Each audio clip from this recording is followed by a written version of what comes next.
to tell you something you may wanna know. You know things, they're not always what they appear to be. And I don't want to happen to you what happened to me. Listen, there are no words that can describe what I felt inside when I found out the man I loved another guy. We were at a party, oh, to have a little fun. But when I looked around, my man was missing. I walked outside, I couldn't believe my eyes. He was in Bill's arms, breathing hard and French kissing. I was ready for Mary, Susan, Helen, and Jane.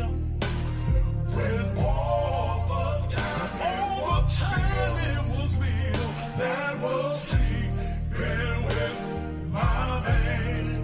Yeah. Bill has been to my house 1,000 times. He and my man would go camping and fishing. Oh, I tell you, it never crossed my mind. Bill was a friend, and he was God uncle to my only son. Now it looks like Uncle Billy wants to be his stepmom. See, I was ready for Mary. I was ready for Jane. How do a woman compete with a man for another man? I asked my man, why didn't you tell me that you were gay? When you knew I'd build my world around you. And here's what he had to say. I knew I had those feelings, and I didn't want it to be. See, I thought about being with you, girl, I thought it would change me. As tears came to my eyes, he says, I'm sorry I hurt you so, but I got a pack, Bill's waiting for me, and oh girl, I've got to go. I was ready for Barbara, for Kim, Betty, and Jane. When all the time it was me, he was sleeping with my man. I don't feel ashamed. Oh, and I don't take no blame. My man was just a queen. He was a queen that thought he was a king. He told me before he left, he says, I know you're hurt. Ooh, and I know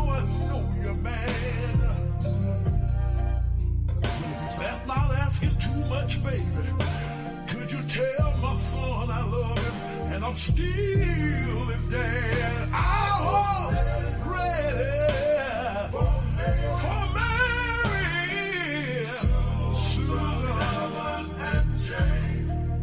With all the time it was me that was sleeping with my man.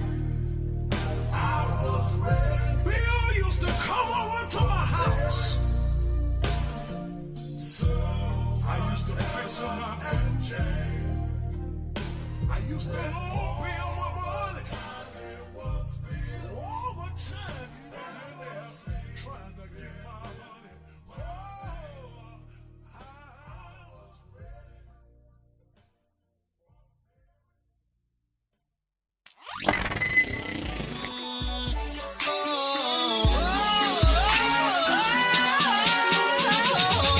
I took a hit for the team,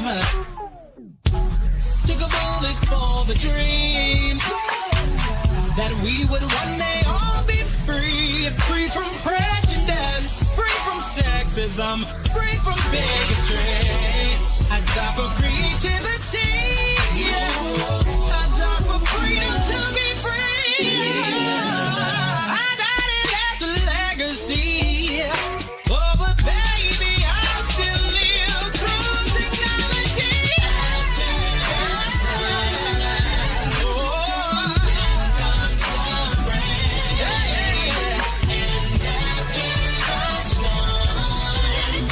The sun will start shining. Black is the pain, and tears the pain.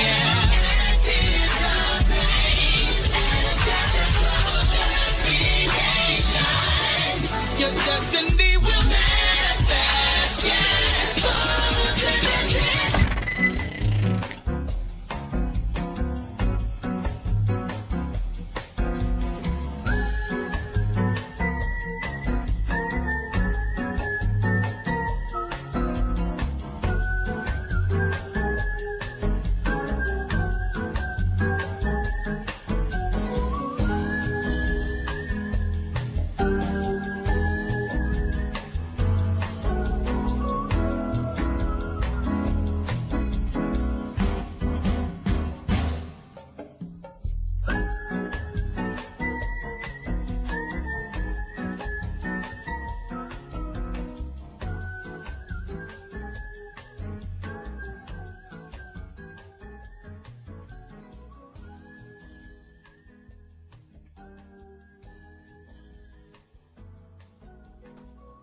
What's going on? What's going on? What's going on? What's going on, everyone? Hello, hello, hello.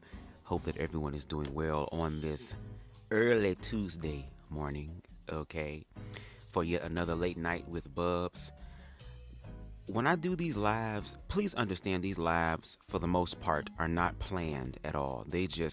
I go on a whim. I go when I feel like my spirit tells me to go.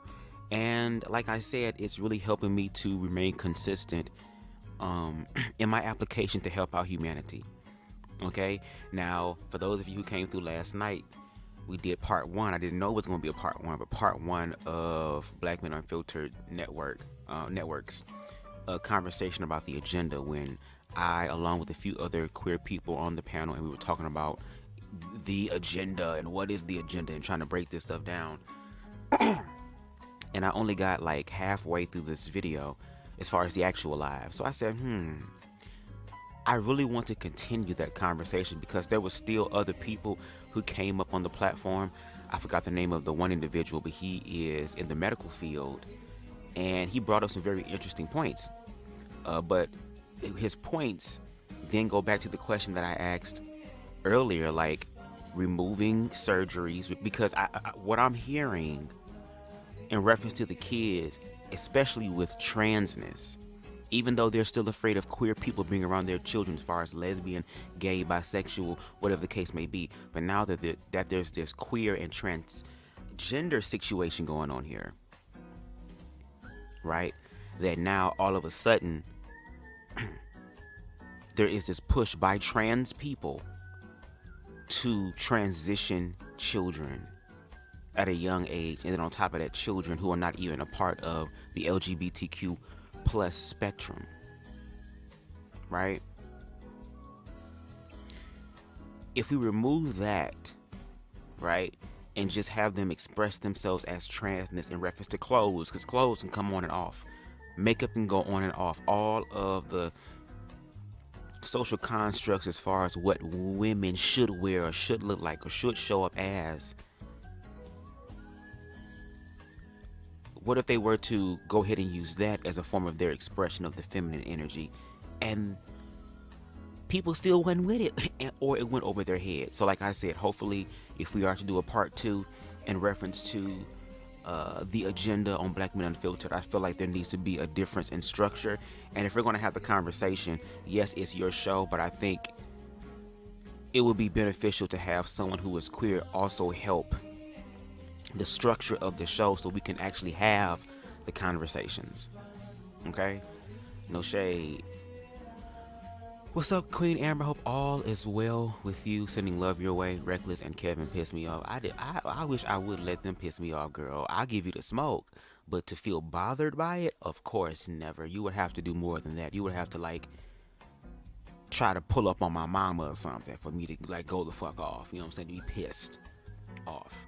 But before we get into part 2 of this critique of the agenda, the conversation, amongst intellectuals, girl, boom, copyright disclaimer. Under Section 107 of the Copyright Act 1976, allowance is made for fair use for purposes such as criticism, comment, news reporting, teaching, scholarship, and research.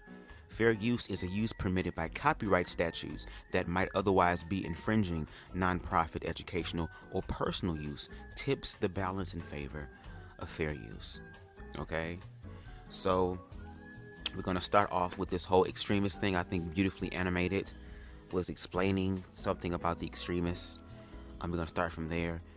Y'all, I might have to mute my mic because I have this little small pack of Oreos and my munch is kicking in, so I'm probably about to obliterate these motherfuckers for real, and I don't want y'all to hear the sounds, okay, because it's definitely unholy.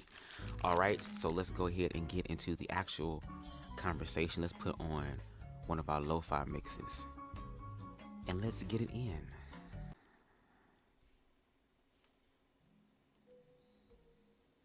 And raise them. Yeah, parents gotta be on it. Parents gotta be in these meetings and doing what they do best, like getting on their ass about how they treating the kids. You being you, you brought up the fact that they got the kids change their clothes at the school. Mm-hmm. Behind teachers, behind the parents' backs and stuff like that. No. And to Bubs, what's your earlier question? Was that based on what I had said in one of the previous videos? Oh no, that was one of the questions I already asked because I just wanted to get the other side's perspective of what they would consider too much in reference to PDA. And the reason why I said it, I'm gonna say this and we can go forward. Just an example.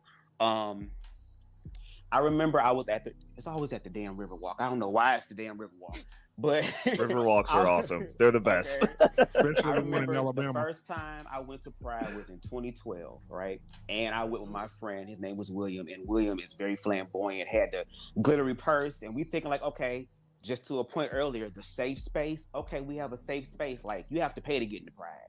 That's why I say it's capitalistic and it's oppression. They're going to want their cut of the thing. They'll let you be as long as you give unto thee. You know what I'm saying? So I went there and I was seeing everything. And I'm like, okay, it feels good to be in a place where there's other people like me. And we really don't have that community like that. For real. We're trying to build that. That's why we're doing it publicly so that people can walk in their truth. So anyway, we leave, I think it was Hart Plaza where Pride was. And then we went to the Riverwalk. And I'm thinking, okay, there's gay people here at the Hart Plaza. Let's go down the Riverwalk. And me, my friend William, and his boyfriend at the time were walking. We saw these group of dudes standing there. We didn't do nothing. We didn't walk up to them. Oh, hey, we didn't do nothing of the sort. We were walking. They made the choice to come up to us. Oh, I ain't with that badge. Oh, wait, I ain't with that. Hell no, I ain't with that. I ain't with that. They were following us. We didn't do anything to entice them. Right. You get what I'm saying? So I asked that question in reference to what do y'all feel is safe enough for queer people to exist, according to y'all? I want to hear y'all perspective. That's what it was. Okay, I'm done. No, I was just asking because like the video you did, I think you was wondering what I meant by that mess, and what I meant was the extremists. I'm not. Me and my family, we're not big on a whole bunch of PDA. You know what I'm saying? It's you're being extra, and to me, it's like you're just screaming, "Look at me!" Seeking attention. Yeah. When you're over excessive with it, like a peck and holding hands, that's nothing. Like, and I had I saw my first trans woman when I was a kid. Let's see. My mom used to do. She's a seamstress, so she used to do alterations And see, these are the moments that I appreciate, that is open and honest, because you share things from your life perspective so that you can see what's going on. And here it is, beautifully animated, just stated that the first time she saw a trans person was as a child.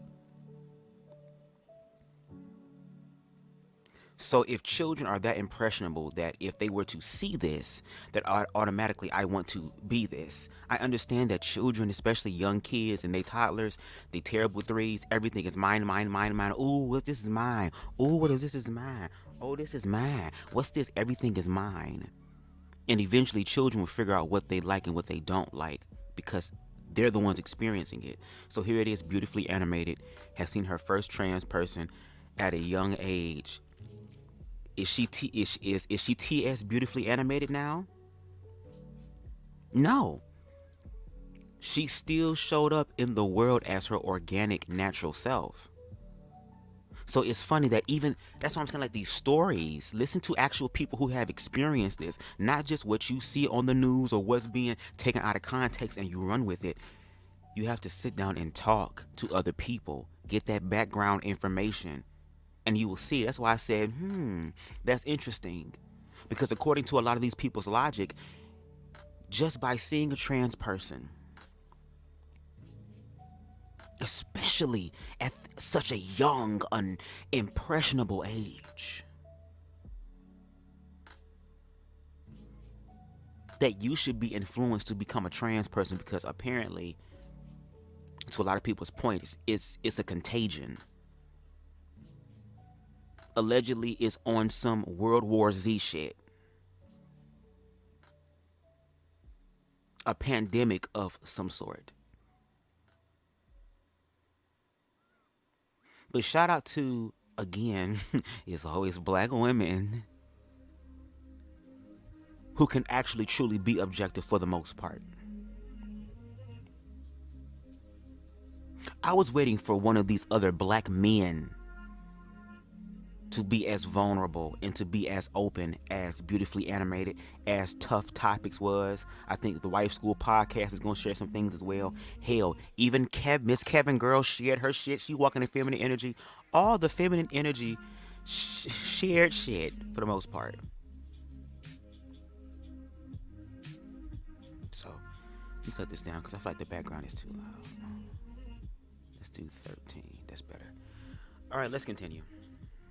One of the places that she worked at, we were going there to drop some clothes off, whatever. And I saw this tall, pretty woman. I was like, "Oh, mom, she's pretty." You know, I thought she was like a mom. I'm eating, bitch. I'm sorry. Right. And later on, when in the car, my mom's like, "Oh, she's a man." I was just like, "Oh." I still didn't think nothing of it. It was like, "Oh, she's different." So was it hard for you to get to that point at a young age to just be like, oh, there's somebody different?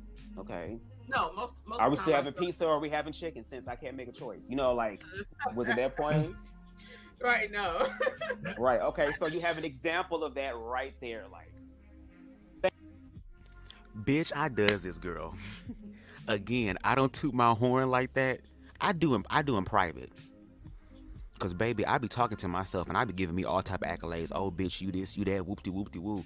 But look at how I'm breaking down barriers. I'm making everybody laugh. I'm taking what's being said and turned it into jokes. Like, that's one of my ways of communicating. I realize laughter is literally a medicine that anybody can take, and it makes anybody feel better. And the fact that there are people who are laughing, first of all, that shows and proves to me that they're engaged in the conversation. They're actively listening to me. There are some who is like, girl, I know no shade, girl. Nev, like, girl, no shade. I'm usually on my Kim Kardashian shit, girl, and I'm just here just to be here to be a troll, girl. No shade. But y'all, let's continue. Thank you for that. Thank you. I'll shut up. Yeah, yeah. Thank you for flying, it didn't affect me Delta. nothing. Like, you know, because I've always been the type to know. I don't know how I know. I just know that everybody's individual. Hold on, as well, girl. Kevin, let me bring your motherfucking big face ass in the camera, girl, like I'm looking at you, girl. I'm trying to lean in so I can look at the people I'm talking to, girl. I ain't up. There is nothing that Peter and Chris Griffin can do for me, girl. Okay? Okay? There's nothing Miss Doubtfire can do for me. Dude, look like a lady. Alright? And again, I want to know who invited him to the cookout. No shade, girl.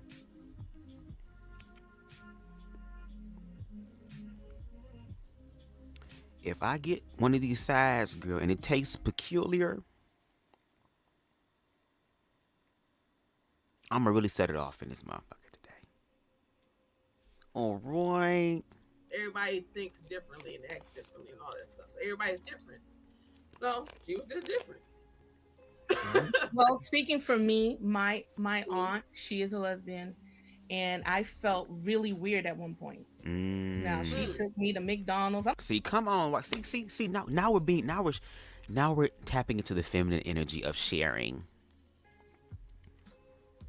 We're sharing now.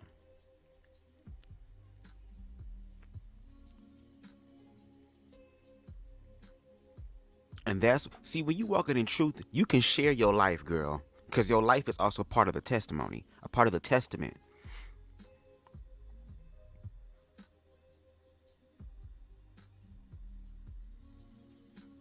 Here it is, beautifully animated, said that when she was a child and saw a trans person, she was able to say, oh, okay, that's cool, okay. Cool, that's okay. Meanwhile, on the live they did before, when they were getting ready to talk about this, they brought up a video of a drag queen literally sitting down in front of children in full drag, and the kids asking them questions. There are YouTube videos of kids being shown, 2 men kissing, 2 women kissing, heterosexual couples kissing, and kids was like, okay.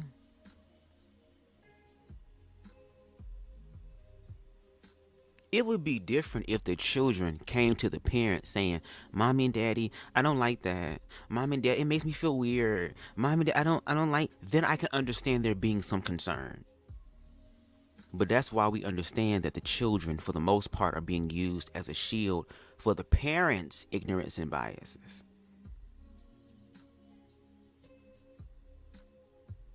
And what I'm telling you is that because I'm 5'2" and I'm shorter than all of you, I can see certain things from a lower level. Some of y'all goddamn cars are showing.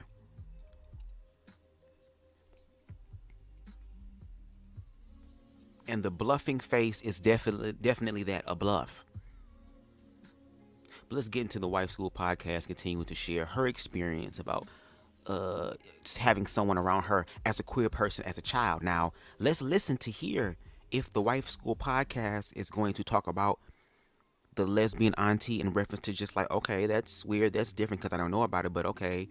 Or if because lesbianism, homosexuality, according to Illuminated Revelations, okay, who brought up all these things from a legal but yet a spiritual and biological aspect about sodomy and how it's against nature and all this stuff. So then these creatures who are against nature should be doing that very overtly, right?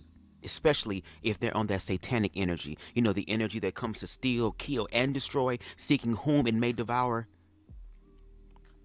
To see if the lesbian aunt did anything sexually to the Wife School podcast. So let's listen to hear her experience of a queer person around her when she was just yet a child. I'm like, yeah, I'm about to go to McDonald's with my auntie. And then she had her partner in the front seat, and at the red light, they did this. I said, what the heck? I ain't never seen that before in my life. I ain't seen it on TV. I ain't seen it on nothing. I ain't nobody told me nothing. Right. And I didn't even know how to process it. It had me as a young person. I probably had to be like 8 years old. I was really taken back and I felt weird. But because I know this is my aunt, okay, I'm not really understanding this right now. So I kind of was silent, and I'm just sitting there kind of traumatized. I really was. And I'm sitting there like this, like, she's like, you okay? I'm like, yeah, eating my fry. Understandable. So I had to wait till I got home to my parents for her to explain what I just saw. Because I already know that she was different. I know that she dressed different. I know that she had masculine characteristics. Right. So I had to have an understanding from that. I didn't seek it from her because I already was like, I don't know what to do. I didn't know what to say. So I just had to wait to the people that were over me, which were my parents, to have an understanding of it. I don't treat her any different or wrong. She actually texted me a couple years ago. She's like, Stephanie, you never looked at me. You always loved me. You never treated me any type of way. And even though I still have what I believe, and I will always come from those beliefs, but that's what God says, you know what I'm saying? But I will still continue to love her, right, my auntie. But I will have to draw the line when I would have to remove myself from certain things where I feel uncomfortable. So that's respecting my boundaries. Correct. And I agree with that. I like how that was beautifully illustrated. And I'm going to believe, and correct me if I'm wrong, but if you didn't have a problem or issue with it and you didn't see it as something offensive and you told your parents about it, I'm going to believe that your parents also had like an objective viewpoint of it and didn't see that as a negative thing either, despite what organized religion might tell them in reference to how I'm going to treat you. I'm going to treat you like a human being and actually walk in the footsteps and the teachings of Christ. I gotta believe that is a reason why, to where even she can text you and say to you, hey, throughout this whole experience, like, even though I know I've been judged, you never did that to me. Even though there might be things that you don't understand based off of your beliefs, you're making the choice to not agree with, you still didn't allow. It was like you were starting to be secure in your relationship with God, to where it's like, my way to heaven is not connected to my auntie, and whether she becomes delivered from this alternative lifestyle or not. You were able to do the commandment that Christ asked for his followers to do, which is to love. It may not make sense to you right now, but still love. As long as it's not objectively hurting the person or hurting you, to still love them. And I'm grateful that there are some people within the Black community who understand that.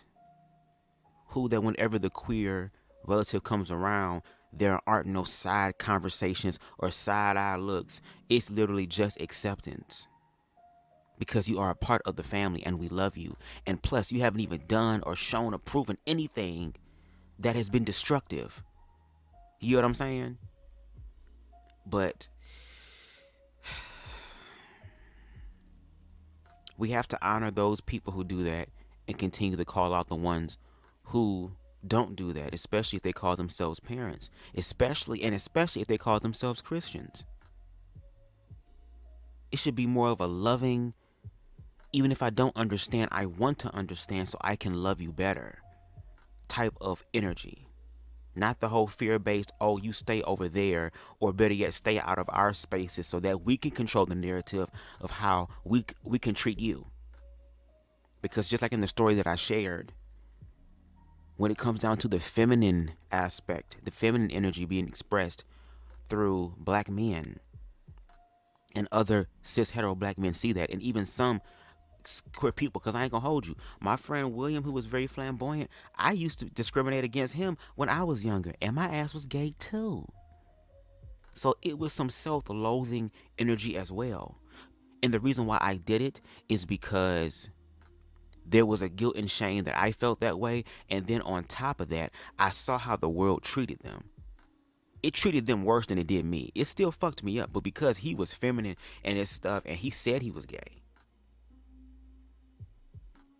he got a much harsher treatment than I did.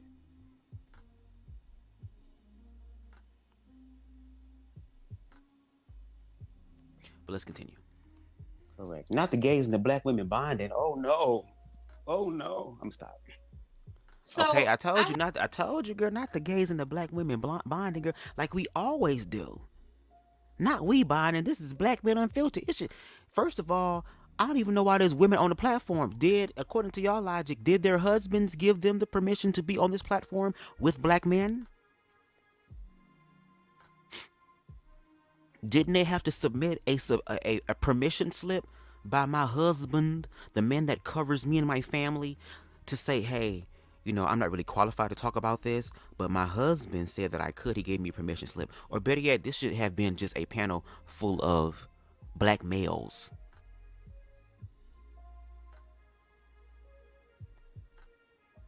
Because I'm waiting for the men to talk. I'm waiting for the men to speak. That's who I want to talk to, the black men. And just because I'm same gender loving, I still identify as a cis male who shows up with the pronouns he, him, all that. Bubs, you should have become. I can still be a comedian. I'm gonna mix all my shit up. I'm gonna mix it all up. That's what I'm gonna do. But let's continue. I have a thing I wanted to add because just to mention something really quick that's being talked about in the chat. So there's a lot of this kind of, oh, you know, you guys are basically kind of double speaking, where you have such strong opinions about the LGBT community, but you're silent about X, Y, and Z. And so to that, I must say, first of all, everyone is not silent about extreme issues that the Black community faces or that society is facing at large. Mm-hmm. I understand that there are a lot of people who practice selective outrage, but I am not one of them. Correct. For instance, the idea that the Black community is, to me, as an observer and one who is in it, it seems like we have such an affinity towards all things regressive nowadays. Anything that is going to stifle growth, stifle life, stifle health, mental health, physical health, it seems like we love it. We love self-medication. We love being hypocritical in our speaking and actions. And I just feel like I just wanted to let it be known that just because someone like myself or whoever is vocal about one thing does not mean that we can only think about one thing at a time. You know what I'm saying? I have never been an apologist for any degeneracy in the Black community. Certainly, if you've ever watched a single video on my podcast, you would know that. I hold the Black community's feet to the fire very often. And the reason I do that is because I want us to be better. Yeah. So no, we're not out here protecting molesters, or we're not out here and we don't need to equate apples to oranges, right? Another quick. But there's still fruit though. Apple, orange, pear, lemon, mango, swinging on a vine, mango, papaya, star fruit. Those things are still fruit. And if I'm not mistaken, ain't tomato a fruit allegedly and not a vegetable? But that's why, again, this whole situation is very motherfucking deep because there are so many intersections. Again, we are all interlocked. Girl, we are High School Musical all in this shit together. I'm trying to figure out why is it, and to her point, the double standards and the double speaking, like, if you tap into humanity, you will be able to spot out the oppression of other people and help them to not be oppressed.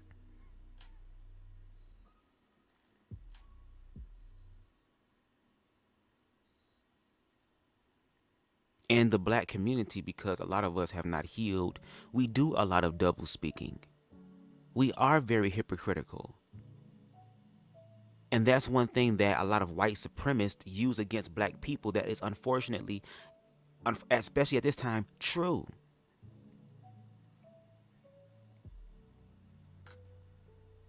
If we can sit up here and get mad at people that are fucking us up, but we can't even challenge the people inside our community to this level of degree, they're going to say, oh, well, if y'all not going to treat yourselves good, then how do you expect us to do it?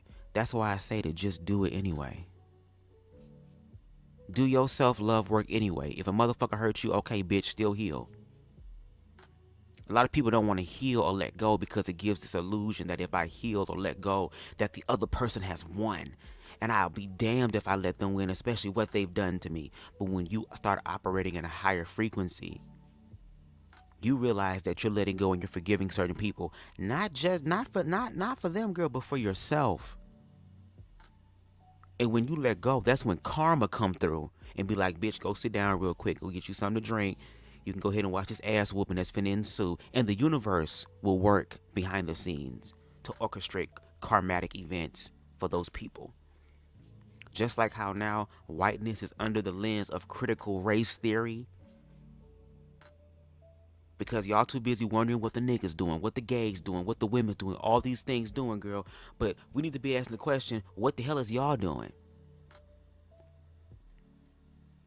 And now that critical race theory is happening, y'all want to try to prevent people from knowing the real truth and then try to rewrite the truth.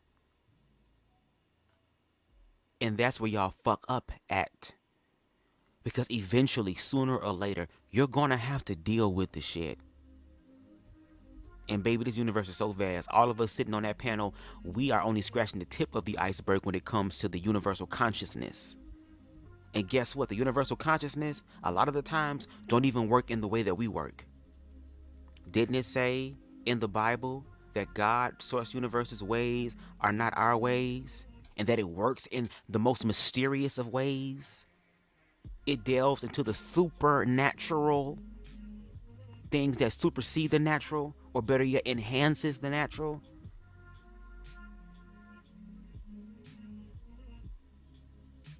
Okay, let me stop. Argument I heard or was reading was that oh well, basically everybody sins, so we're all living contrary to what God wants. It's like, yeah. Well, whoever said that we weren't naturally existing as humans? But the difference is, at least from my perspective as a Christian, the difference is I aspire to not do that. I don't relish in my sin against God. I don't. Okay, so let's talk about that. The issue is that, and I've even heard this be said to queer people, oh, you can be gay.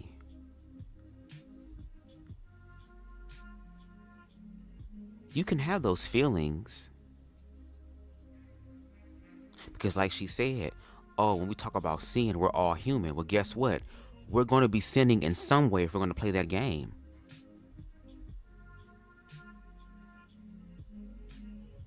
Because there are so many commandments, and trust me, what one sin that you're not doing, you're doing 3 other ones.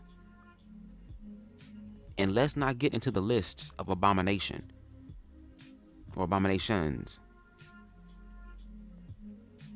But the issue is that for people like myself who are walking in their truth, who aspire to marriage, who aspires to having a romantic partner and a family, and yes, indulging in intimacy with my husband, the one that I have decided to actively dedicate my life to, and vice versa. But it's not just the sexual aspect, because when it comes to heterosexual people, they can have sex and it's cool, it's not a problem. We ain't even got to talk about heterosexuality. It's a part of the majority's life. But then again, for the queer person, if I was to hold my partner's hand, you already know that I'm gay. And now if you come from a religious perspective, the Lord don't like that. So it's okay to be gay, but don't act on your gayness. Like, deny your gayness.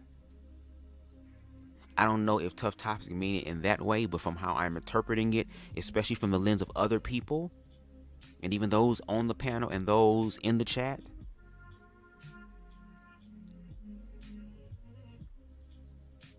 where they believe that if somebody is not repenting of being queer or becoming ex-gay, that all of a sudden they are the ones that are relishing and indulging in this decadent behavior. And if we're going to talk about the decadent behavior, if we're going to speak about sex, is having sex not in a wholesome, holistic way where I am also bringing all the five senses in, as well as the sixth sense, to be able to commune with my partner and to give energetically to my partner, and my partner to share their energetic vibration with me on a higher vibratory state. Not, oh, I want to fuck you because I'm stressed. Oh, I want to fuck you because I'm bored. Oh, I want to fuck you because my baby mama getting on my damn nerve and I need to bust a nut. I'm not talking about people being used in a negative way sexually. Because that right there, that is the degenerate behavior. Because the energy that comes or that's produced because of low vibrational intimacy like that is the drama.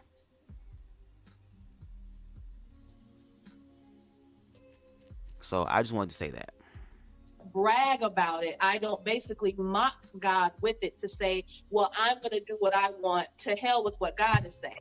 Now, if you feel that way, that's your prerogative. Mm-hmm. But everyone does not feel that way. Correct. Some of us are convicted by our sin, Mm-hmm. and we do seek repentance for it, and we Mm-hmm. seek guidance to move forward and to do better. Mm-hmm. So I just wanted to address, like I said, some of the stuff we were talking about.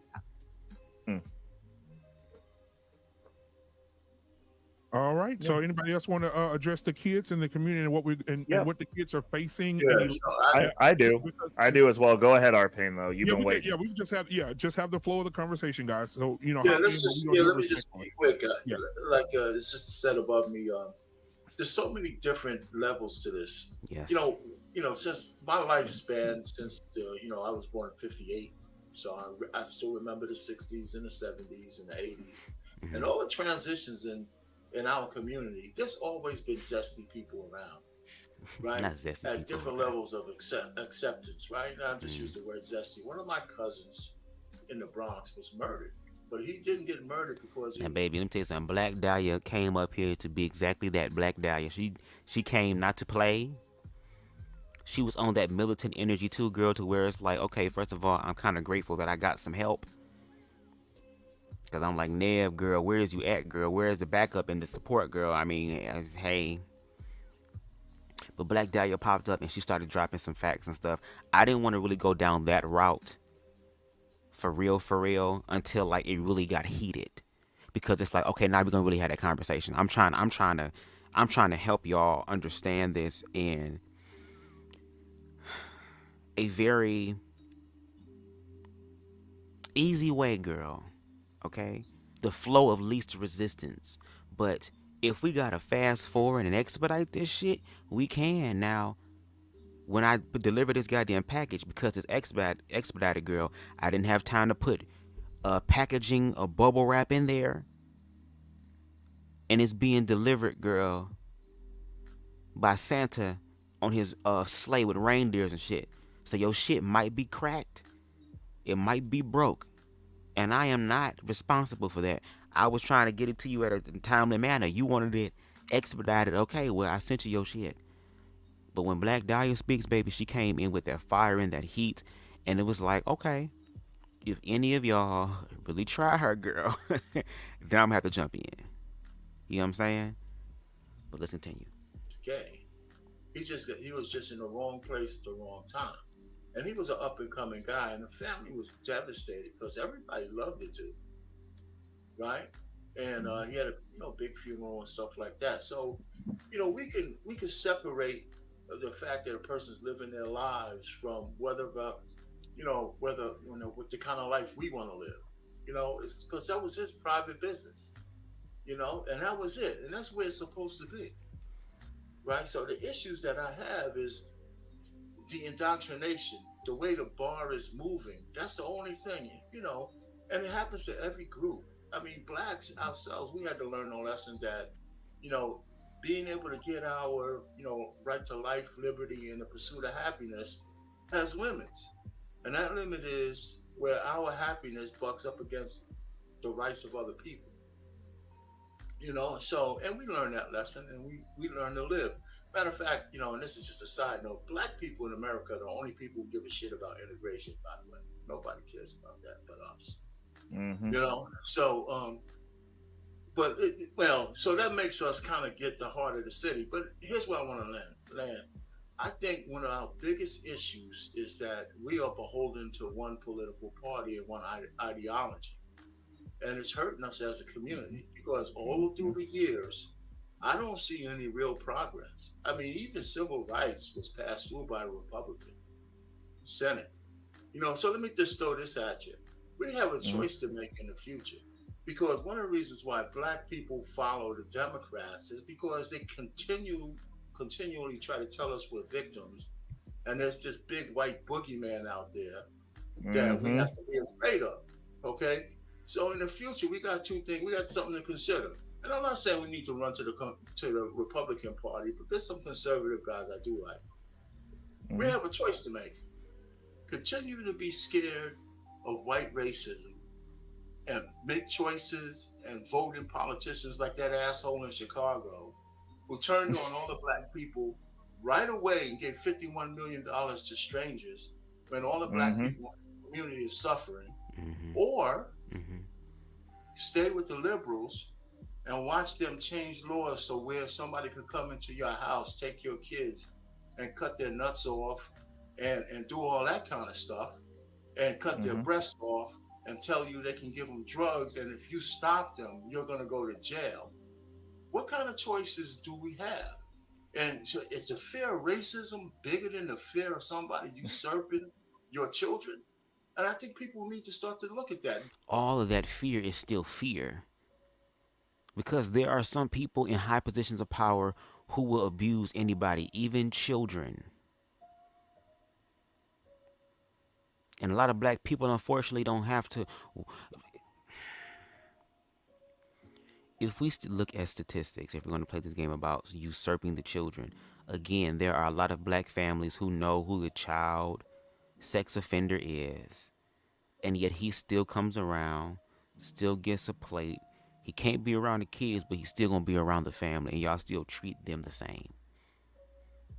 But then now there is this narrative going around that laws are being put in place that literally is going to allow trans people to come into your house against your will and take your child away from you and medically castrate them.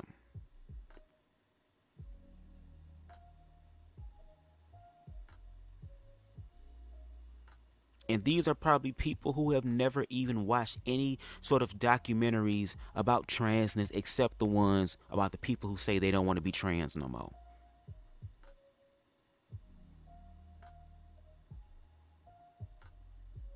As if though people's lives can't change. But if we're going to talk about the totality of life, or as much of the totality of life as we can see, except the other people who are living their life in their truth while being queer. I am still a queer man and can still accept the fact that Kevin has detransitioned. That's Kevin's journey. That's Kevin's history, his story. That is their story. But that's the thing. You're not the only story. But if we tell our stories, honestly, there is a common theme or a common line or lines that we all are being affected with, both in a positive way and a negative way.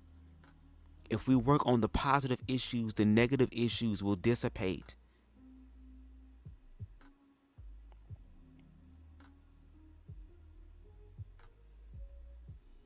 And it's time for black people to really start figuring out what the hell their version of blackness looks like and stand in it. Because can't nobody ever be you. I could never be Jay. There's only one JT. There's only one Tough Topics. There's only one Nev. There's only one Kevin. There's only one Black Dahlia. There's only one R-Pain. Only one Reckless Ray. Only one The White School Podcast. Only one Lost in Translation. And definitely only one BubzDaGawd in reference to the unique expressions of life.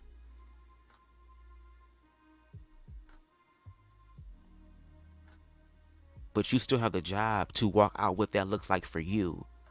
And especially in this system, we're so used to conforming. Not because it's really who we are, but it's simply because we don't want to stick out, because we see what happens to people who stick out, especially if it goes against societal norms. And y'all acting like this is some new age shit. How many motherfucking gay and queer people right now who are around the age of some of these men on this panel, girl, went through being bullied and judged by their peers, not adults going to little queer kids, but actual other children around their age fucking with them.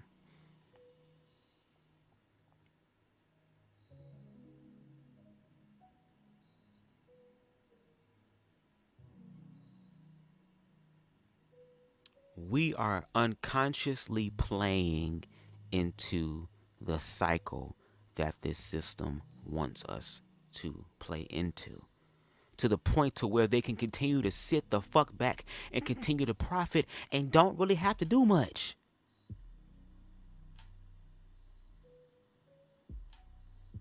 No wonder all this truth is coming out now. Because a lot of us we don't even know who the hell we are. We are so unclear about who we are that we will just believe anything.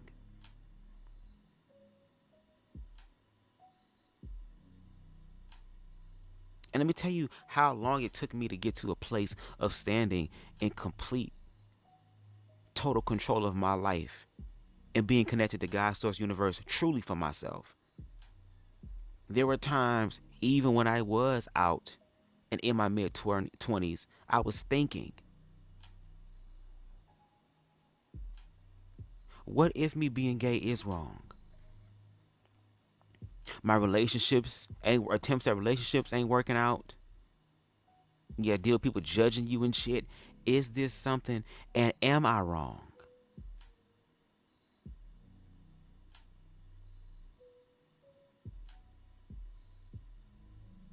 But when I started to go into myself, the part of God that is in me, as well as everybody else on this fucking panel, y'all know that scripture that reads that God will never leave you nor forsake you. It's that inner light, the inner thing that you are made of. You are connected through that. To that. And your expression works through your body.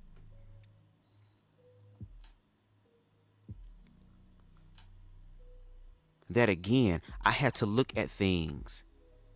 Is my way of expression hurting anyone? Is it really destroying someone else's life?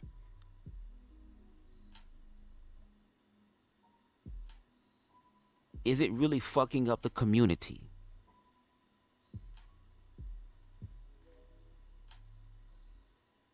And then I had to look at myself. Because contrary to what people believe and want to believe, for a lot of us who were queer, especially when we were younger, we were scared of being queer. That's why it took me almost being 18 years old. You have children who still wait until they're adults to live in their truth.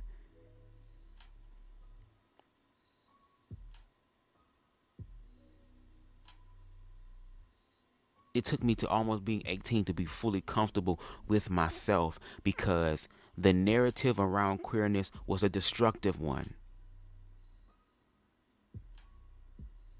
To the point to where even if you're this, society will look down on you. They will judge you. Hell, some of them will try to kill your ass.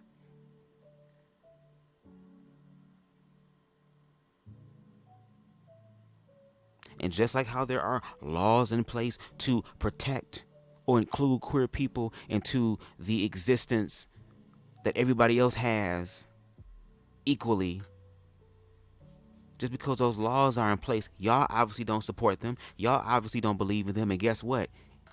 There are more people who don't believe in it than those who do. And especially those who really don't care.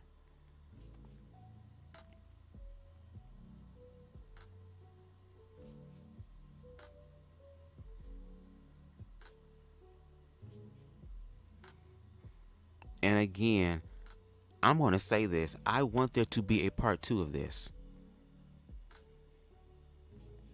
We don't need a panel of 10 motherfuckers. No. Give us 4 max. Get one queer person or one gay person, whether it be lesbian, male, and one goddamn trans person. And a motherfucking heterosexual ally.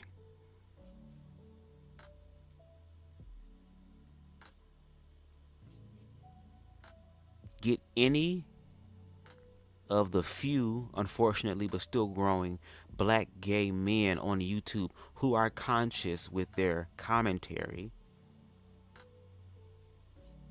Get a trans person who also has a YouTube platform and is educated in the trans experience to be able and goes around helping other people, like a Hope Giselle on the platform. And get somebody like Conscious Lee or Professor Obi, who understands the humanity of people. Matter of fact, make it a panel of 5 or 6 and get 3 heterosexual people. Get a pastor, get a mom, and let's have that let's really like structure this. Not just, oh, we're gonna come together tonight and we're gonna do this. No, if we gonna really try to make this shit pop, because I know once again that when y'all have commentary about queer people, that's when y'all views come in.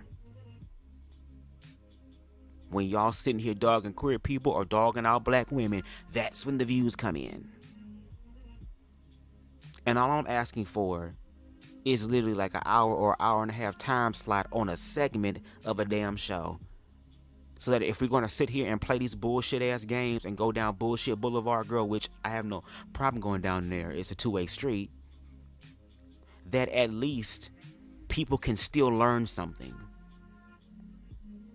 Because if you want to just play around and you want to just talk shit, we can definitely do that on the after show and really get into the roasting mode.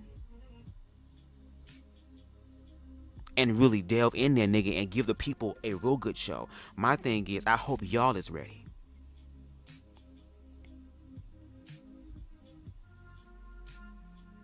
Because if we play that game, girl, and y'all want to go play the goddamn Hot Wings game, girl, we can do that shit. But I guarantee you, girl, it would be you niggas who would be like, bitch, what's this nigga IP address? It would be you niggas who would be like, bitch, where this nigga live at? It would be you niggas who would be telling me that y'all would do something to me. Yeah, show us that stoic energy. And I want y'all to understand, girl, that you just can't play with everybody. I'm not the baddest motherfucker on earth, and I don't try to act like I am. I'm the baddest motherfucker in my own life. But outside of me, everybody else has the right to shine. I'm gonna shine too. But when it comes down to the realm of my self-defense, when it comes down to me protecting myself, girl, that's when I start honoring some evil demonic shit to come into my life, girl. That's the only time where this whole gay agenda shit will pop off, girl. Because when it comes down to y'all trying to kill me, girl, I will do whatever I have to do, girl, to prevent that from happening.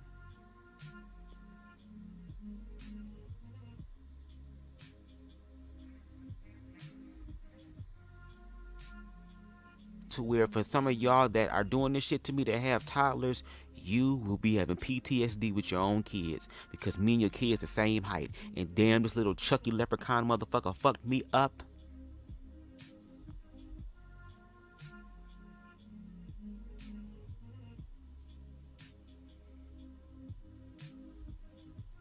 But we're going to see if the request is heard.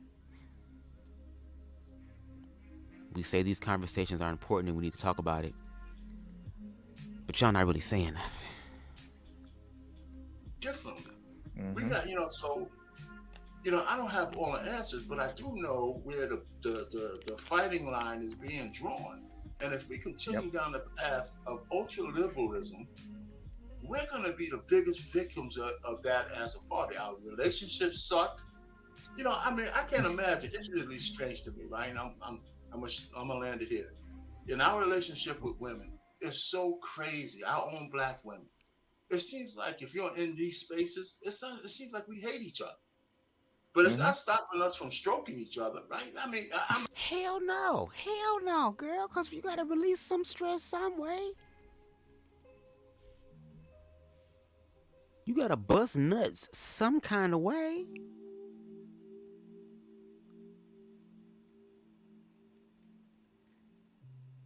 And that's the human part, because as much as y'all, that same shit happens in the queer community as well.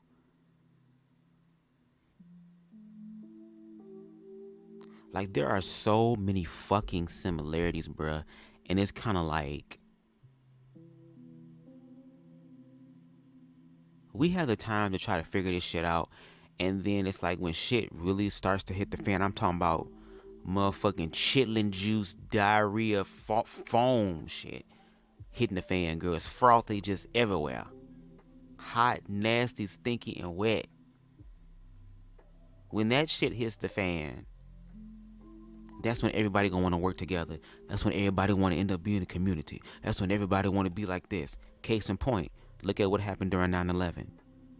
When that happened, racism in reference to black and white ceased for the most part, momentarily, girl.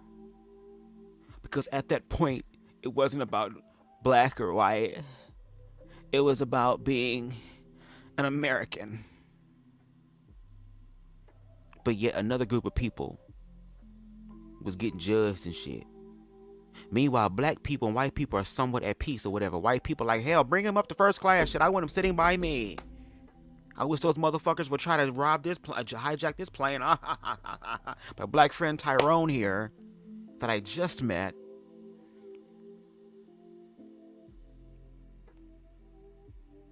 but it seems like disaster has to strike for community to rise. And why is that?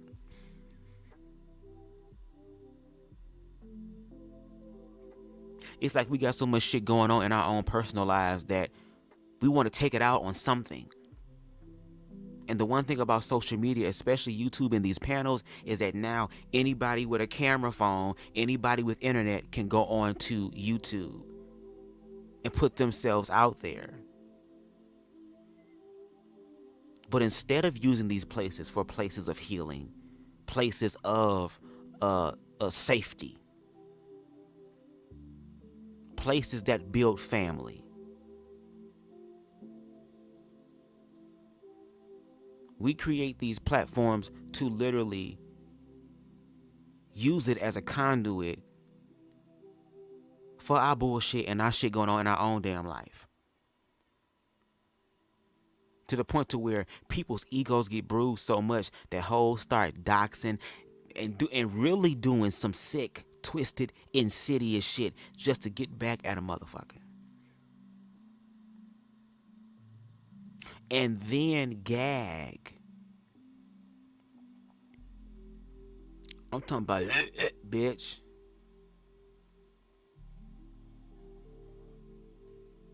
When karma time come around, girl, and hits your ass when you least expect it. And now it's woe is me.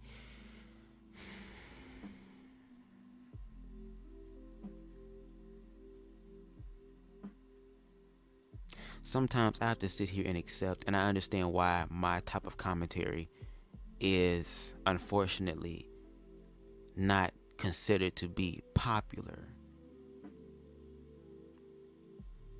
At least right now.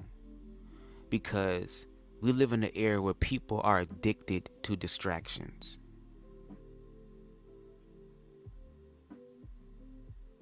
Addicted to things that keep them delayed and stagnant in their life journey.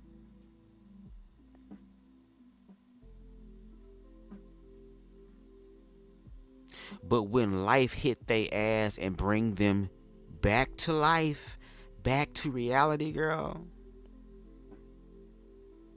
Hold on with me. Now all of a sudden, these type of conversations make sense, and I get it.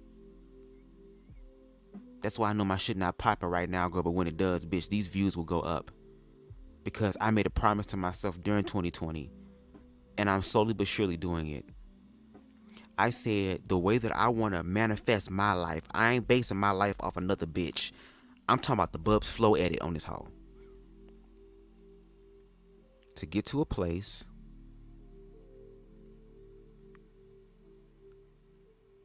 where I can use my time, talent, and effort to help inspire and uplift and encourage people, and to let them know that love is still in the world, because you don't know who is going through something.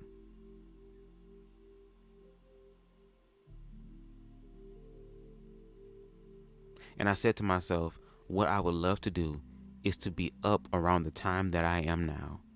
Because I ain't gonna hold you. I'm all about that vamp life. It's just a part of my existence now. I enjoy being up at night. I'm starting to enjoy darkness. Some people might think that that's kind of weird or eerie or macabre or whatever it's called. But when you start doing your spiritual work, you start to realize that in the darkness, there are so many ideas. And according to Genesis, when God was creating the firmaments and just creating this experience, according to that narrative, there had to be nothing but darkness there. Laid bare. Ready to be manipulated. To be transmuted into universes, star systems, planets, and all types of existence.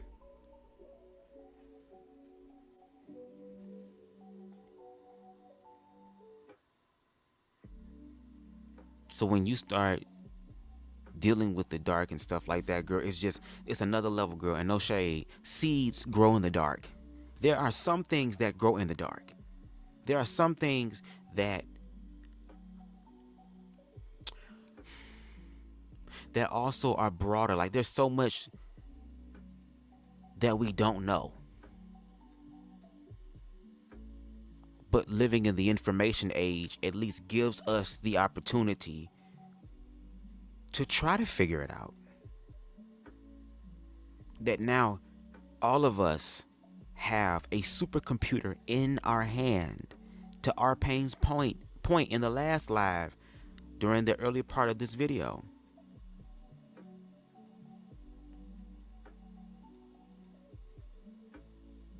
He was saying that there is always some form of truth. I think it was either Arpane or lost in translation. But there's always some form of truth somewhere. Oh, it was Arpane in reference to the Constitution. He said even though the Constitution consciously was to be written for a particular group of people, unconsciously the God inside of them, girl, that never leaves nor forsakes, and that balances everything out, had them write that thing in such a way to where the wording literally encompasses anyone who is considered an American. We find these truths to be self-evident, that all men are created equal. I don't remember the whole thing, but along the lines of that.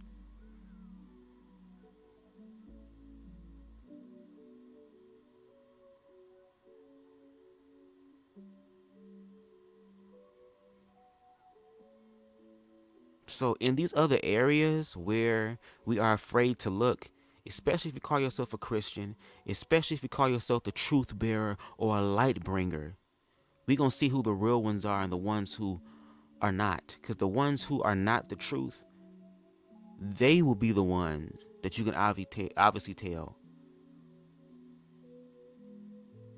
The ones that are hungry for the money. The ones who do it not to help, but to harm. the ones that manipulate.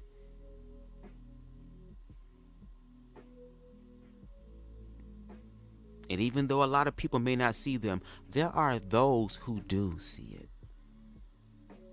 And maybe these individuals on the platform feel as though they have a certain perspective that is unique, that will actually add to the solution.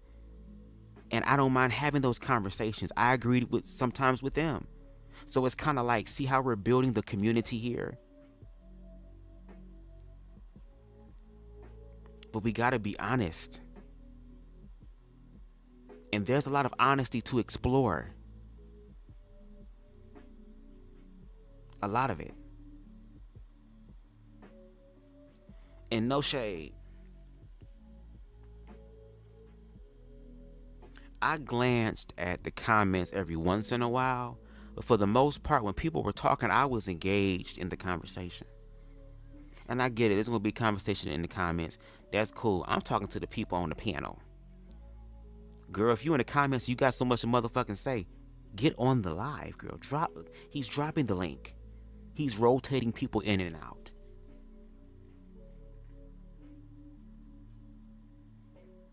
Anyway. I'm just picturing in my head, the love making we do. Oh, I hate your ass. Oh, you hate me too. Yeah. And then we could have all of this sex with each other. And I tell you, women don't believe this, but you're in no bigger position of submission than when you're getting stroked by a man. I can tell you that right now. No, girl. It's when you getting pleasure from the stroke, girl. There are women right now that got all type of roses and all type of AA batteries and AAA batteries. Some of these hoes getting fucked by goddamn high school robotic team machines and shit, girl.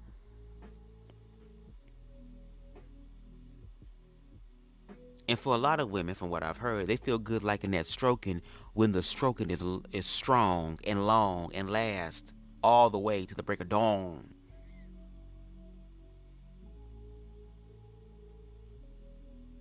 And as much as he said women can get enjoyment from stroking men, from getting stroked by a man, there's a bunch of men who enjoy getting stroked and rid and rolled by their woman even more.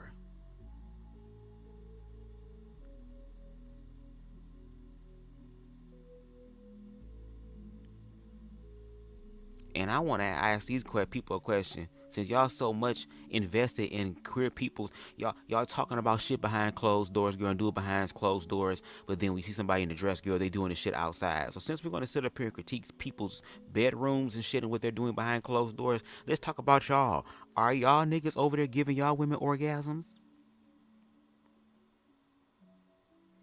Are some of y'all niggas eating the pussy for a long time, not because you want to, not because you like it and you love it, but because you know that dick ain't strong enough, girl. So you better come get it when I put my mouth on it. And I damn sure didn't even want to do that. It don't smell like no summer's eves down here. It smell a little bit like collard green juice. Did you eat some of that shit from yesterday? Eating all this nasty ass shit, girl. Your shit don't even taste like water, girl. It tastes like batteries.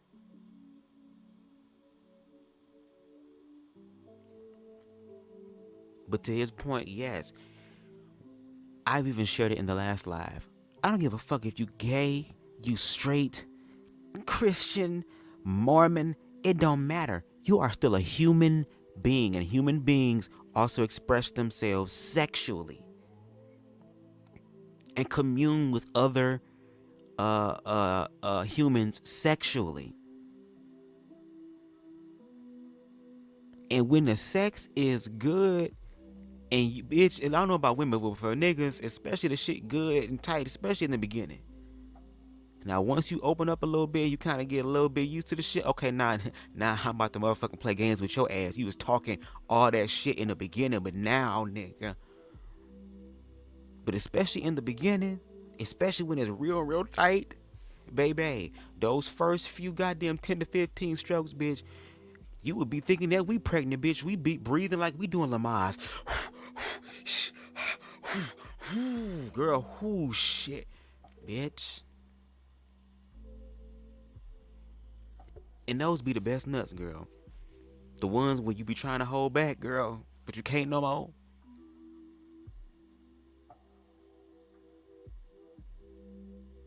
I wonder if some of you niggas on the platform are still Casanova. Me and Romeo ain't never been friends. Do you call the nigga up now, Romeo, for some tips? Since the tip ain't as strong as it used to be back in your 20s and 30s. No shade. I'm not saying because you owe your shit, get fucked up. There are some people who are aging like motherfucking wine, getting finer, and I intend to be one of them. I'm already short. I'm already built like a kid. I hope my skin goes down the same road. But no shade. Just be honest. Some of you niggas need a little bit of help. Some of you niggas need a little bit of supplementation and, you know, assistance and enhancements. Ain't nothing wrong with it. It's natural. Well, for some of us, right? Again, some of my commentary is for entertainment purposes only as well. Because I likes to laugh. And I talk shit too. And I like other motherfuckers who talk shit. That's like iron sharpening iron, girl. And bitch, no shade, girl. I have gotten tutelage for a few years, girl, under one of the baddest motherfuckers, girl, who talk shit, girl. And be about it too, girl, who will bust you in your shit. Okay? And when you sing greatness at that level, girl, you be like, what the fuck does that shit look like in my expression? My version of it. Just like how all these people are aspiring to be like Christ, girl. Aspire to be the highest version of yourself just with your fingerprint on it. Just with your unique face ID scanning to open up the iPhone. And to prepare you for the goddamn reality of living in a goddamn surveillance world. Hope y'all ready, baby. It's about to be watchdogs legions in real life, girl.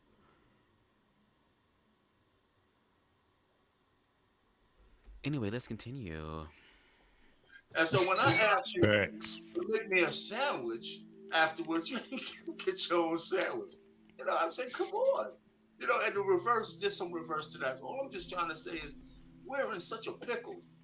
And I'm trying to say, how do we get out? See, these panels are discussing it is, but I think our biggest battle coming forward is this political battle. Because if we don't get these liberals out of office, our country is going to be destroyed.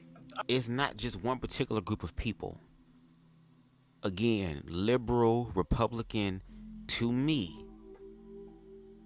And again, I don't know everything as well, but I at least show receipts on YouTube that I do be doing my work, so I do be establishing credibility. But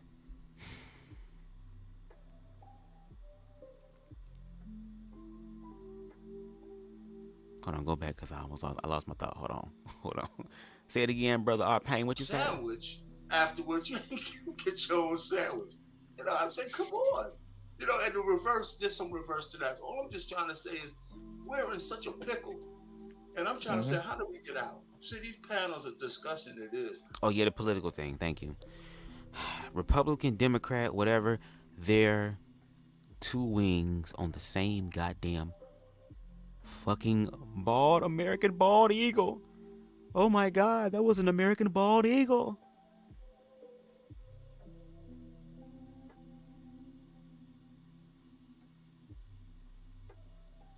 The political system influences the government.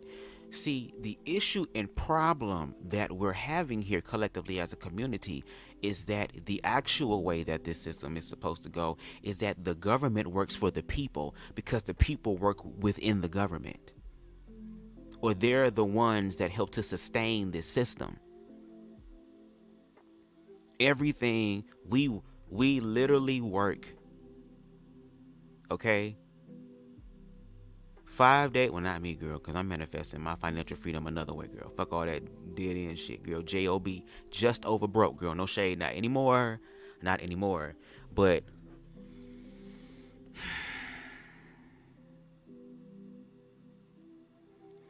we work 9 to 5s, or we do all this stuff to get money, just to turn around and give our money away to these corporations, who then say that now you have to be overworked and underpaid.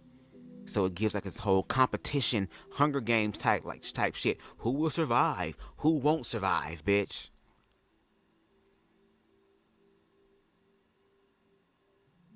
And then the weekend comes, girl. That's why it's called the weekend. Weekend. Your weekend.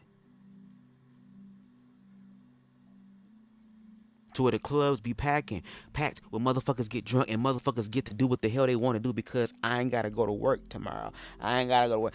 We off the weekend. So this time, girl, you're able to do what the hell you want to do.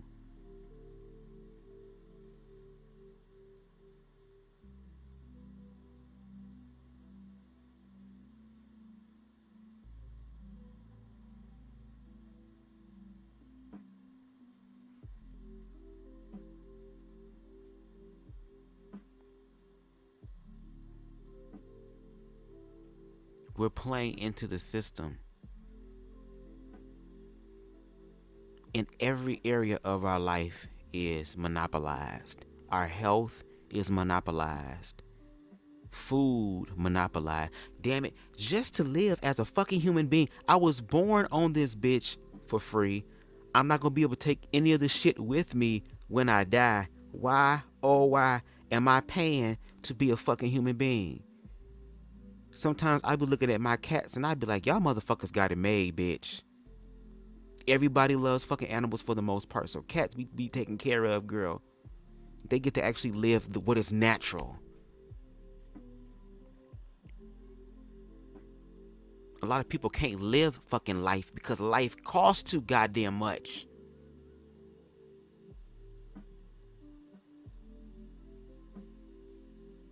And no shade, no wonder some of these niggas having to leave they motherfucking baby mamas and kids and shit because that shit be overwhelming as far as, damn, I can't even take care of myself, or I'm barely checking take care of myself. Now I gotta take care of her ass and this kid too, and I don't even really love the bitch like that.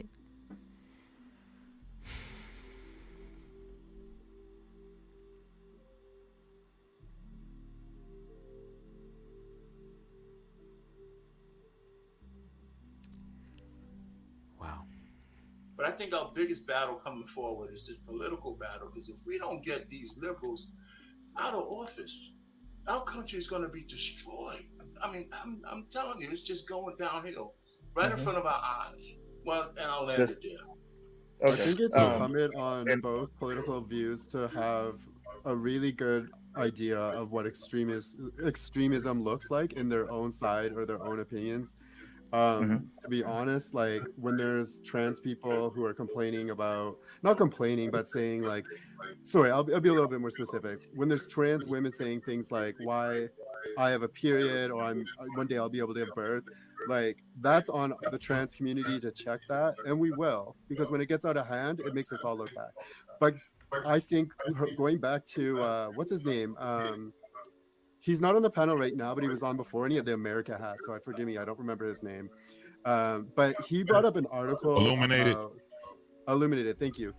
He brought up an article about like transitioning like a toddler, and he referenced an art news place called the Epoch Times. So the Epoch Times has been famously debunked as being. Ooh.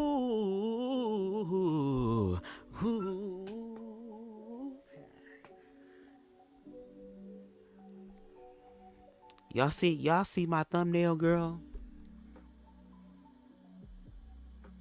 Y'all see my icon on the screen? Well, not my thumbnail, but my icon on the screen. Y'all see my avatar on the screen?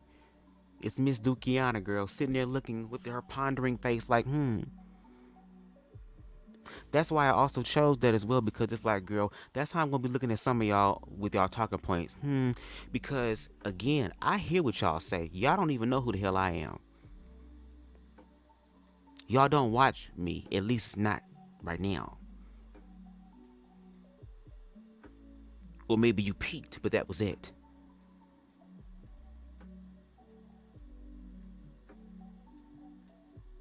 But I listen to what comes out of your mouth, to the point to where it's not just me. It's those who also are subscribed, and the few that watch my videos also are listening as well. Because goddamn it, I might be the crazy one. So if that's the case, let me do this shit publicly so that the objective truth can come through. Because if a nigga is wrong, I don't have no problem admitting that I'm wrong, because I'm not beyond reproach. But I will also ask, what do I need to do in order to make sure that I don't do that again, or to better enhance my awareness to something that's beneficial for not just me, but for everybody.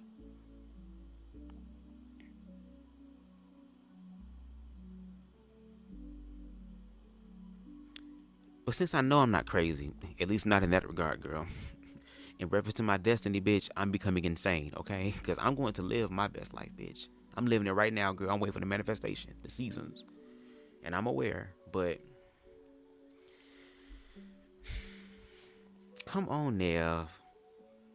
To my epoch times. Baby. Like an overwhelmingly fake news source that has pushed a lot of really hurtful and harmful narratives, not only for the trans community, but for Americans as a whole.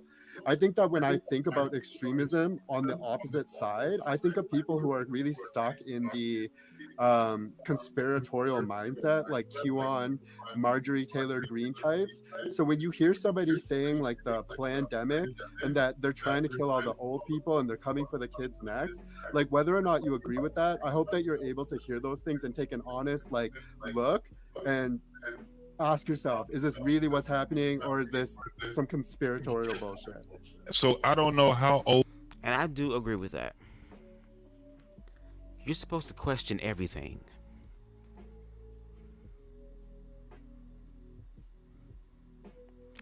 Bitch, this is your motherfucking life, and it is your job and your job only to figure out what the fuck that looks like.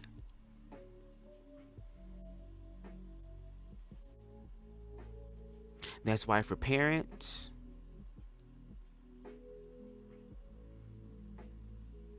parents should at least be healed within themselves and healing attracting another healed partner, and both partners realizing that we're going to be healing for the rest of this experience. So are you ready for that?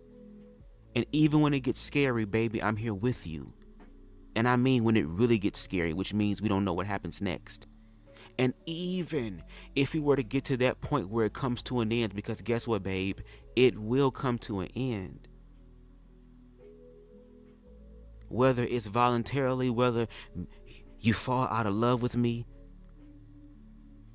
as you grow and evolve into this new level of your life and I'm no longer a part of it, and the energy of wanting to leave is truly there, and you feel trapped and you don't feel happy, and you decide that you want to leave, or if we've been together for 15, 20, 25, 30, 35, 40, 45, 47, 60 years, that there will come a day where I would turn over to my partner and say, hey, babe, good morning, and they won't respond, or vice versa.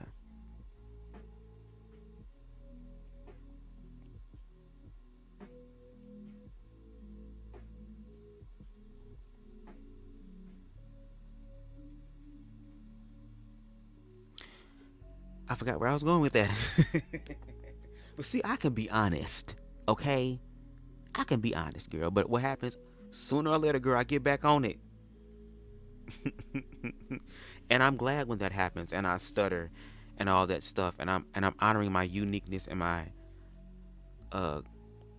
quirks and isms and stuff, because it just reminds me, and hopefully reminds everybody else, that I'm also human, that I'm not perfect. We have this unhealthy obsession with what we deem to be perfect.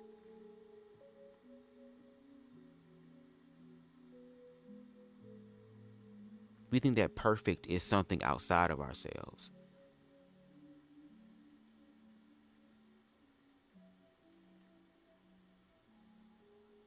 And the thing that can be very toxic about perfect is that even though you achieve great things, a lot of times you don't even sit and relish and be in the present moment of your victories, because this victory that you just felt is somehow not good enough. Even though if you are on Michael Jackson, Beyonce, goddamn, it's just not enough.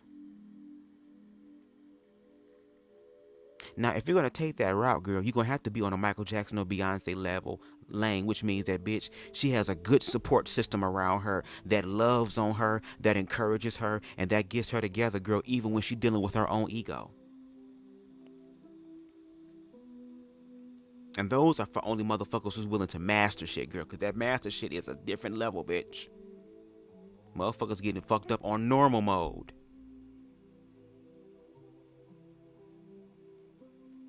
But I think if we look at perfection like this, I am already perfect in my experience, which means that no matter what I do, it doesn't matter what the fuck I do. Even though I will have to deal with consequences, even though I will have to deal with karma, even though I have to deal with the law of cause and effect, I can't escape that. But because I'm already perfect, I'm always connected to redemption. And I'm talking about redemption within yourself.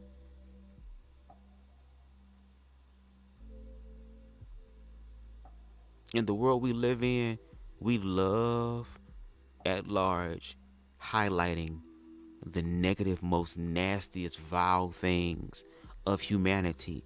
And we put most of our focus into that instead of at least trying to have a balanced viewpoint of it, dealing with the negative and the positive aspect of it. But we address the negative.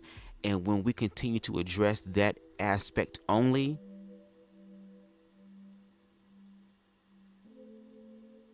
and refuse to see anything else other than that on both sides of the spectrum objectively, which means whatever transcends your beliefs, whatever transcends what your ideals are, which were probably taught to you, because religion has indoctrinated the majority of us. It's still the world's biggest number one religion. And there are people in power who have truly perverted it.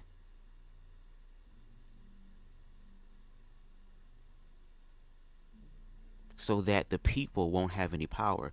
I mean, hello, that's why history is important. Why do you think the slave Bible was important for them? And to have somebody black teach them the slave Bible, the far as taking all of the scriptures out that spoke about power and being assertive and being confident and vibrating higher. And even in warfare, bitch, righteous warfare, because it's in reference to self-defense and knowing your worth in this reality. All those scriptures, all those verses were removed. And the only thing that was left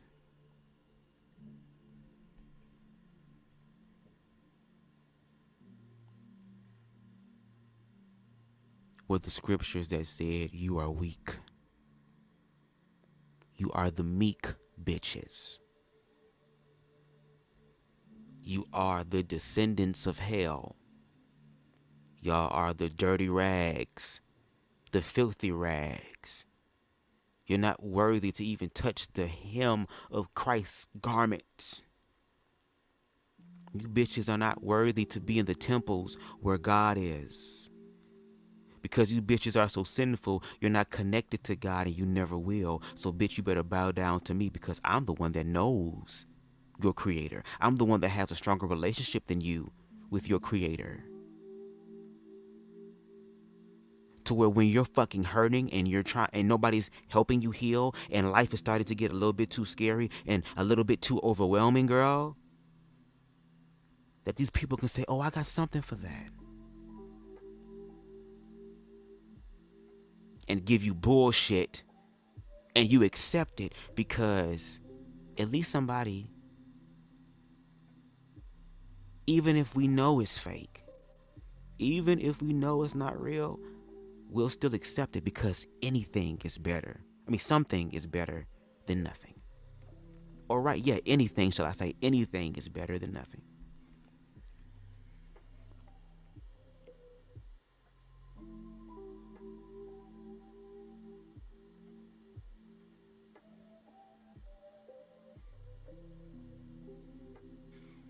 The name of the original live is entitled The Agenda, a conversation amongst intellectuals. Intellectuals, in my opinion, are individuals who are willing to speak where they're at right now to say, hey, this is where I am with my knowledge. I'm sharing my knowledge. You're sharing your knowledge. Oh, you're challenging my knowledge? Come on, challenge my knowledge, please. Iron sharpens iron. This is supposed to be the training era. Like, we need to find a way to look at this shit in reference to, like, sparring. Not sparring as far as being cocky and I'm going to be the best out of you bitches. And even though there will be people who will come through and do that. And look at him now. Look at Dr. Umar Johnson now. Look at Tariq Nasheed now. Look at Nature Boy now. Bitch, look at Brother Polite now.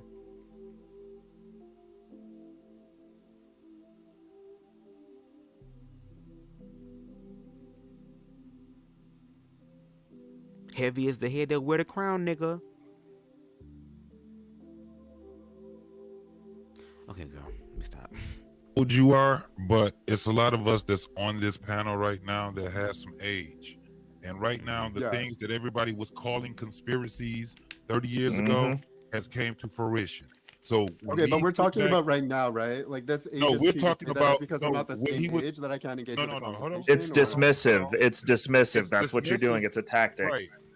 Because what you were saying with that. No, actually, I'm pointing out that a news article source has been debunked on numerous occasions about history, for being right? not factual. No, actually, it was about their interpretation of history, what they think history is. Just like there's a history of what the Nazis did, how there's documentaries that showcase the history of them committing crimes and acts against humanity that people to this day still believe in.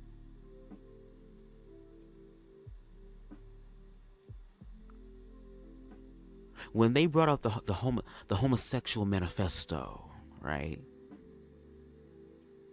And they talked about, oh, we will be inside your bathroom stalls, we will be in your movie theaters, we will be in your this, and we will be in your that, and we will try to come for your sons, and we will lustfully entice them, and we will do all this type of shit, and whoop-de-whoop-de-whoop-de-whoop, and blah, blah, blah, blah, and all this other sick, nasty, freaky ass shit.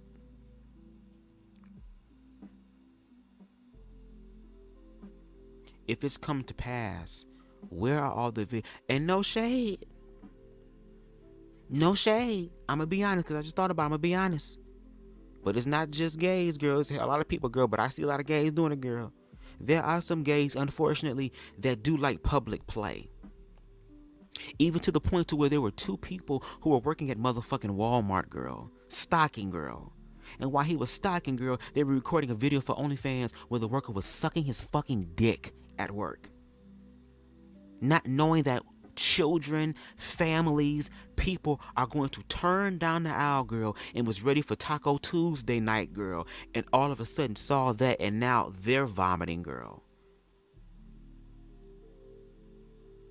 And then what happens is, because when people do that, to Nev's point, because people don't understand isolated incidents or try to understand them for real or dissect them. Because again, you're supposed to question everything, right? So again, we're always questioning things. What they would do is they would drag it across the entire community to say that's what y'all doing.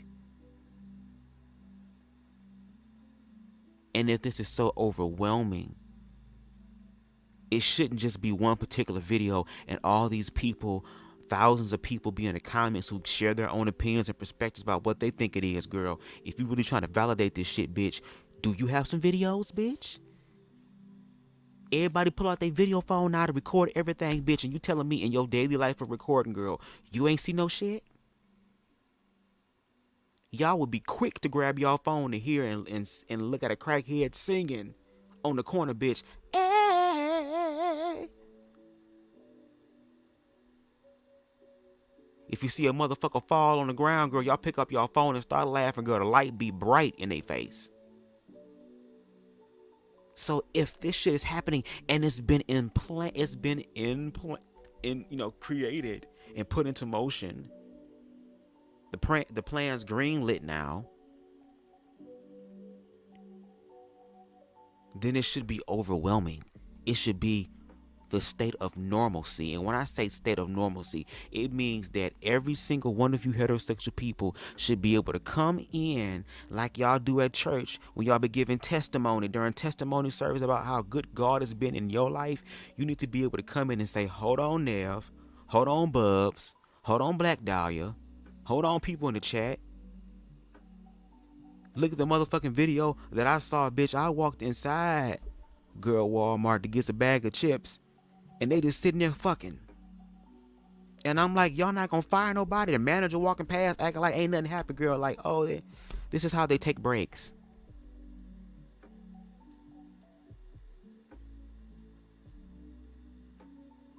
But y'all don't. Y'all talk about extremists. Y'all are supporting the extremist idea because you believe everything else except for the natural occurrence and expressions of queerness.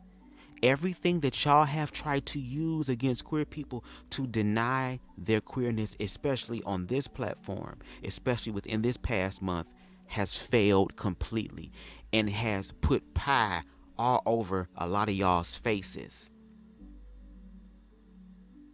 But extremists don't give a fuck about that because they're the true agents of chaos. They don't care because extremists don't give a fuck about a common place, a common plan, a gray area girl. Extremists wants it all destroyed. There is no compromise. There is no talking this out, girl. That is what extremists do. And some of the people on the platform hold extremist views, especially in their faith. Oh, I mean, you can do what you want to do, but I mean, God said this. Okay, let's play because the Bible tells me so. There's a few people on the panel, girl, who are indulging in the deadly sin, girl. This ain't just a sin, girl. It's a deadly sin, girl, of gluttony.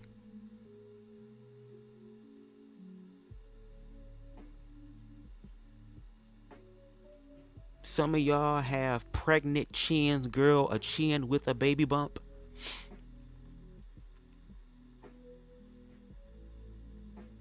Some of y'all wear the same size bra as your wife, girl. That's real love when you can share bras and shit, girl. Give me that shit. Damn, my back hurt. Shit. Bitch, I used to like sucking on your titties, girl, but I feel like my titties. You wanna suck on mine?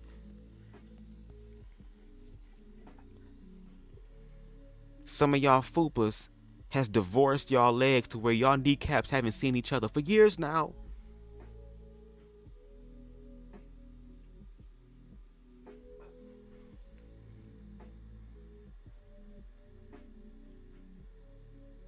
How about this? Because then people will use the defense of, well, it's my religious belief. It's my opinion. Which is true, girl. Just like how we can't control the outcome of the outside world, girl, neither can you. Despite you being a Christian, girl, what the fuck that mean? Some sort of superpower you got?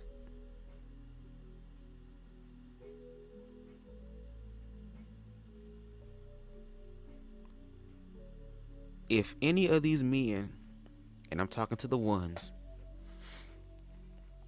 who again have the chin baby bumps, if y'all were to come, for example, if I was working at Wendy's or McDonald's at the front, register, right? Dine-in area. Some of y'all came in and said, hey bro, what's going on? Let me get a motherfucking triple baconator with cheese on it. Let me get some large, make that a large, bro, large fry, and get me a Dr. Diet Pepper, because for some reason I guess the diet is like, okay, Lord, at least I tried something. At least the Papa's diet, bitch. Nah, girl, go all the way. Even the song says, girl, I'm running, trying to make 100 because 99 and a half just won't do, girl. Just do the full 100. That's like drinking juice and leaving just a swallow in the bottle. Bitch, you might as well commit You think that, oh, it's a little something there. Okay then, nigga. Well, the next time I get some juice and it gets down low, I'm gonna put a little bit of Suge Avery P in it, and we gonna see what's really gonna happen. But if y'all was to walk up there and ask for that, how would you feel if I were to say, sir, ma'am, sir, ma'ams, I can't serve you that. What you mean you can't serve me that? I got the money right here. Is my card not working? No, it's just, according to my religious beliefs, I can't serve that to you, sir. What you mean you can't serve it to me? Well, you're indulging in the deadly sin of gluttony. Looking at your state, your physical state. The fact that you over here looking like you are in your 13th trimester. Been pregnant for 3 years, girl. It's not a cyst, baby. It's not a hernia.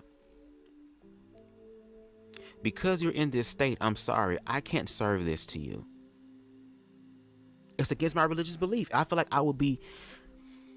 I consciously would be allowing you to eat this food with all of this grease and bacon and bread and goddamn beef and shit and them large ass fries with the sea salts on it. And you also got a chocolate shake too, nigga, and a Diet Pepsi.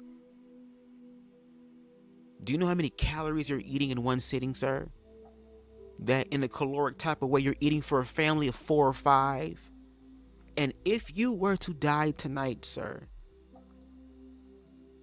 I could possibly go to hell because I could have been the one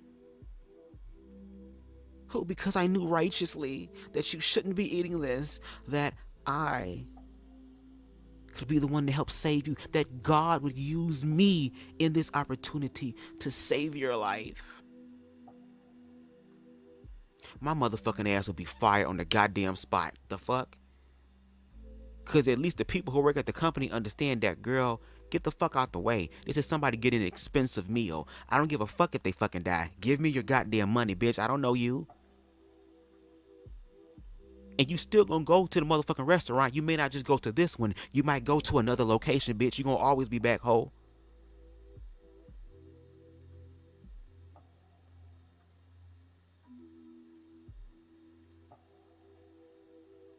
But people, because it's organized religion, girl, feel like religion is a loophole to where it's like, now, girl, I can judge you bitches and find a way to be justified in it.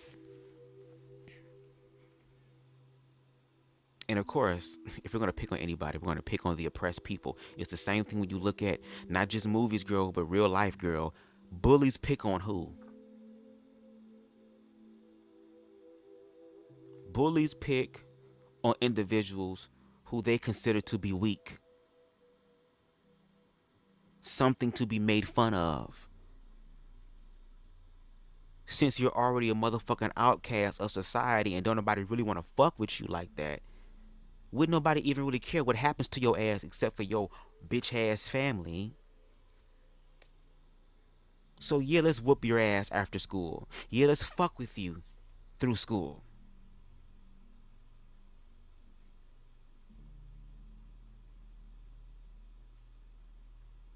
Let's make your life a fucking hell.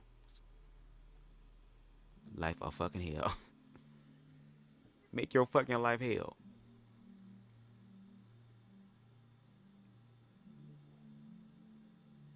And you realize that bullies never ever fuck with people on their level. Like, girl, y'all don't be trying to bully all these other motherfuckers that you know will whoop your ass. And that even for bullies, girl, there is a way of redemption, because you eventually will come across, girl, the wrong one on the right day. And I said that right. The wrong one on the right day, girl.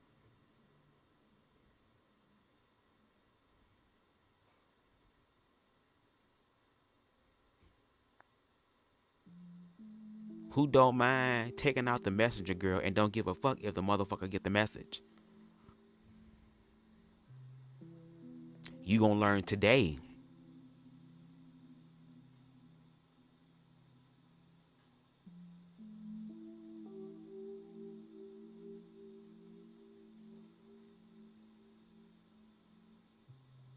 Look at their face. That's how I be looking sometimes. Girl, what? Girl, what? Girl, what?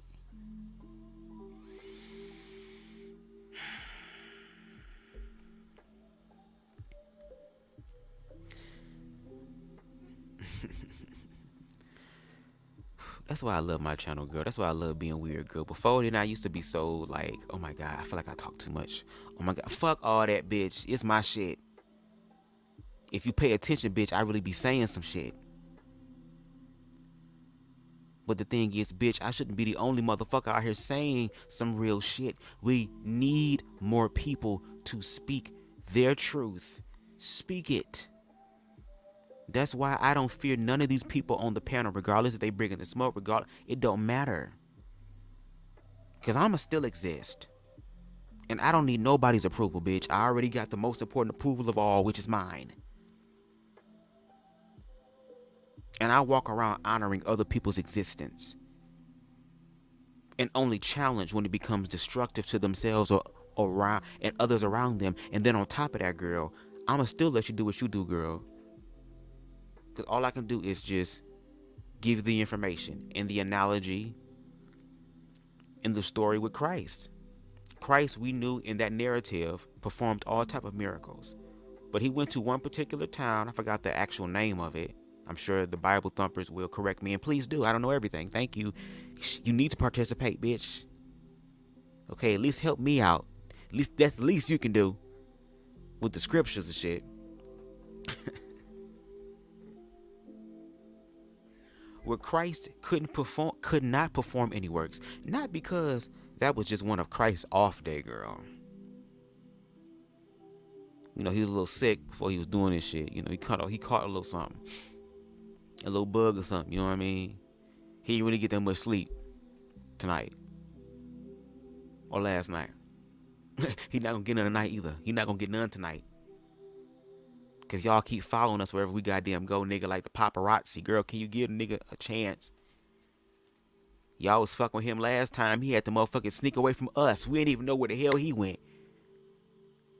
Imagine we thinking Jesus right here asleep and we wake the fuck up and this nigga is gone. I'm like, nigga, did they sneak and get this nigga while we was asleep, bitch? Now we fucking up like this. Now we fucked up the game, girl.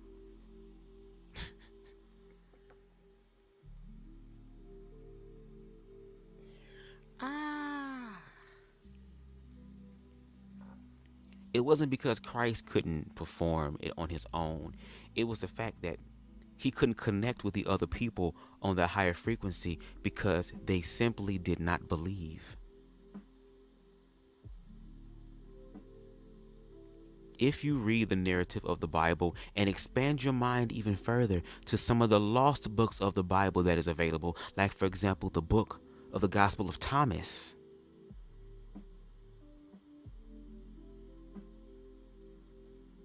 They did this with the slaves, girl. It's same playbook, girl. Different generation, bitch. The new motherfuckers don't know what happened in the past.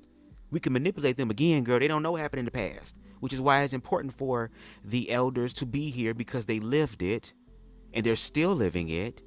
But even they have to evolve in their thinking as well.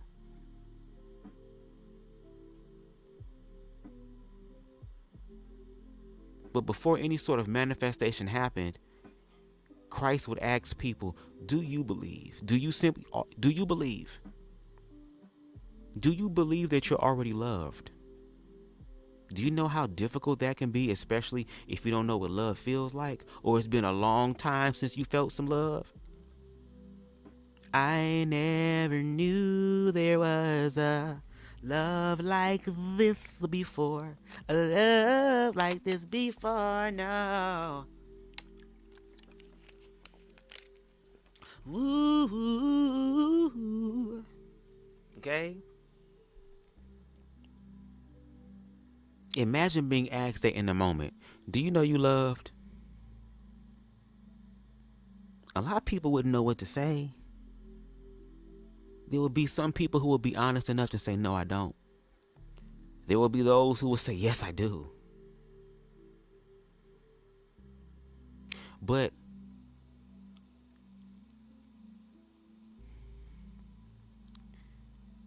I'm not talking about a love that is outside of you, because any love that's outside of you is supposed to enhance you, not be your full support system and your full foundation. It is your job to strengthen your mental and emotional foundation, because you will experience things in your life for the duration of your life at random times, girl, where you gonna have to stand on you,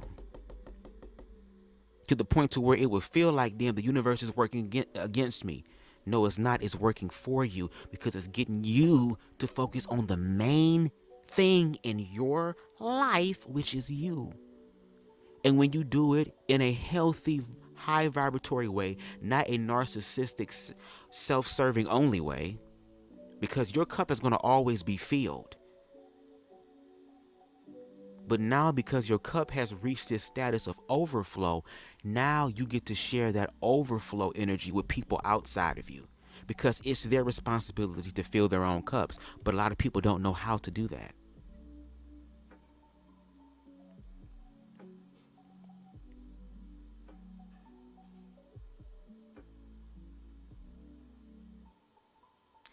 Okay, let me go. They said everything about the jab was non-factual, and look at y'all now, dropping like flies. What are we talking about? Well, that's your belief. That's your belief. It's clearly not the case. I'm still alive. Look at me go. So far. So you can try and dismiss that as whatever sort of partisan bullshit that you wanna believe. But the fact of the matter is that when we allow people in our communities to spew conspiratorial nonsense, we get farther and farther away from the actual issues, and then we start talking about some dumb bullshit that isn't even happening. Whose community? Whose community? Whose community are you talking about? Communities. Can you use your winner ears, Ray? One mic. Winner ears. I like it. Okay. Excuse me, ladies and gentlemen. You're a winner, Ray. I really can't say. You're a winner, Ray. You're a winner, Ray. Hello to everyone. You're a winner, Ray. Let me tell you something, baby. Black Dahlia, again, she came not to play. She came in with the good old mom energy, girl, the black mom who like, bitch, before I go to work, I need you to clean this goddamn house. I need you to put that motherfucking meat in the goddamn sink in some warm water and let it sit there so that when I come home, I can already just get this shit done, okay? I want it to be an easy 30-minute meals, Rachel Ray, 15-minute meals at this goddamn point, because I low-key want to feed your ass ramen, but I'm trying to be a good mother. So when I get the fuck home after working all day, can you at least, since you are here and you contribute to this house, can you at least contribute into the maintenance of this house, girl? And guess what, baby? She walks in the door, girl, and we just now vacuuming. Sitting there with that look on our face like, huh, mom, I didn't. So Black Dahlia is coming in to literally whoop ass. She is having that Auntie Nita spirit, which is another counterpart, or not counterpart, but just another attribute of the power of the feminine energy. That if you push her to the brink, bitch, she will start to talk, girl, and y'all don't like that shit, girl. And especially as a black person, girl, I respect the hell out of my goddamn mama. I wish I would sit up here and say some out the way crazy shit to my mom. I don't even let that shit come through my mind.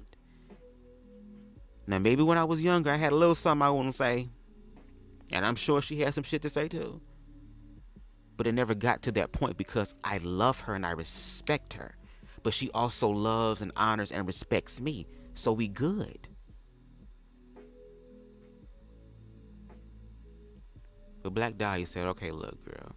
Just like how Reckless Ray was like, fuck your bullshit, Bubs. You're a fucking loser.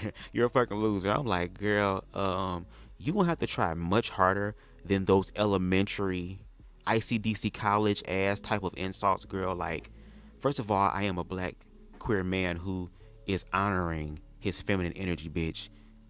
I'm sorry. When it comes to reading, and this might be biased, girl, but I would love for y'all motherfuckers to try us and test us. Test the best of us, girl. I'm not saying I'm the best, girl. I ain't saying I'm the shit, bitch, but I'm some of it, though. But I'm some of it, though, and that's all that matters. I'm getting mine, bitch. But queer people know how to read and roast better than any fucking body, girl. Because even though a lot of queer people couldn't protect themselves physically, girl, oh, they found another way to protect themselves, bitch, and they would use their goddamn words. Because words have power, too. And some motherfuckers know how to use their goddamn tongue like a razor-sharp sword. Skilled, bitch. Like the best samurai to have ever walked the lands of the lands across the lands.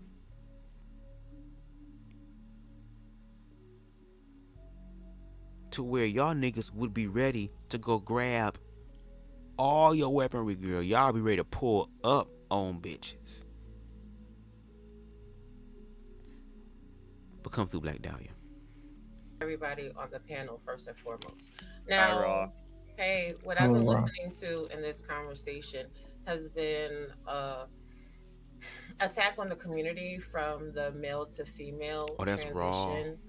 And it's a lot of assumptions because not all males actually have post-op surgery to actually go the whole distance to make themselves a physical woman. Also, whenever we're having these conversations, people forget there are female to male transitions. No one ever addresses that topic as well. So I don't even think the issue is the trans community. I think the issue is a lot of people castigate men that choose to transition to women. Now, the conversation always comes up, well, they can't procreate and they can't have natural children, as if there's a whole bunch of natural born women that are not suffering with fertility issues as well. Correct. That don't have to use surrogates, that don't have to use other measures in order to create children. So if that's your talking point, then your argument really comes across as bias and not one based in facts. Now, when we're talking about the genetics of it all, for those of you that are unaware of the scientific community, CRISPR-9 is actively working to create designer babies and children. So literally, your child can be whatever you want it to be. So to say that the gay G conversation has gone off the table, no, it hasn't. They elevated it beyond the common man's talking point. It's up in a scientific factory. And you know what I'm saying, where they're actually looking at each individual genes. If you haven't heard of epigenetics, you should really look into that. They're doing multiple, you can shake your head no, JT, but I have a degree in science and I work in the science field, and we're not even talking, no, I'm shaking my head no, because we're not even arguing those points at all. But what you're saying, we've already been past that. I'm not finished. And why does everybody Wait, hold on, no, because she was saying a lot of stuff. Because let's not forget, Illuminated Revelations came through and told us, girl, from what was first a legal standpoint but evolved to a legal, spiritual, and moral standpoint, that sodomy was anti-nature, anti-God, that two men can't come together and put their dicks together and create babies, that two women can't come together and scissor children are then brought into inception and manifested in this reality, girl.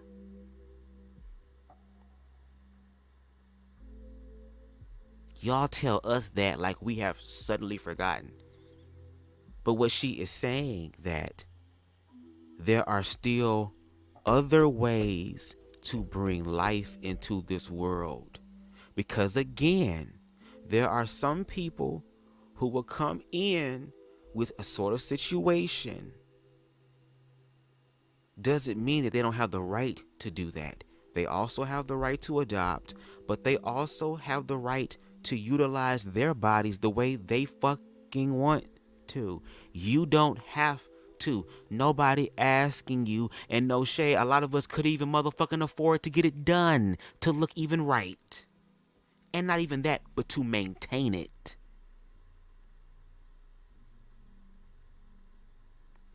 So all Queen Raw B was saying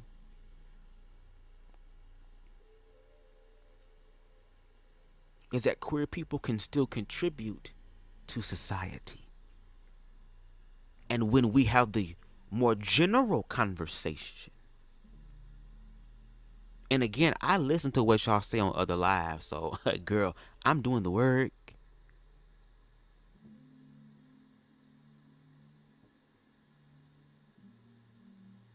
The argument or the pushback against queer people is that you're anti-nature, you're anti-God, and because you are both of those things, and we see that y'all can come together and procreate, by default, that means that y'all way of living is wrong.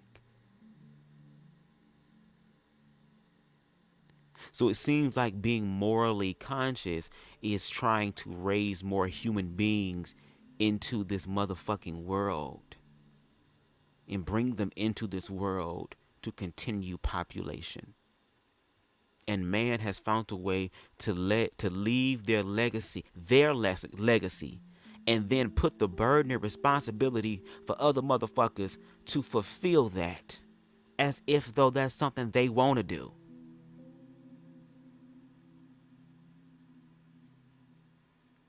I can't live my life because this motherfucker wants me to finish what the fuck they started.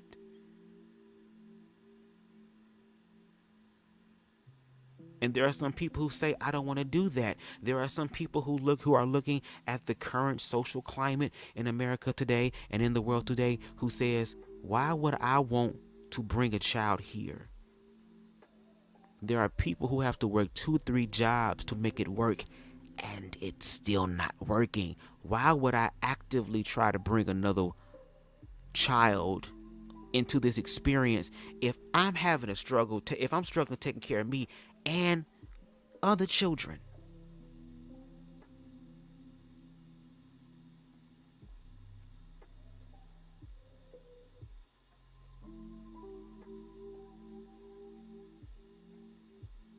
But for those who are prepared to have children, for those who are self-actualized and have healed and are realizing, at least initially, and reminding themselves throughout the process, regardless of wherever they're at emotionally or mentally, that when I bring a child into this world, yes, it is my child.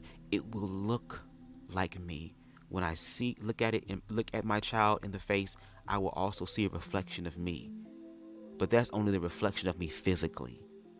Mentally, emotionally, spiritually, psychologically, and even physically, girl, now that I'm thinking about it, that spirit, that soul within that vessel is entitled to create its experience any fucking way it wants to, even if it is destructive. Because we have seen lives of parents who are begging and pleading for their children to save their fucking lives, who do struggle with addiction, where the drugs have definitely got a hold on them instead of them having a hold on it. Alcoholism has a hold on them as opposed to them having a hold on the alcohol. Hell, even motherfucking weed in some cases, girl. And psychedelics and shit. If you're not using it in a way to better yourself, to open your mind, but as a way to escape your reality and try to live in a different world and then be addicted to that world as opposed to changing your actual reality that you have to be with. You have to live that.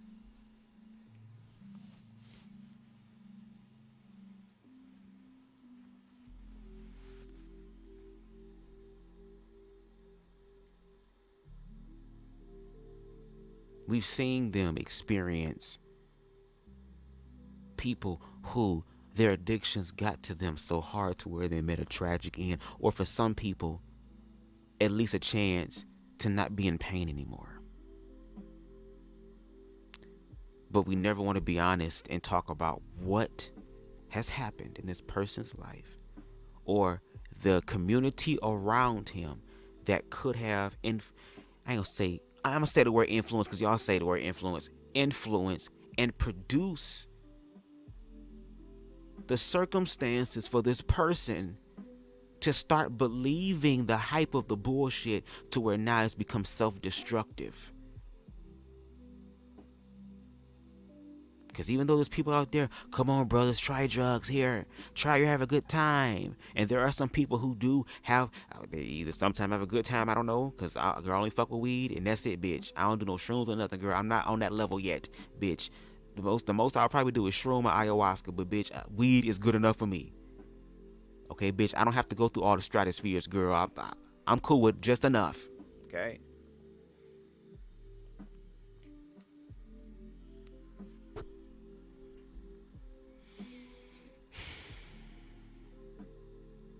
I love me, y'all. I love me more and more, bitch, because I'm going to be me and still get my shit. Anyway, let me shut up so Miss Black Dahlia can continue to educate. Because, baby, she came on and talked, girl, and triggered the people who are on the quote, unquote, right side of nature. And the supreme side of nature. Forgetting that God's source universe don't give a fuck about those titles that you put upon yourself. You still is human. You still is human. Which means that you're not going to escape the experience, boo. You're going to have to find a way to make that shit work.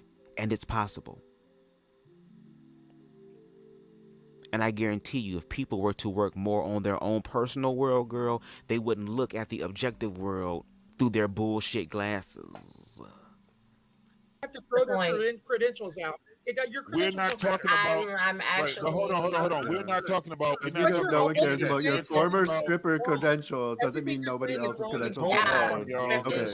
Hold on. But I wasn't finished, and I didn't interrupt any of y'all. So can I finish? Let Raw finish, guys. Don't be disrespectful. One mic. Let Raw finish. Because you don't agree. Appreciate you. So at the end of the day, the overall conversation and talking point is to get human beings to the point of transhumanism, right? They're not even really worried about the gender aspect of it. What they're trying to do is get you well acclimated to scientific changes in your humanity to take away your spirituality, your soul, or whatever, and make you more like a machine.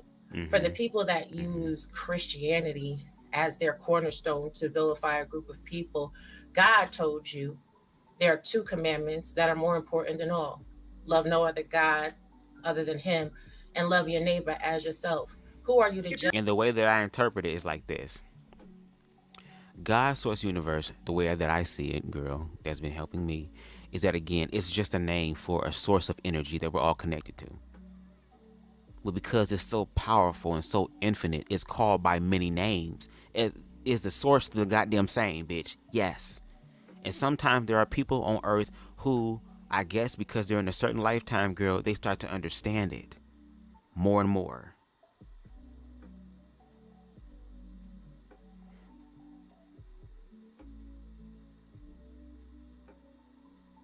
Okay, girl, I lost my thought.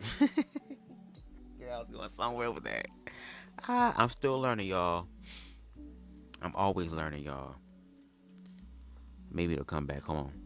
When the Bible, oh my God. Oh, yes. There we go. Thank you. Yes. The 2 commandments. To love the Lord your God with your heart, mind, body, spirit, and soul. The way that I interpret that is this. Put source. The one thing that never leaves you or forsake you is you. And we were fearfully and wonderfully made, but also made in the image, right? Let us make man after our own image, after our likeness, right? So we also are the missing key to our own enhancement and connection to our own life. So put the power and love of the God in you first. Put that first. Whatever the fuck you put behind that bitch, it's whatever. Because that's basically what it's saying, is that let God, let power, let higher vibration be your foundation, and the climb will be limitless. The building will be limitless. It will be unlimited.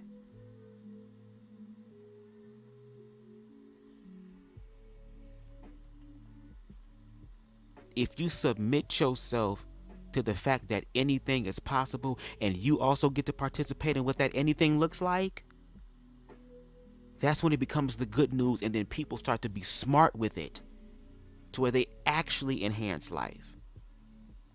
And all Black Dahlia did was come up. Oh yeah, in the second part, treat people the way you want to be treated. The way you treat people is how you feel about your damn self, honestly. Because people are just a mirror of you. If you get to that place in your life to understand that, or in your mind to understand that. But Black Dahlia literally just came up there, just like how people on the platform who are heterosexual said, oh, well, I believe, you're cool and everything, and you can be cool and stuff, but just, do it behind closed doors because, children are impressionable, and, like trying to censor the experiences and expressions of queer people. And then when there's any pushback, y'all try to go around the world, on Spirit Airlines, girl, we drop it into the water, girl, planes explode, and they just Spirit is really taking us to the spirit realm.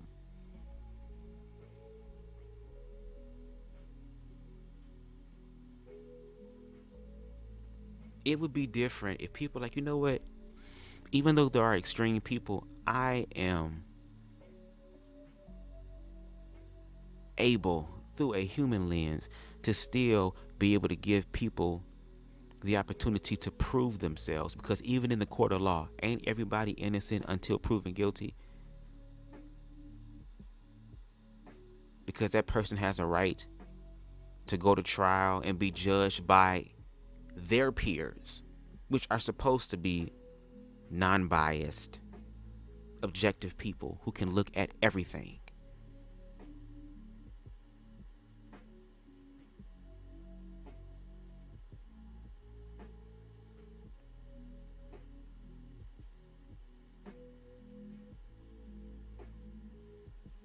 But then when the queer people start giving that energy back and starts calling out all the arguments that's used against queer people, and she does it as if though it's like second nature, and y'all talk about this and that, girl, like we've been here before, girl, we'll do it. She just very chill with it, girl, and people are triggered to where she got interrupted. And I get it, interruption gonna be part of the process, girl. But for me, girl, I watch Bigo sometimes, so I know how to use the microphone, girl, to get it. Bitch, I'll put that bitch out. Bitch, you gonna let me finish what I gotta say, ho? Hold on, bitch. I know how to use my microphone to kind of get up in the ear a little bit. I wasn't done. I'll probably answer your damn question if you just shut the hell up. Please don't interrupt me. I hate it whenever atheists use a Bible. Don't use the Bible if you're... Miss Kevin, girl, I'm glad that you have went from the top girl to the goddamn thing that you truly are, girl, bottom, and you're at bottom stage right. I'm going to need for you to please still keep it cute. Just because you feel offended, girl, because she's calling out your Lord and Savior, girl, that battle is not yours, right? It's the Lord's. Girl, you think the Lord needs you to fight his battles? You think the Lord needs you to fight his battles? The King of Kings and the Lord of Lords is asking for you to fight his battles?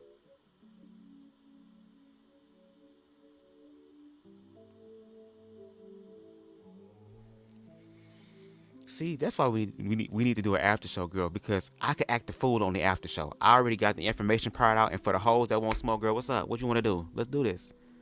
And I will not show up on camera, girl, because I'm going to be comfortable, girl, when it comes down to the reading and roasting. What the fuck I'm getting on camera and trying to look all good and presentable for? I already did that for the damn show. Now I'm about to change to these basketball shorts, bitch, and be motherfucking free balling this bitch, because I love letting my shit motherfucking breathe and shit. I'm going to have this blanket on. I have my fan on the side, girl. I'm going to have my read roll the fuck up, girl. Have about 3 or 4 of them bitches rolled up, girl. And be like, girl, are you ready to be entertained? Because we're going to be able to get into the conversations that y'all really want to get into, girl. All this other intellectual stuff is too much for y'all, girl. Y'all done told queer people on the next live after this, when the heterosexual people were talking about this live and this panel on the agenda. I know we're doing wrong, but we can only learn at a certain pace. Like, you don't have to wait. Black people have to wait, so you're gonna have to wait. Bitch, Harriet Tubman said, fuck that. I don't have to wait.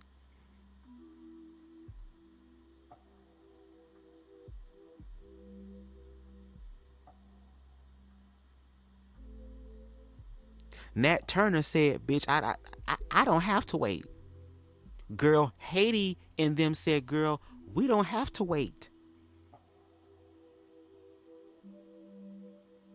And aren't they saying in your church that the blessing that God has for you, you ain't got to wait. You can get it right now.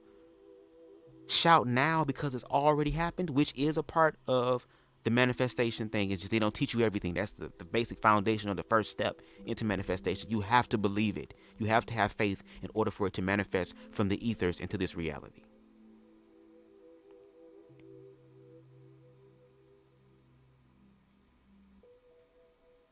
Miss Kevin, girl. But that's okay, girl, because Nev was on Kevin ass, bitch. I'm already subscribed to Nev. I just subscribed to Raw B, so I'm gonna be watching their content. Cause I need to actually like rest and just do nothing. I feel like I need to do something. Like every day I'm doing something that adds to the enhancement of my life. Every single day. The way that it benefits me in my own unique way. That has been working for me, and God, thankfully has been sustaining me thus far. But baby, I feel like Nev also has their degree in trollology, bitch. And I appreciate it, girl. Over there looking like one of them big old video game streamers. Okay? You're not Christian. I'm sorry. Who are you talking to, ma'am, sir? I'm having a conversation and I did interrupt you. You're not talking to me because I actually am Christian. I actually okay. Well, I understand you're emotional and you can't hold your mule. You are because I'm speaking. I'm speaking, and I did. Actually, I'm not. Would you care for me to pull up the scripture? Would you care for me to pull up the scripture? Black man, you better tell her. I know Black man, you better tell her. Black man, you better tell her. But still, Black Dahlia, I want to say, even in love, you still have to. Oh my God! But I'm not even finished making my point. I'm saying, like, yes, I'm not even finished. Let Raw B. But who's to say that Raw B has not subscribed to righteousness? Y'all just have been indoctrinated to believe that the only righteousness is the Christian way. And there are some people, no shade, who are going to find some sort of freedom in Christ. And that's a beautiful thing. And like I said, I'm not against anybody fighting freedom because freedom is a unique experience. As long as you're not hurting yourself or others, is there anything that y'all can factually prove in Raw B's life to indicate that she has not submitted to objective righteousness in reference to humanity?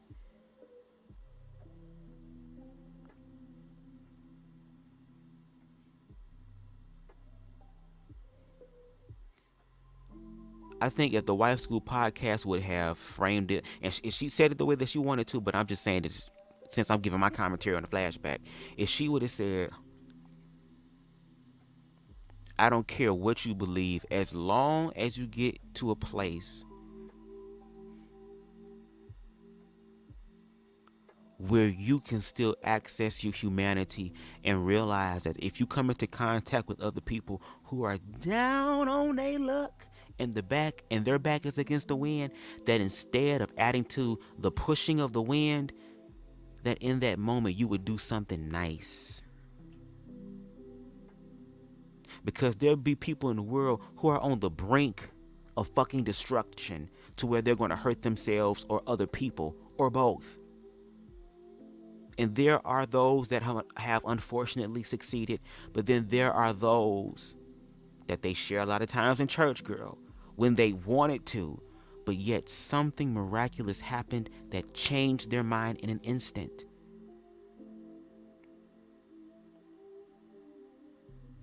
Again, redemption. So if you are an individual who's a human being who understands that you're a human being and you do the best that you can, and even when you fall and even when you slip, that hell, I'm going to get back up and I'm going to do better. How? I feel like that is submitting to objective righteousness. To see yourself in others, because y'all say that God sees itself in you. That we are all brothers and sisters in Christ, correct? Regardless of if we're aware of it or not, right? So why are we struggling on how to act like it?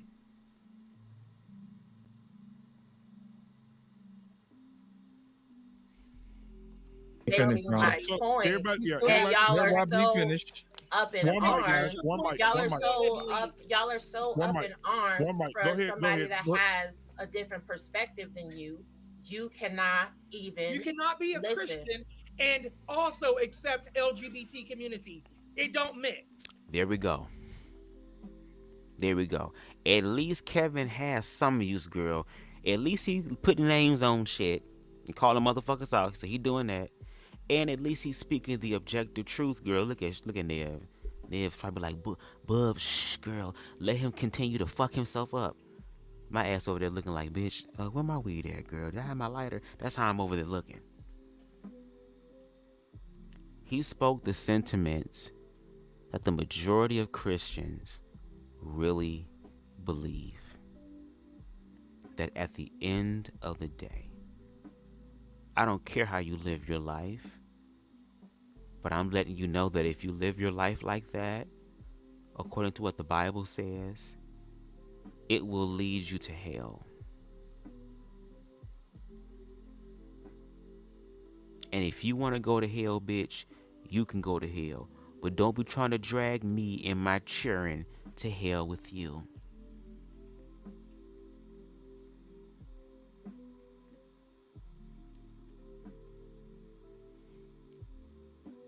And you think people are literally, who are queer, are going to experience hell on earth just to have that motherfucker be ran the fuck back in the afterlife, girl?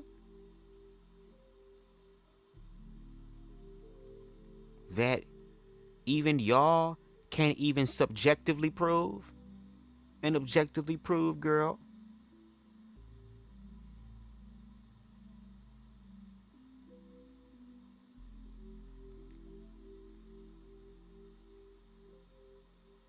That's the dangerous thing about ignorance.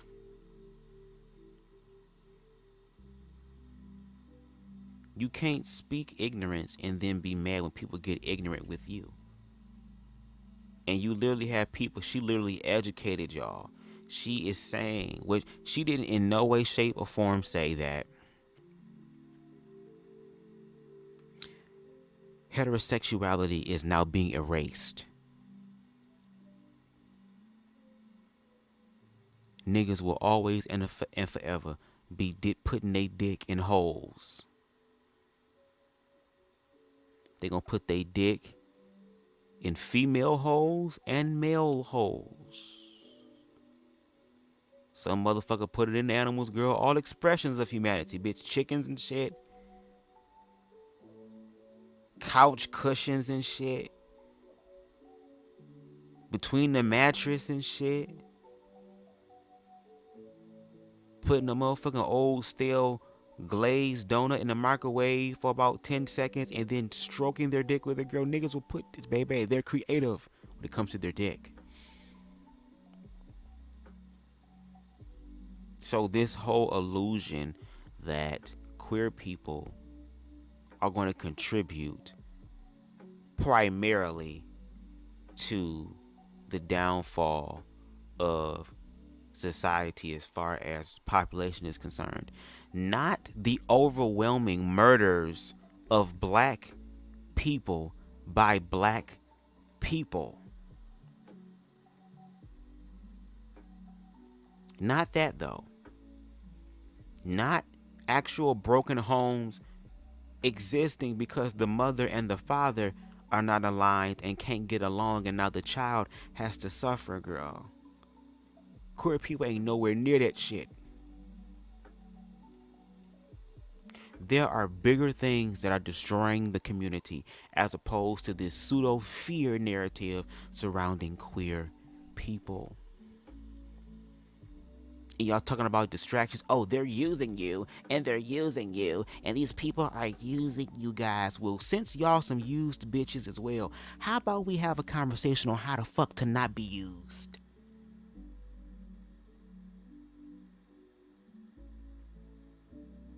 But y'all don't want to talk about that. Y'all just want to be able to get back to the point to where y'all feel like y'all supreme and on top, even at the expense of other people's safety.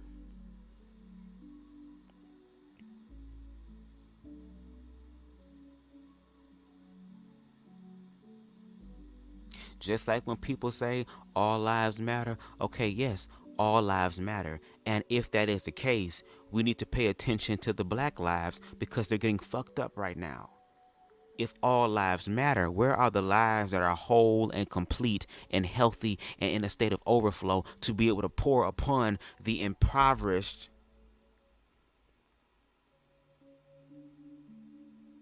oppressed community?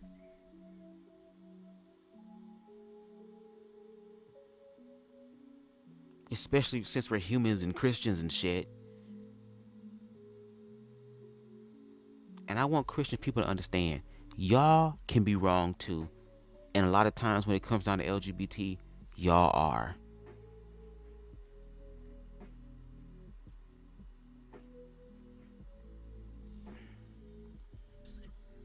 It doesn't mix for you. Maybe no, you it doesn't are mix still, for anybody. Read the Bible.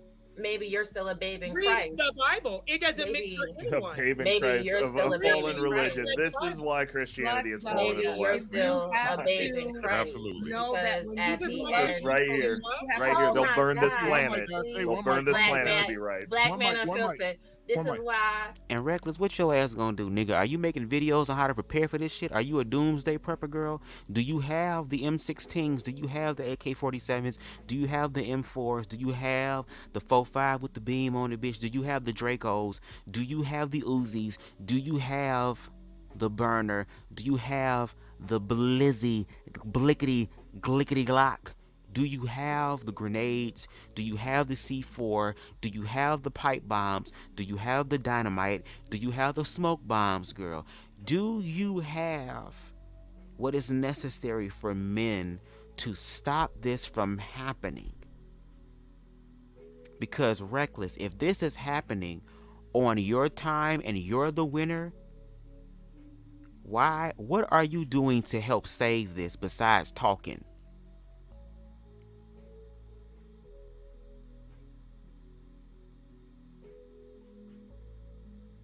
Over here looking like a Temu version of that black nigga that was on Enter the Goddamn Dragon. Looking like Bruce Leroy.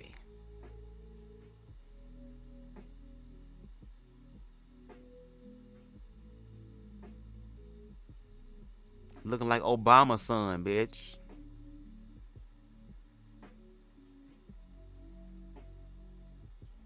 And if it's gonna burn, why you gonna let it burn?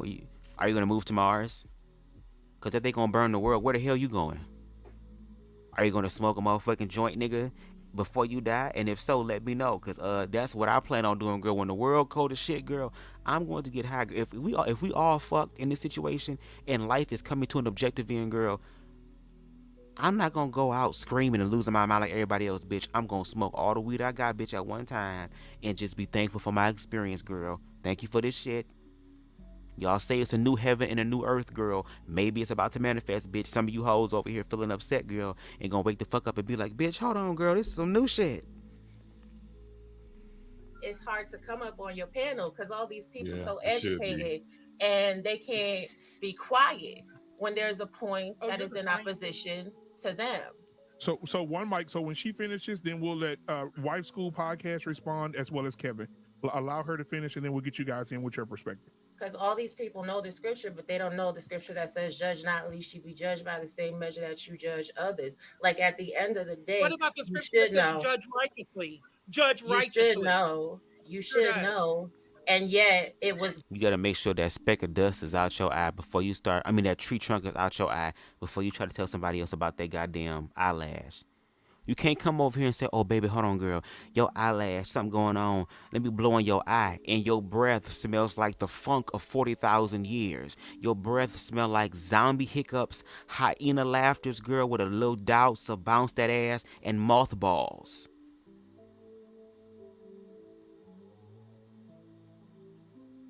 I used to have 20/20 vision, but this bitch came over here with this reptile breath. This Devora breath. This goddamn Baraka fucking fumes. Her asshole is breathing through her throat into my face.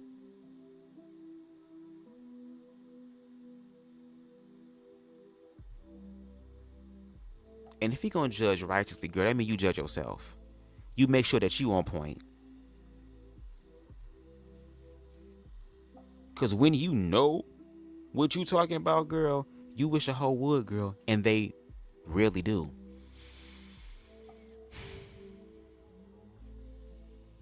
God. It was God. It was God and God alone. It was God. It was God and God alone. That's me. That Amen. got rid of sin. Or did you forget that God had his disciples? Okay, we don't murderers, need church. liars, adulterers, and everything else. Okay, and all she's doing is saying that I know it too. I mean, y'all have no problem when it comes down to correcting queer people. Y'all have no problem throwing Leviticus at queer people, Matthews at queer people, Romans at queer people. Y'all have no problem talking about Sodom and Gomorrah and saying that was the downfall of queerness, girl. I mean, of humanity, girl, or the civilization of Sodom and Gomorrah. Y'all have no problem letting us know what is natural and what is offensive to God and what will not inherit the kingdom of heaven, girl. But again, but when the queer people say, okay, girl, let's play that game. Let's say that's to your point, girl. Like T.S. Madison said, bitch, girl, your ticket for hell should be coming in the mail pretty soon too, bitch. Because if we're going to use this motherfucking thing, if we're going to use the Bible as a weapon, girl, don't be mad when some hoes know how to use that weapon better than you. Some of you hoes, to Reckless Ray's point, pick up a goddamn sword and be parading that shit around like you know what's going on, girl. Have you been cut by a sword, bitch? Have you survived being cut by a sword, bitch? Have you sliced the hoe's head off, girl? Did you see what happens in real war?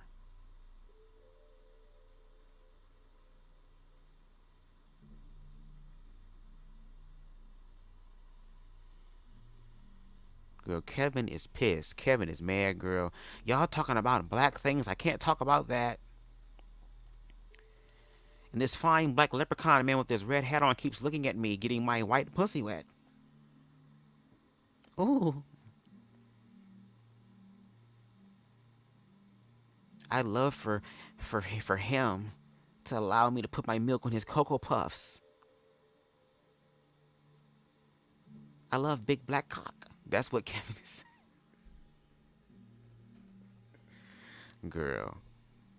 Because I was giving them hoes smoke too, but now that I'm sitting back, I'm like, come on, Black Dog. Come on, Raw B. Raw B is like, girl, yes. See, that's who needs to be on the panel next time. Have me, have Raw B, and if I had to choose somebody, Black Men Unfiltered is a good idea.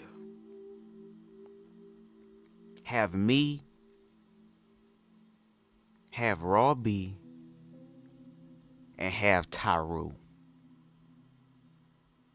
Us three at this motherfucking point, bitch. Let it be an open panel.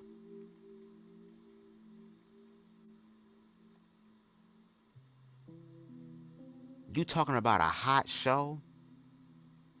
Get me, Raw motherfucking B, and Tyru, who is, and I keep forgetting to mention his name, he is probably the most secure or knowledgeable when it comes to queerness of men over on Black Men Unfiltered besides Dr. Nakumbe. When I tell you Tyru, they be teasing him. Oh, you must like T-girls. You must like lady boys. Then, Tyru, he might. Nah, bitch, he's just secure in himself, girl. I wish some of you niggas would try that. Get us three, and at this point, drop the link. I want Information Man to hit the link. I low-key want Chaotic Truth to hit the link.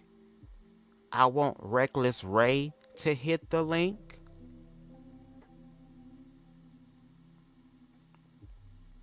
I low-key want Landscar to hit the link, girl, because baby, at this motherfucking point, bitch, girl. You hit the motherfucking link and you start talking shit, girl. After you flagging my damn video and shit for no reason. Oh, because I fucked up your ego and you ain't even listen to the whole video? And you think that somebody's obsessed with you? Again, I be gagging at how people be sitting up here thinking that just because niggas gay that they want you. That's offensive to me. Damn it. I'm about to call HR in this bitch. How dare you? But I want these niggas to hit the link.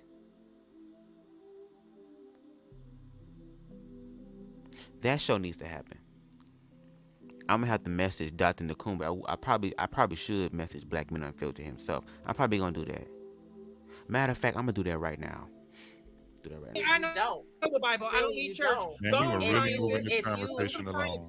If you knew the Bible, then you would know how to hold your mule. I don't need church. If you knew the Bible, you would know how to hold your mule. You would know how to hold your mule. You obviously don't like religion. You would know how to hold your mule. You would know how to hold your mule. Okay. You see how you're a Christian. You see how you're claiming Christ, but you're angry. No, and I am a Christian, and Christ, I'm calm. but you are coming into agreement with sin. Oh, I'm coming into agreement with sin. Yes, no, I know that vengeance and judgment belongs to God. Homosexuality is a sin. Hey, it's an Can you mute his mic? to God. Yes, can you mute I'm him? trying to listen to Robbie. How much does it cost to bump Kevin from the panel while I'm up here? How much will it cost? Oh. How much does it cost? Now she over on Bigo. Baby, because that's the one thing on Bigo, baby. There are some bitches that be like, girl, bitch, I will pay to have you muted. I'm on overflow and so is this bank account, bitch. So, girl, let's see who God really blessing, bitch. That's what I'm talking. And I swear, if StreamYard ever introduces an ability to where you can actively mute the mics of other people, bitch, that I feel like is the only way that you'll be able to help navigate, right? And help navigate the conversation into a productive thing. Okay? Not this Bigo. Not this Bigo. I told What you. is it gonna cost? What is it gonna cost, Black Man? Hey, I got the money. How much is it gonna cost to bump Dahlia? Why are you rapping on my coattail, honey? Because you've been sitting up here. You've been sitting up here very loud. Institute the bounty system. I know, because you're real mad. You're real mad. Look at you now, so mad. Kevin, how much stripper money do you have to kick her off? You're mad. Use some of that stripper money. All right, gang. Let's Anyway, back to what I was saying. Back to what I was saying, Kenny. I mean, sister girl. But at the end of the day, when you're raising your children, you're raising your children. If you about your family, stop being a lazy parent. In the Bible, it says we're going to come into the times of the mark of the beast. So therefore, y'all see what it's given and what it's hitting for with global currency. You see what it's hitting for with them putting RDIF chips in your hand. This is the natural order of things as per the book of Revelations for all the Christians that know the Bible so well. So see, I don't have to worry about nobody else's sin. I don't have to worry about nobody else's life because I'm too busy worried about myself. I don't know about y'all, but I would much rather my works produce gems in the fire rather than ashes. Be very mindful of what you say. Be very mindful of how you judge people, especially when you're being biased. It's crazy. Like, everybody has their own children and everybody has to raise their own children. Y'all send y'all kids to school and y'all let teachers raise them. Do you think the school is the only place that your children are going to be exposed to ideologies and theories that don't support your religion or don't support your morality? Of course it's not. You have things inside of like some of the historical books, girl, in school where they talk about dinosaurs and shit. Y'all take y'all Christian ass will take y'all kids to goddamn Universal Studios, girl, to go ride Jurassic Park. Y'all let them watch Jurassic Park. Y'all let them listen to shit with damn dinosaurs and shit that says that this shit has been here 600 billion years before Christ's inception and all this other type of stuff. Yet y'all don't choose to believe it, even though it's been objectively proven. This is so funny. Christians should be the most magical, the most metaphysical people. They're the ones that are connected to the supreme knowledge of truth, to where they should be out here literally loving on people, and their power alone is so connected and so potent that it literally transforms other people. Meanwhile, a lot of Christian people are just people who are part of the public girl subscribing to one faith. And they ultimately is just trying to subscribe to that faith because either they're afraid of hell or they simply want to live a better life. We can see who doesn't want to go to hell and who simply just wants to live a better life. So what are you pouring into your children before you send them out the door? That way. I was off for a second, so if I'm repeating a point that was already made, I do apologize. But to your point, Black Dahlia, so do you just not feel that we have an obligation? Like if we're going to use words like community, is that not the cornerstone of it? The idea that we try to affect institutions in ways that would benefit the community. So it's like, yes, of course, parents have an obligation, and I'm a school teacher, so I know all about how parents send me their kids and expect me to wave a magic wand, and then of course everything I taught them in 7 hours is undone when they get home. But I also can still recognize that some things have no place being taught in school or being encouraged in school because young people have impressionable minds. So do you not, make that correlation? Okay. So do you believe that sex education at all should be taught? Or is your issue only things that are taught for LGBTQIA? I definitely do feel like sex education should be taught in the way of,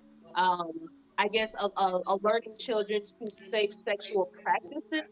And of course, in the realm of health, to know how reproduction works and this kind of thing. But from there, beyond there, whether it's in a heterosexual lens or an LGBT lens, no, I don't think it has place in public schools. Hey, but you listen to what you just said. Everything I taught them in 7 hours is undone when they get home. But I also can still recognize that some things have no place being taught in school or being encouraged in school because young people have impressionable minds. So do you not, make that correlation? Okay. So do you believe that sex education at all should be taught? Or is your issue only things that are taught for LGBTQIA? I definitely do feel like sex education should be taught in the way of, alerting children to safe sexual practices. Alerting children to safe sexual practices.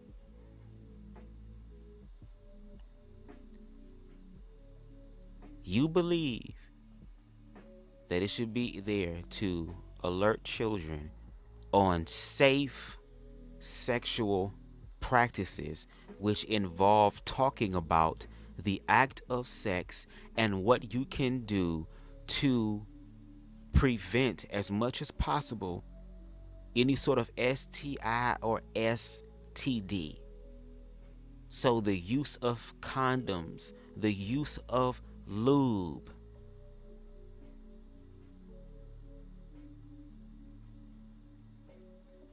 So that, and also how the reproduction system works, the testes, the sperm, the whole down thing of it, but also in those old school 60s and 70s type of documentaries that talked about children exploring their sexual urges and stuff. Like they had the one where the mom walked in on her son beating off, and she was like, "Oh, I'm so sorry. I'm so sorry. I should have knocked. How silly of me. I'm sorry. Look, after you're done, we can talk about what happened with also your father, because what you're feeling is completely natural, and it's okay. Just make sure you wash your hands afterwards, okay?"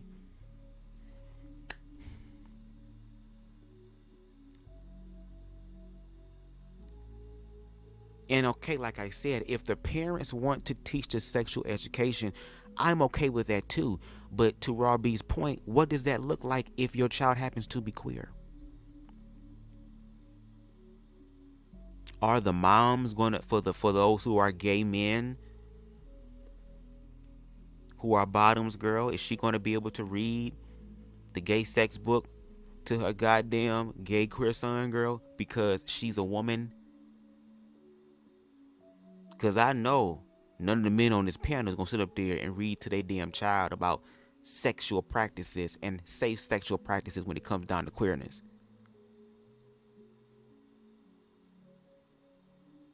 Let's continue with her response. And of course, in the realm of health, to know how reproduction works and this kind of thing. But from there, beyond there, whether it's in a heterosexual lens or an LGBT lens, no, I don't think it has place in public schools. Right, but this is the thing. But your kids is going to have sex with other people from the public. I hope they wouldn't be fucking somebody from the family. And I mean, hey, if you kissing cousins, God bless you.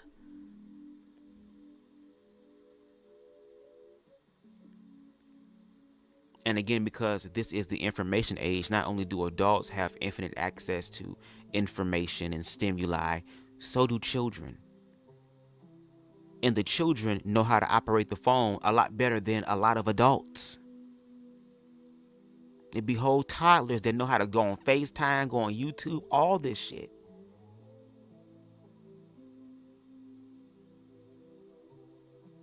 And to Raw B's point, shout out to Raw B. They have to go out into the world with other people who are going to live and believe and think and express themselves differently than them. If you teach your children how to have a strong, solid foundation in who they are, when they go out into the world, they will not be moved because they already understand from inception all the way up to now that I do matter, that I am worth it. And if anybody says otherwise, bitch, fuck them. But we don't teach children that, unfortunately. At least we're starting to be aware of teaching our children that. And even when I do have children, God willing, in the future, I'm going to have to deal with my own ego. Because sometimes my children, I know they're going to try me. I got a smart ass mouth. I can only imagine what the hell they finna say to me. But I know I will be raising some great, amazing human beings. And I'm going to love them whether they're straight, whether they're gay, whether they're fluid, whether they want to get married, whether they don't want to get married, whether they want to date somebody black and marry somebody black or someone who is not black. As long, are you happy? Are you satisfied in your life? Is your mental health well and better because of this? Do you feel like life is worth living now? Does it help you to be in the present moment even more? Are you hurting yourself? Are you hurting anybody else? Okay, then. Do it.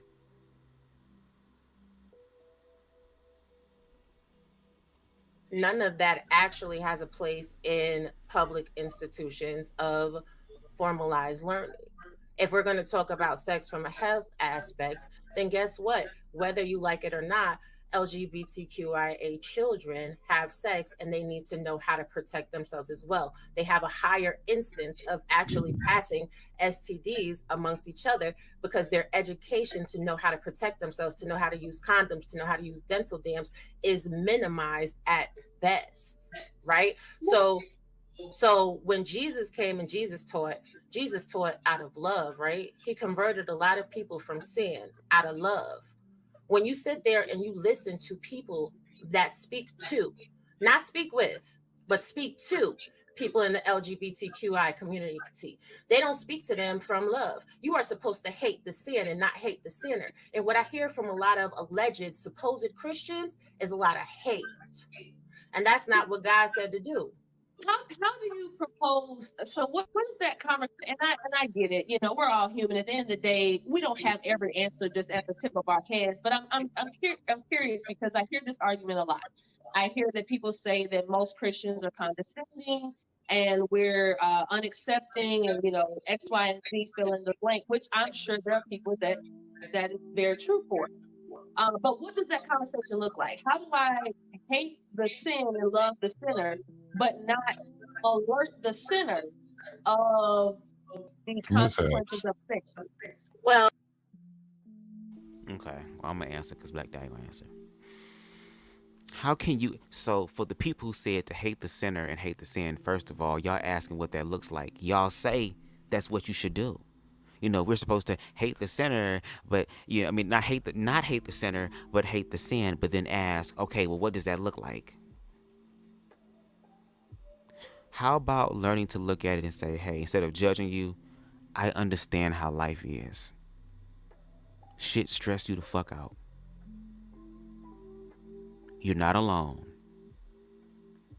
I ain't gonna judge you. I don't know what's going on. And to be honest, unless you personally share it with me and feel comfortable enough, it ain't my business to know what's going on. But if I see another hurting human being in the world, instead of judging and telling them, oh, what you need to do and what you should do, how about you just operate in love and let love do that part so that you ain't got to do the mental gymnastics? It literally is that simple.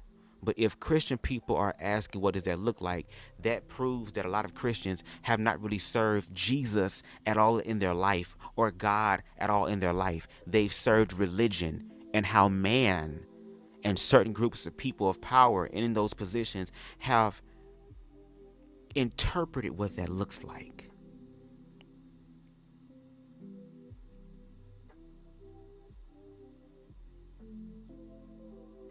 But again, you can start with being loving and compassionate, knowing how queer people are treated, and that I'm not going to treat them like that. And then you actually get to know them because now we're building similarities. You're getting to see their humanity, and you realize that, wow, they're actually an amazing human being that is creative and that is powerful. Drugs may have a hold on their life. Alcoholism may have a hold on their life. Homelessness may have a hold on their life. Being hypersexual and fucking to feel something or to feel numb and to realize that nothing is changing, no matter how many nuts I bust.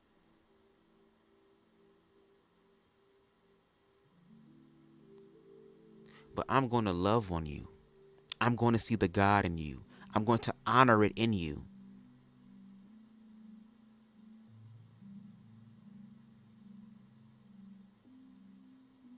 And by me honoring the God in you, by me being like Marvin Sapp, bitch, being like God, Source Universe, I'm seeing the best in you when everyone else around sees the worst. The worst is a symptom because there's a lack of love somewhere. And also, a lot of queer people, because of their experience, they're in survival mode. So they're going to always be on the defense. There are a lot of black people and even black queer people who are dealing with PTSD because their life feel like it's being lived on the edge. Not because anything internally in me that I'm fucking up my own life, but because there's people outside of me who are fucking ignorant and they fuck with me.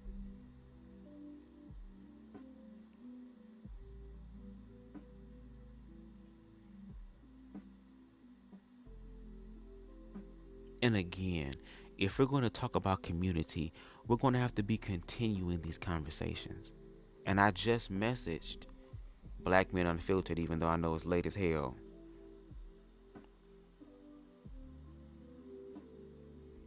But I want to have this conversation, man. Like to further it. Well, first of all, you can't live in hypocrisy. So if you're a heterosexual person and you're having any sexual relationships outside of marriage, you can't tell somebody else that any sex that they're having outside of a marriage union is sinful. That's first and foremost. But like, take for instance with Neve. If I didn't want Neve to engage in sex that was of, the LGBTQIA persuasion, what I would do is I would just love on Neve. I would be there for Neve. I would have conversations with Neve. I would listen to Neve. I would show Neve a life of goodness by example. And when he's like, damn, bro, how are you able to be so open? How are you able to be so loving? How are you able to be so accepting? I would tell Neve because of the God in me. I would bring Neve to church with me, and I will let the Holy Spirit activate and work on him, because that's what we are actually called to do as Christians. I don't disagree. When can we start? Wow. ah, ha, ha, ha. He said, when can we start? At this point, he was like, bitch, I might take you up on that offer raw. Shit. I just think that you can. That was an excellent take. But I think that you can also do all of those things while also, especially if asked. And I'm not saying go offering unsolicited advice, so to speak. No, but yeah, I just feel like you can do all those things by still, especially if a person asks you like, well, what does the Bible say about this? Or is this something is this a lifestyle that is pleasing to God, or is this pleasing to God? Then it's definitely your responsibility to make sure you let them know. And I know everyone loves to do the whole, oh, if you're heterosexual and you've ever had sex or whatever, you're no different, this kind of thing. By that logic, nobody could ever discern any sin because every human being sins all the time. So there has to be, so if we're not going to talk, either we're going to talk about sin or we're not going to talk about sin. Can I add to that? No, I don't think that religious people have a monopoly on morality. I think a lot of religious people, that's like your first fallacy is that you believe that if somebody's not religious, they're not capable of being good or being moral. I think it's very possible, and people do this all the time, by the way, to establish core tenets to your life, things that you believe by, convictions and values that have nothing to do with religion, that are specific to your experience and to things that you can build on in your life. A lot of my values put me in a position to listen to, people like Tough Topics and Robbie, who are, pretty reasonable. I've been listening to you both the whole time, even though, and Robbie and I, obviously, we've known each other before. Tough, I thought I was going to disagree with you more, but a lot of the shit you're saying, I think is interesting because it seems like you're interested in finding some sort of middle ground, even if it's weighted in religion. That's fine for me. The point that I'm trying to make, though, is like, LGBT people feel the aggression from the religious side of things by people who are trying to prescribe solutions to our lives when we don't necessarily see anything wrong, right? So if you, and I get that that's like problematic for you, but if you can't put yourself in our shoes, then how are you ever going to try and move one of us over to your side if you don't ever even understand like the mindset? That's just kind of where I'm coming from. Black men, I just want to share this scripture and then I gotta go. But people talk so much about what the Bible says about sodomy. Can you share the screen, Black man? Yeah, hold on just a second. Okay.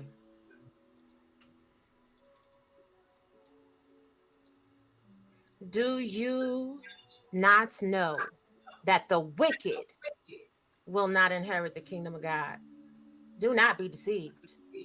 Neither the sexually immoral, nor the idolaters, nor the adulterers, nor male prostitute, nor homosexual offenders, nor thieves, nor the greedy, nor drunkards, nor slanderers, nor swindlers will inherit the kingdom of God. See, when you're talking about God's word, you can't be picking and choosing which part you're going to say. It says everybody that is wicked is not going to get the kingdom of heaven.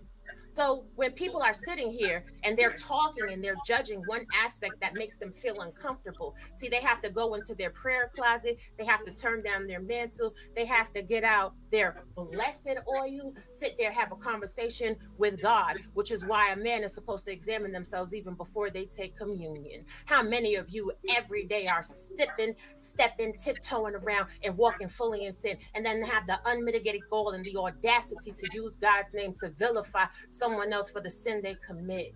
Be careful what you do. Be careful how you act. Not because I said so, because when you die and die you shall, you're going to have to go and have a conversation with God.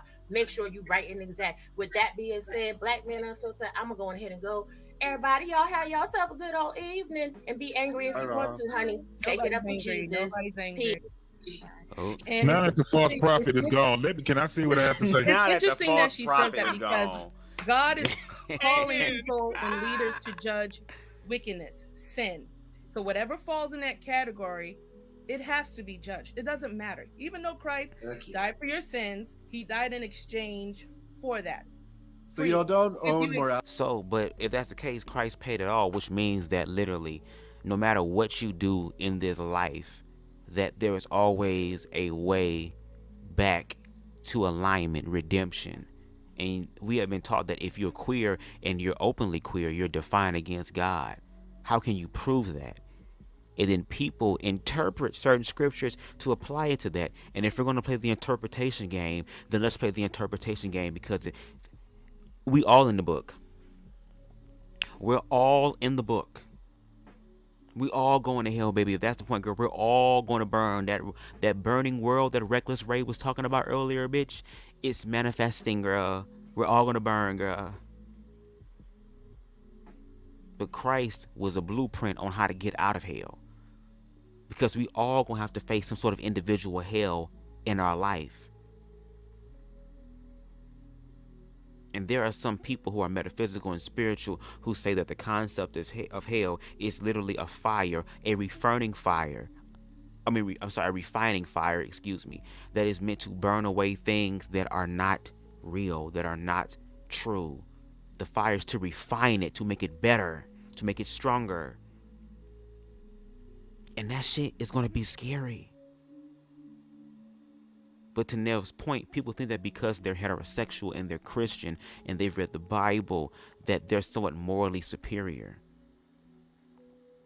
And that's why it's like at the end of the day, I feel like if we all could collectively focus on the actual story of Christ and the words that Christ spoke. I'm about to say woke, Lord. The words that Christ spoke. Because even in the Bible, girl, especially the King James Version, girl, isn't Christ's words highlighted in red? So even colorblind motherfuckers can tell, oh, wait a minute, there's a color distinction in the text.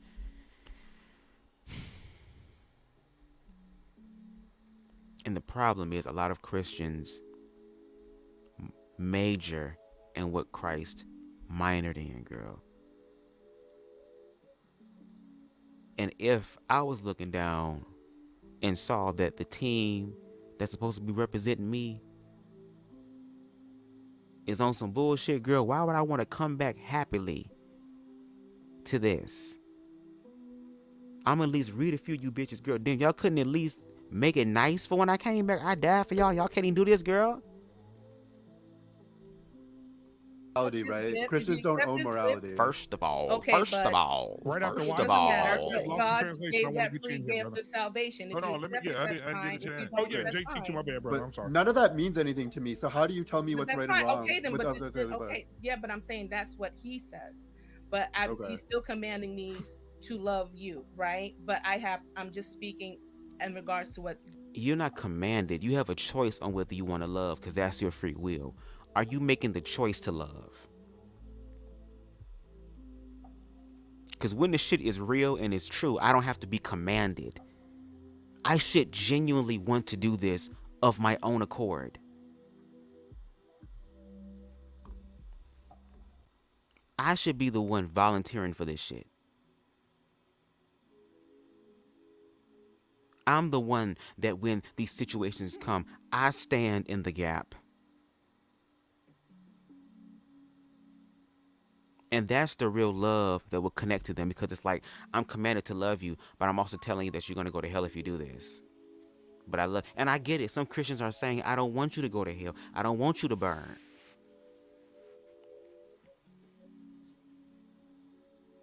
But I mean, if y'all really trying to get people to come into the ranks, girl, y'all will get bees more with honey as opposed to shit and mustard.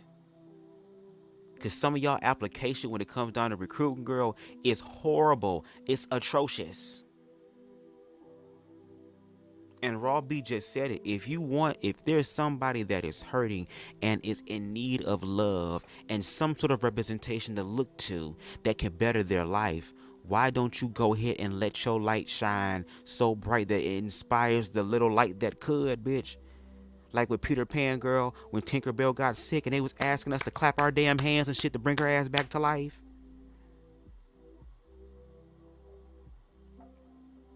Love. And unconditional love. Which means that even though you are facing your fears with this whole queer person, I'm still gonna face my fears though. I ain't gonna tell you and challenge you to face your fears, girl, but I can't face mine. To actually be the example so that people will say, what must I do to be saved? Or again, to Robbie's point, you're living an amazing life. You're living a life to where it's like, wow, you're just so connected, so aligned, so secure. How did you get to this point? It happened for Kevin when Kevin's gay friend was saying, do you want to go to church with me? God working in mysterious ways through that queer person who was drunk.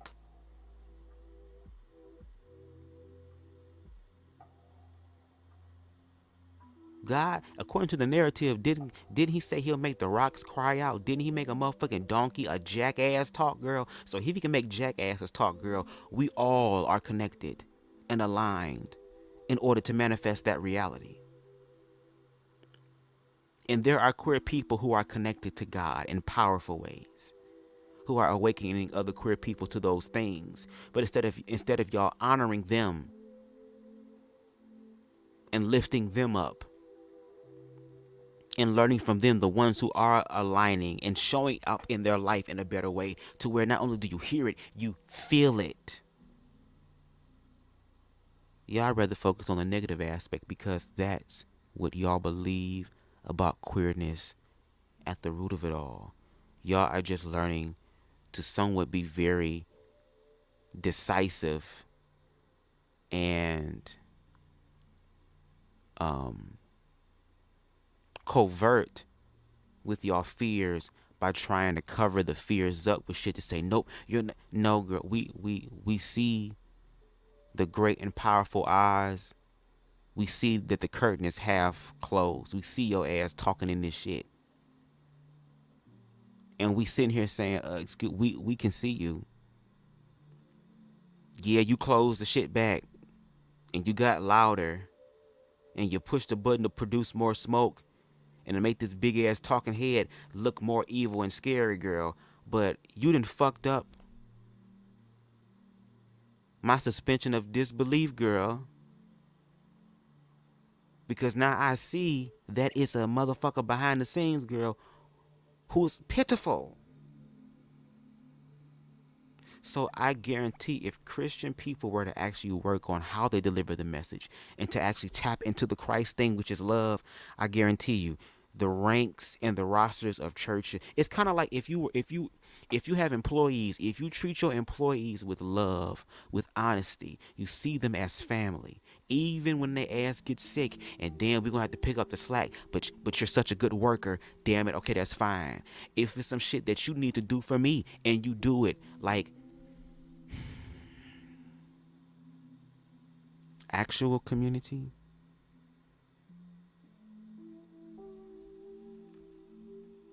The Bible says. So my bad. If there is a problem with morality, if there's a problem with scripture, you have to take that up with God, but only he's the one that can open the scriptures up to you. Like you said, you talk to tough topics. Okay, maybe you didn't see it one way before, but if you do get with somebody that helps you see the scriptures in a different light, then maybe, like you said, I can get with that. You know what I'm saying? But the other thing too, Black Dahlia. But what if Raw B or myself or Nev was to read a scripture of the Bible that despite what y'all believe as far as homosexuality, I find a scripture like John 3:16, for God so loves the world, because that scripture opened up to me. I already heard the interpretation of what people thought about this scripture. But when it came down to this scripture, it said, for God so loved the world that he gave his only begotten son, that whosoever shall believe in him shall not perish, but have everlasting life. It didn't say except for. And isn't Christ's words the most important? Because all these other books are showing the alleged historical, allegorical recounts of the divine in other people's lives. And again, when Christ enters the narrative, it gives you the opportunity to have those experiences through your expression, through the expression of Black Men Unfiltered, through JT, through Tough Topics, Nev, myself, Arpain, Reckless, the Wife School Podcast, Lost in Translation, and even Miss Honey, Kevin Williams, Kevin W. If God is so infinite and is in all of his expressions, even the ones we can't understand, that's a personal problem. You literally have queer people on the panel who are part of the community, who are telling you the grievances that are happening in their community. And instead of listening or asking questions to try to understand more about the grievances, to really establish community, to actually walk out the Christ element, y'all bring up everything else except that. And we the ones going through it. Meanwhile, when black people try to educate white America about historical accounts, they have the privilege to be able to let it go in one ear and out the fucking other. And we over here literally doing the same damn thing. And it's cringy as fuck when people sit up here trying to justify that what they're feeling is not fear, but something greater and more aware, and we see it's fucking fear. And y'all know it too.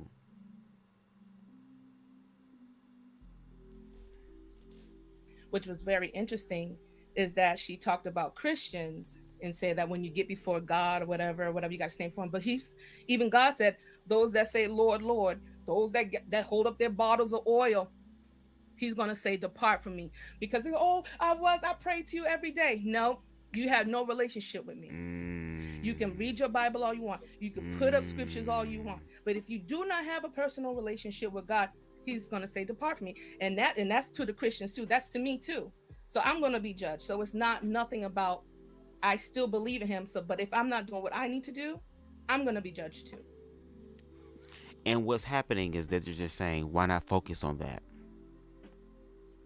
And if you have gotten to a place of mastery of self, just maintain it and then go out into the world and look at it through a human standpoint. Raw B just shared an amazing way on how you could walk out what Christ looks like.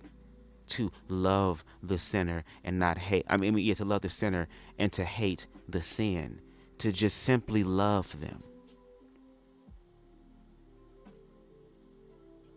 And the fact that people who consider themselves Christian are asking, what does the act of love look like? Girl, I wouldn't come back either. I'd be like, girl, I'm gonna be like some of y'all niggas daddies, girl. Let me run to the motherfucking liquor store real quick. I'll be back. Come back 2,000 years later. You want some hot fries? Oh, yeah. Y'all got some good perspectives tonight. Y'all got some good perspectives tonight. Thank you, guys. I want to take a quick break here. Everybody take a breather. All right. Thank you guys for being here. The panel, you guys have rocked it. Thank you guys for being here. I'm going to start getting the rotation on the current. I see my boy in the back saying, hey. So, but I do want to say to the people in the chat, thank you guys. You guys are amazing. Thank you guys. You got us up to 100 likes tonight. I appreciate it. You guys are amazing. This conversation is amazing. And I just want to give, some love to the people on the panel, man. There's been some head-butting. There's been some jaw, we bumping heads. But at the same time, everybody's still having the conversation, right? Kevin and Bubs had a bump into the heads. They're still here. Neve had a bump into the head with Kevin. They're still here having the conversation. And I want to say this because we watch YouTube a lot. This is one of the most mature panels that I've had. I was surprised, girl. I'm so glad to know because I was girl, where my gun at, girl? I thought it was going to be some click, click, click because again, on my channel, I've reviewed even previous conversations with queer people in reference to educating heterosexual people. And unfortunately, especially in the more hotepish, militant perspective of blackness, girl, it's these very negative conversations to where men literally just want to be abusive. They just want the right to be able to Hulk smash everything, girl, and not be held accountable. I've heard people talk about unaliving people on the platform, and we live in an era now where people will dox you and find out your information and send people to your damn house. And now people have to act like fucking animals and be crazy, girl, and end up going to jail for the rest of their life, girl, because they turned around and motherfucking Terrifier 1, 2, and 3 on these bitches, girl. Jeepers creepers, these niggas who came to their shit. Demons truly exist, girl. Have you seen the crime scene, girl?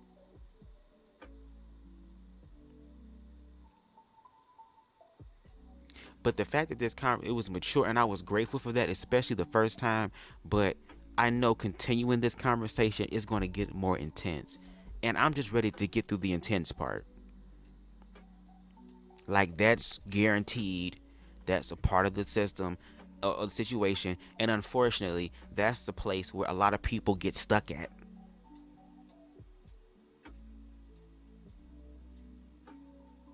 They get stuck in that little thing.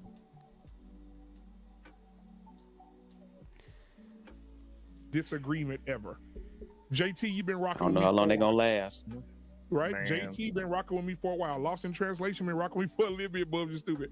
Been rocking for me a little bit. Tough. We welcoming you to the family. All right, we welcoming you because we gotta have you.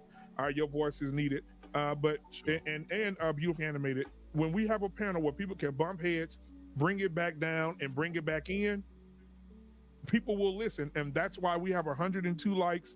That's why we still have 83 people watching. Because people are hearing the perspectives and the venting of everybody on the panel. So thank you so much, guys. I appreciate it. Mm-hmm. All right. So as we continue the conversation, I'll be rotating out. So don't think I done got rid of you if you move. It's just I want to get everybody's perspective. So I think who was next? I don't want to miss nobody. I think it was JT and being lost in translation. Then we'll open it up for everybody to have a conversation. So go ahead. Okay. All right. So one of the things that kind of irritates the shit out of me is that you got the heterosexual community that's being falsely accused of having homophobia, right? And when we talk about this whole thing on transforming our children, this whole thing of LGBT comes up as if we hate everyone in the LGBT. It's funny how when we have these conversations, it's like we're the aggressors.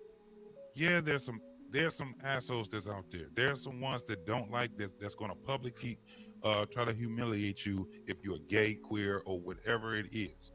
The majority of us don't care what you got going on. But let's not make it seem like it is a normal thing. It is not normal. I don't care what anyone says. It's not a normal thing. At the end of the day, it's not normal because you don't understand it and you don't want to. You just said, I don't care what you think, but it's not normal. And y'all love, or humans love, going down the rabbit hole of if it's abnormal. They automatically subscribe to the fear-based narrative first, all the time. Excuse me. Especially when it's something that you don't know. And then who are the queer people that you don't hate? Who are the queer people who are actually walking out ethics and morals in an objective way to where it's like, I like that.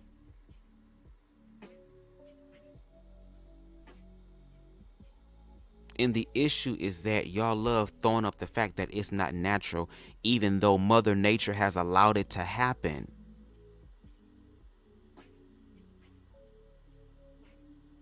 Whether y'all want to agree or accept it or not, queerness is a part of the human experience. Even in the live they did the next day, using a clip from a scientist in a way that they feel would try to fuck up and destroy the credibility of queer people, girl, that scientist literally backfired on them as far as the heterosexual people when it said that homosexuality is the natural variations of life. And it also makes the species more resilient, and even brought up examples of how queerness actually benefits people.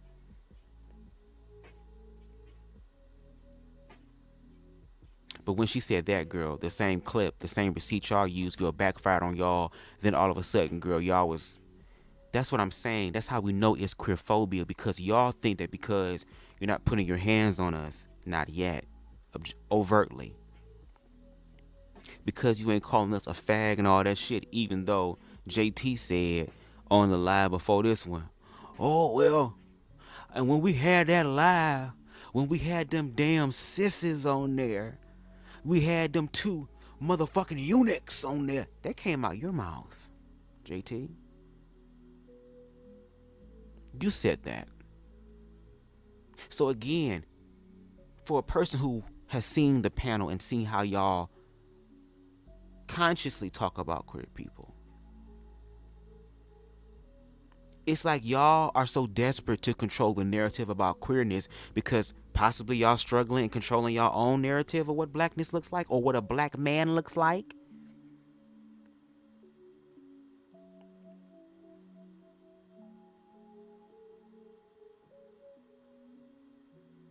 And the reason again that we're saying it's queerphobic, because there's nothing that anybody said that was truly and genuinely objectively allowing that human person to be. Because y'all saying y'all can be gay, but be gay in private. And don't be gay around the children. Children are out in the public.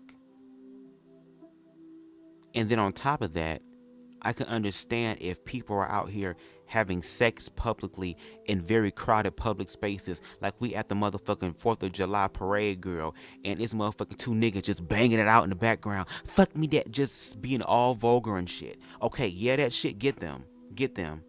Put them on the list. Because now y'all trying to get attention and shit in a toxic way, and you fucking up other people's experiences, hell yeah. But again, if a gay man decides that he wants to honor his feminine expression through the way of wearing feminine clothes, tight-fitting clothes that fit to their body, likes to wear hair, likes to wear makeup, and wants to have a beard, if they go out into the world because they comfortable who the fuck they are in the world, y'all would turn around and say, don't do that around my kid. When I don't even fucking know you. So why would you think I would be trying to do something to your goddamn kid?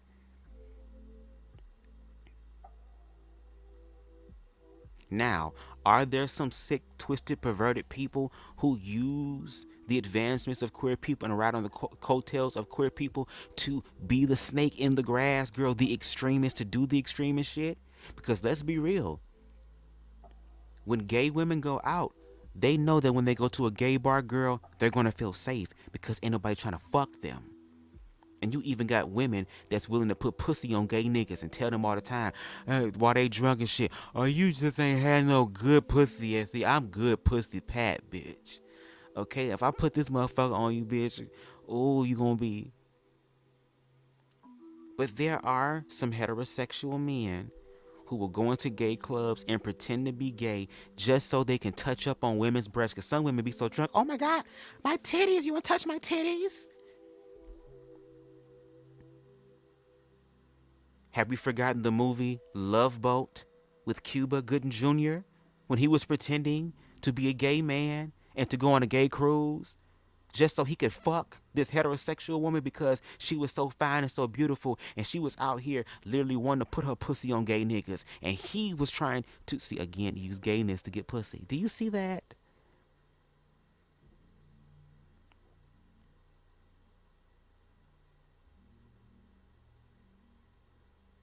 Y'all ready for some conversation. But y'all not ready for the conversation.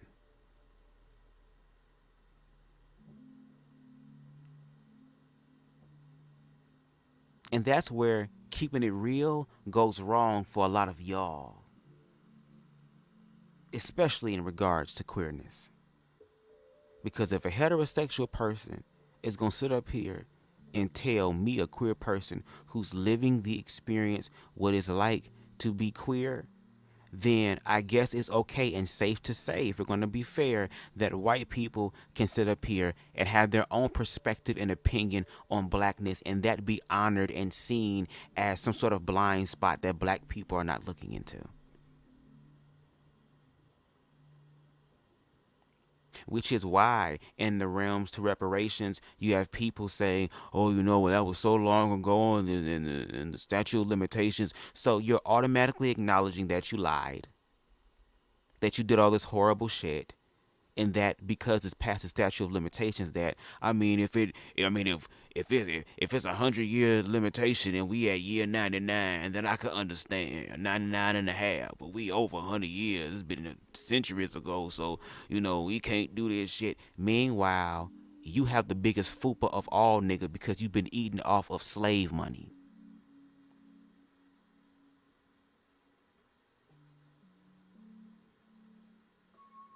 and then want the descendants to forget about that.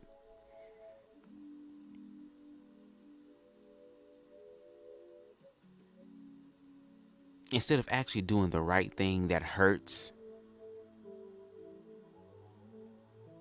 but it brings you into alignment and puts you in good standing with the universe in reference to reconciliation. And we can't even do that. Even though a lot of these niggas, when that shit hit and if that shit hit, will sit around and turn around and give their money right back to the white people. A lot of them are. It's going to be some Escalade driving, 75-inch TV, motherfucking shiny ass rims, big ass diamonds and shit, big ass whips, all type of shit.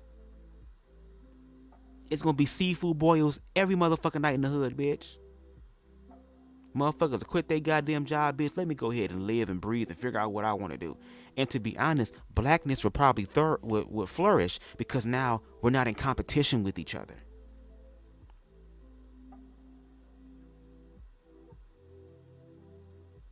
But here we are on the panel.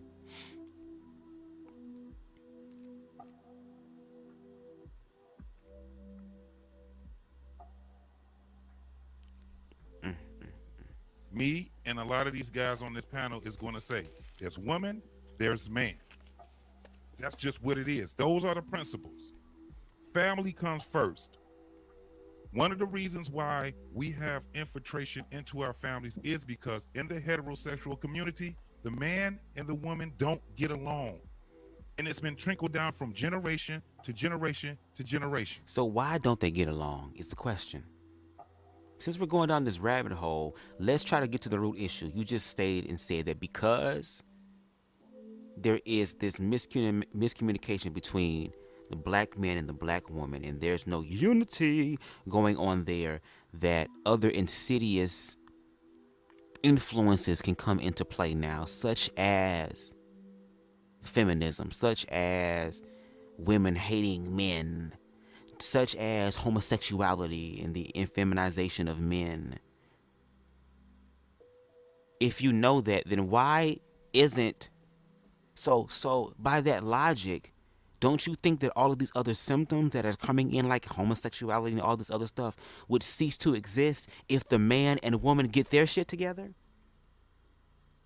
If y'all actually walk out the goddamn chorus to the Jones Girls, Peace with Woman, there won't be peace on earth till man's at peace with woman. There won't be peace on this ground until man and woman sit down. It won't be peace until the divine masculine and the divine feminine get the fuck up out of their toxic ass, low vibrational energy and come back together in a high vibratory state. Basically, we're calling people to balance within themselves. When people are unbalanced, they will do unbalanced things. Instead of judging them like the organized religion of Christianity does as a barometer to gauge where I'm at on my I'm going to heaven progress report, instead of doing that, well, that's what they are doing, but they do that instead of, shall I say, instead of actually, again, learning how to love someone so that they can innately understand what love feels like, realize that it's not a bad thing, and then let love do its job. Because love covers what? A multitude of sins, correct?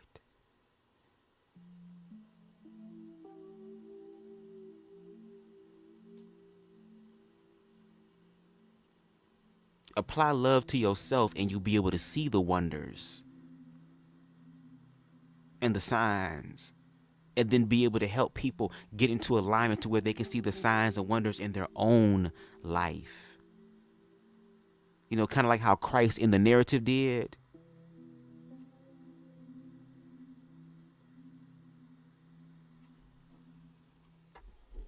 When you ask somebody, well, what happened?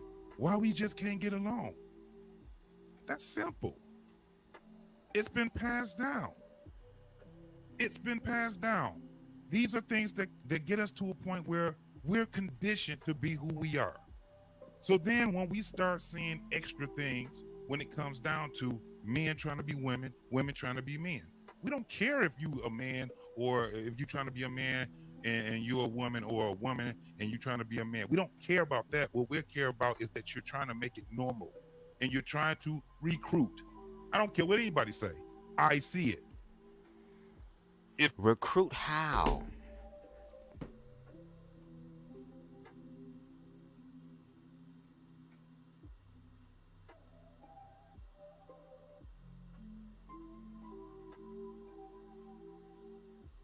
How?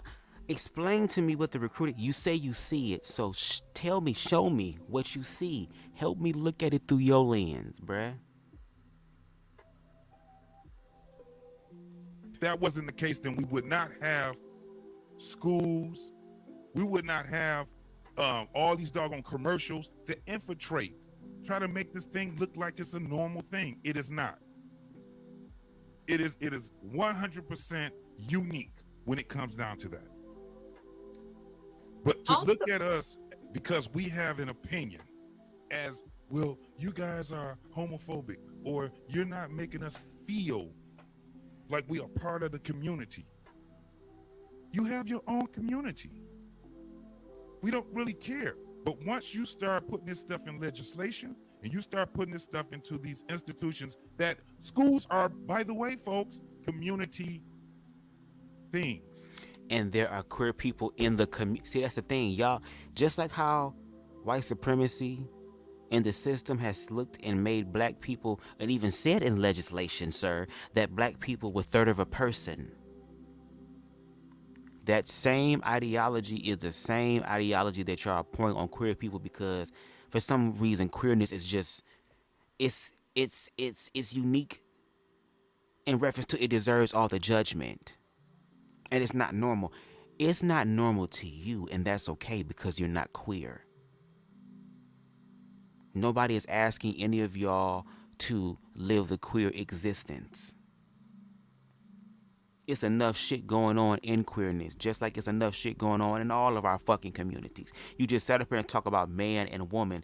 Well, you need to focus on man and woman first. Once man and woman heal and get their shit together collectively, then you can start talking about the queer people. Then you can start talking about all the other stuff. Don't sit up here and tell queer people to do something when y'all struggling in y'all application of doing it. Do you feel like if I was to do it, girl, it would give you hope? And if queer people were to reach a level of ascension before you did because you're struggling, wouldn't that mean that they're better than you? I feel like nobody's better than anybody else, but in that logical, perspective, wouldn't that make them better than you? Wouldn't they really be the true winners? It is something to make the community better. It is a contribution to your community. Banks, schools, stores, all these different things. A child goes to college, he should come back, if he decides to come back, to his community and contribute to that community. That's how that's supposed to be.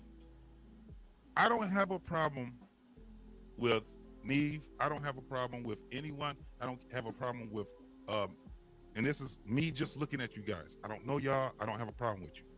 I have a problem with the agenda. I have a problem with people acting like it doesn't exist. I have a problem with people hijacking the conversation. Whether we believe it or not, if this is the thing about religion, they teach principles of righteousness. That's basically what it is. If you take nothing else from it, you can take the principles from it. You don't have to be a Christian. You don't have to be Muslim. You don't have to be any religion. All you have to be is a person that believes that there's something greater than yourself. And who's to say that queer people don't do that? But then, since y'all don't believe it so much as far as Christians, there are a lot of Christians who will bring up the Bible as a way to justify why you should.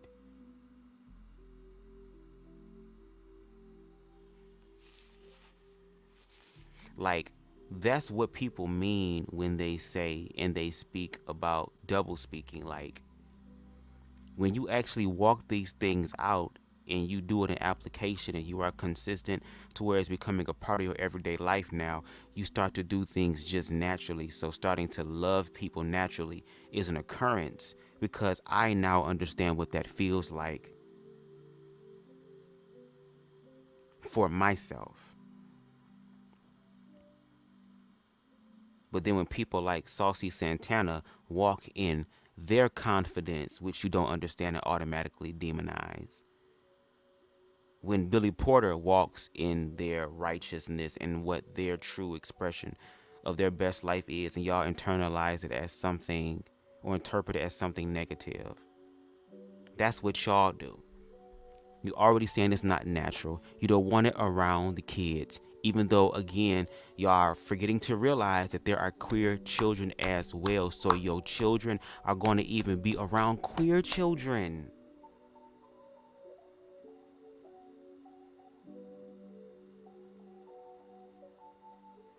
It's queer phobia because y'all, and I wish y'all would just be honest, y'all just care about your children and making sure that they're heterosexual because you don't want them to not only face the objective queer phobia that y'all are denying that is there by them being judged and made fun of and ridiculed because they're queer, but at the same time, especially for black men, what is that going to say about me as a father? People are going to assume because my child is queer, especially if my son is queer, and especially if my son has a feminine expression with his queerness, that I failed somewhere. I don't have validity at the fucking barbershop no more to talk about anything. Sports, it's like my man card has been revoked because I didn't do a proper job. And the only way to respond in a masculine way is to be defiant and say no, and even to the point of beating it out of my children. Hello, I've been sharing my experience as a queer child. And when my father discovered that there was possibly an ounce of anything queer, girl, he fucking flipped as if though I just fucking unalived my baby sister or something.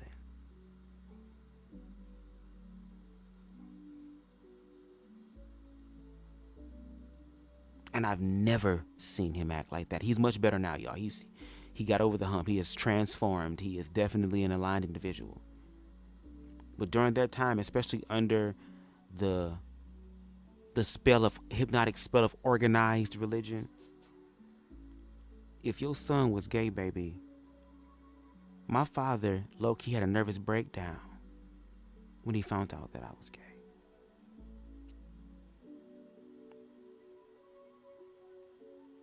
Because he didn't know what was going to happen.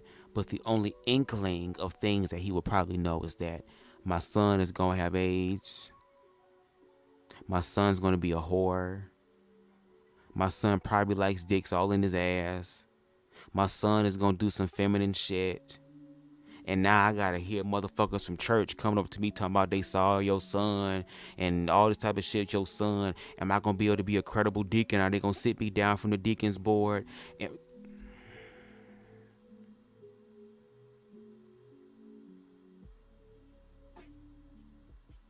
And I just want these quote unquote real men to just be real honest.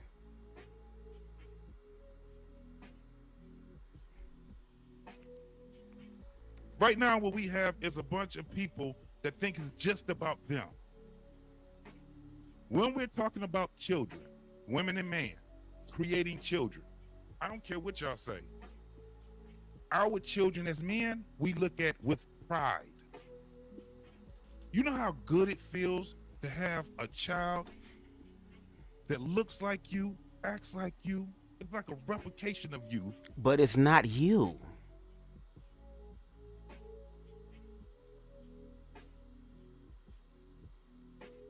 It is literally an amalgamation, a combination of both parents and a carbon copy of what that looks like. But you don't own their experience.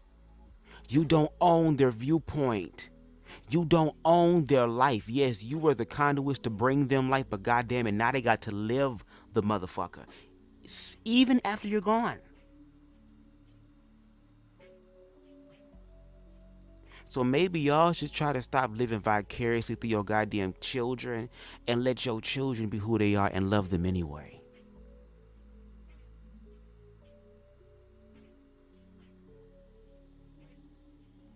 With some extra to it. Then you got a grandchild the same way. Now imagine if that was all the way around. They're righteous, just like you. They're righteous just like their mom. They're righteous just like, we'll have a better community. Right now, what we got a community of is degeneracy. And people want us to accept it. No, people want y'all to actually fucking walk out the love part. Y'all complaining about this degeneracy you see. Where is the love? Where is the love? And then y'all judge them, other people who actually apply the love, who actually stand in the gap for queer people, to actually love on them. And y'all make fun of them and call them all type of damn names and all type of fags undercover and DL and shit. And a lot of y'all are not being emotionally and intellectually honest either. Because if there's nothing new under the sun and queerness has been here, how is it that this time queerness is going to overcome heterosexuality? How is it this time that the 1% is going to somehow become now the 99%? How is that going to happen?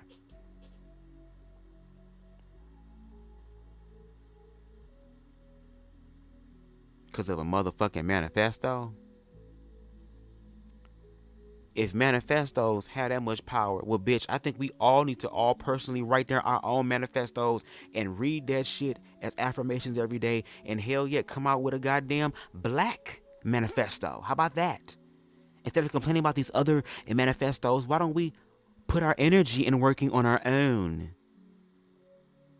Fuck the other hoes, bitch. What does a black manifesto look like? What does black community look like? Where are those conversations? And you can believe if motherfuckers are not normal or not. Are normal or not. I still have a right to experience my life however I want to. And if I want to hold my nigga hand or kiss my nigga in public, bitch, and hoes got something to say about it, I have a right to defend myself. Don't do that in front of my kids. My kids are looking. Well, tell your kids to look the other way. Y'all grab their ass all the other time. Give your kid the phone. Give them Cocoa Melon. Cocoa Melon automatically gets children attention. The work been done for y'all. Shit. And then they try to skew all these other things. Just because I'm gay, you don't like me. That is not true for the majority of people. It is not. Where does the accountability lie, though? Because would you agree that single parent households are like really reflect like a lot of negative things in society? Would you agree that that is a big factor in a lot of different households around the world? Okay. And then a lot of people have this fact that they say that trans people or people in the queer community can't procreate, right? So they're not the ones having kids in the first place. So that leaves heterosexual people having kids and, you know, leaving single mothers, leaving single fathers. So where does the responsibility lie? Hell yeah, that's the thing. He just said that earlier. He literally said that earlier. The reason why all this shit has crept in, he's found the answers, ladies and gentlemen. He's found the answer. Because man and woman, because the father and the mother are struggling to get along and they're not focusing on strengthening the family unit so that they can include the child. They're too busy arguing and fighting and bickering with each motherfucking other, bitch, that they cannot connect. And he just literally said that all of this shit that's happening, queer people can't bring children into this reality according to y'all by coming together. Only y'all can do that. That's something exclusive to y'all, right? But y'all the one bringing these children in that manifest all these bigger issues in society. Because I'm trying to understand how the 1% has deserves all this attention. Yeah, because it's easier to pick on the smaller people as opposed to pick on our own that's out, who's a part of the majority, who is actually destroying the community. It seems like niggas are lazy in who they're directing their energy at, and need to direct it at the black men in their community who are cis hetero, who are not walking in principle. Don't you think that would strengthen your cause even more if men were on one accord? But see, I understand, and a lot of people unfortunately understand, and statistics understand, and black women and black queer people understand too, that y'all niggas don't mind coming together in one accord when it comes down to violence.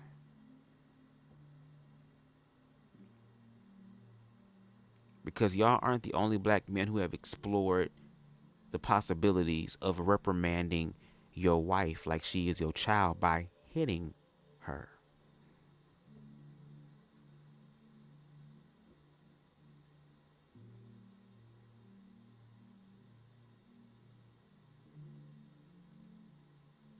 See, before y'all want to address queer, see, y'all not ready for this queer conversation because obviously y'all don't know what the hell y'all talking about. Y'all talking about y'all biases.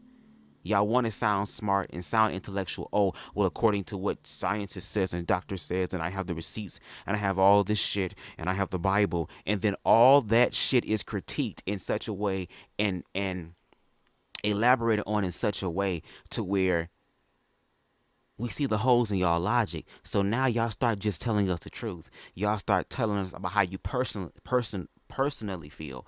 And to be honest, that's how I want y'all to be. Fuck the politically correct shit. Fuck all that. Let's talk about how you feel. Y'all love using children as a reason to hide how y'all personally feel. And then when y'all get triggered, y'all show y'all a complete hand and say how you feel. That's what I want. I want y'all to be honest. See, I'm learning to be a very honest individual, girl, because when you're honest, you ain't got to really worry about shit. You ain't got to double check shit. You ain't got to worry about lying and trying to keep up with that lie and telling other lies to cover up the other lie. You just walk in truth. You walk in the present moment. Which is why no shade to what everybody has said, Nev, myself, and Raw B literally addressed the majority of y'all grievances. Because y'all script is not new either. Just like the script of oppression is not new, y'all script on oppressing queer people isn't new either. Which is why queer people can get up here even though it's irritating, girl. But since we've done this so much, and we've actually put in the work to get the statistics and do just like how after slavery, black people decided that, hell, since we are the motherfucking product and we free, let's go ahead and use our efforts to sustain ourselves. Queer people do that too.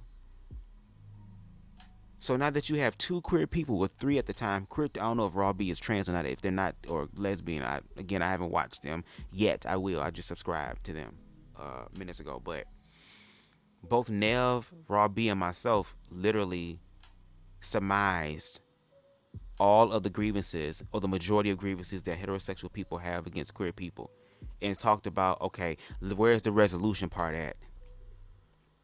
And they don't want to get to the resolution part because they feel like their side wasn't honored and validated. Well, if it's in bullshit and in personal bias, then no, it's not going to be honored. Because you're speaking about someone else's experiences through your lens and you don't know what you're talking about. That's like me getting up here talking about, oh, I know what pussy is like. I've never had vagina and I don't want to try it. Doesn't mean I hate women. Doesn't mean I loathe women. It's just that I'm honest and aware in myself to be able to tell a female, look, baby, I'm sorry. Because this ain't going to get up on its own with you. And it don't mean you're not worthy. Doesn't mean you're not beautiful. But it ain't for me.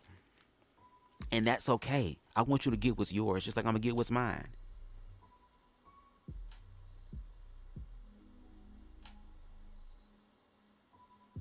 That's why I definitely know that this is queerphobic.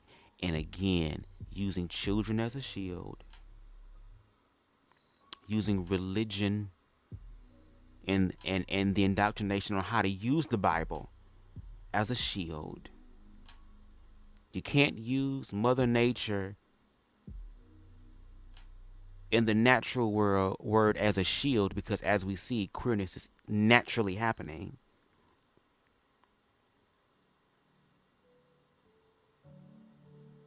You can't speak about this being a new phenomenon that's created by white people when queerness was literally here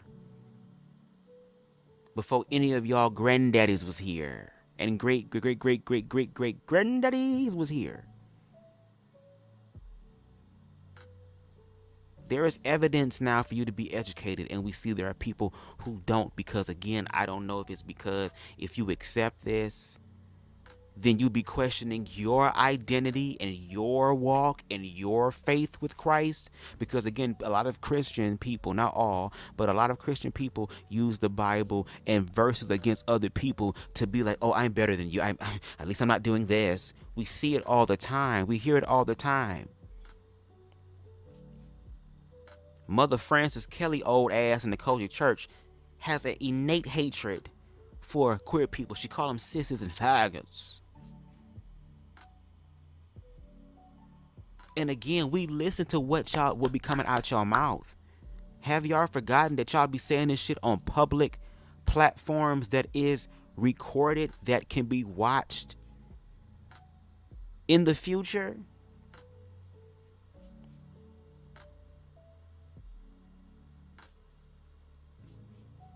And one thing I love about being on this channel, and even though it's small, and even though there are videos where I go hours and hours in depth on things, I'm grateful for that, because, bitch, if you sit through my shit, girl, I'm doing the motherfucking work when it comes to community. I sit down and listen to what people are saying and expound on it.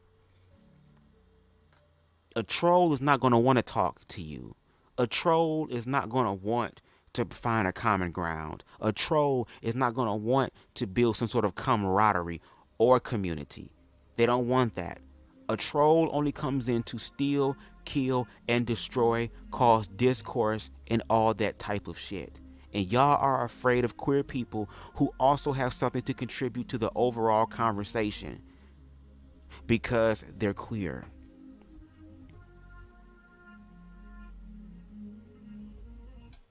And if we're going to play the equal game, you're not finna sit up here and tell me that you don't see me as natural, but then feel some type of way, girl, when I give you that same energy.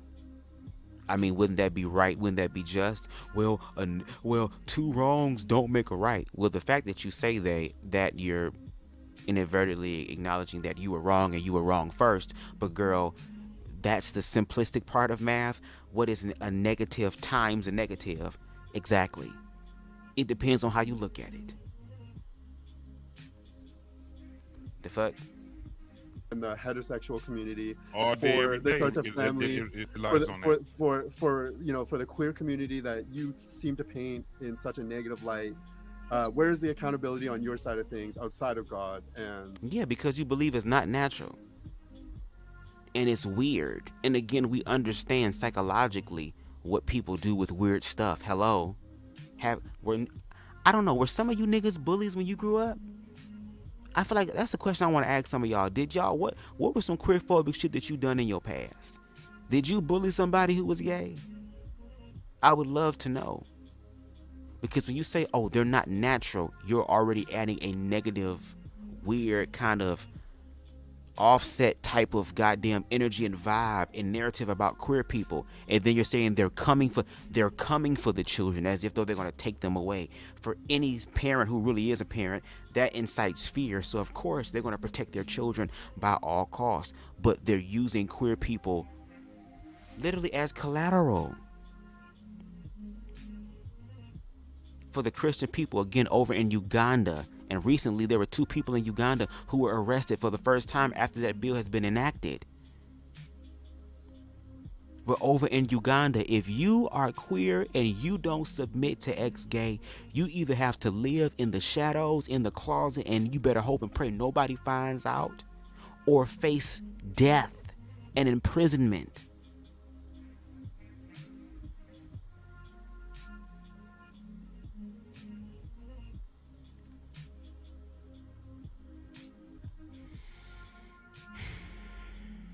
So where do you feel like? Why do you feel like? Question, though. Sorry, let me answer that question. I know for a fact we talk a lot about heterosexual degeneracy. We talk about it a whole lot.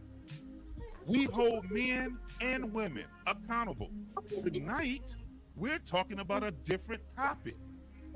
No, I think it's important for us to touch on that though, because a lot of the panelists had, a very geared view against the trans or the LGBT community. So I think it's important that we touch on that, because especially when everybody's essentially dogpiling on Bubz and I, it's something that we should discuss. Yes, I can answer your question. Go for it. Here's the issue, right? This is not like like I said, we're being attacked on all fronts. A broken family with a single parent household, usually women, mostly women, is susceptible to all kinds of bullshit. All kinds of stuff that comes down. So if I was going to infiltrate a community, I would look at single parent households and see if I could strike there first. If I have a nuclear family, they're guarded against a lot of horse shit. That's why when we had nuclear families, our communities thrived. Not just black, white, and everything else. Once the powers that be started to, for whatever reason, separate man from woman, feminism, commercialism, whatever it is, and we started having these single family households where the man and the woman are pitted against each other and fighting each other for stupid reasons. The kids suffer and they are susceptible to be influenced by a lot of shit. But you think this tiny community is destroying the nuclear family? The honest biggest barrier towards the nuclear family right now is the opportunity. But that's what you're saying. Is that because the black nuclear family, the mother and the father cannot get along,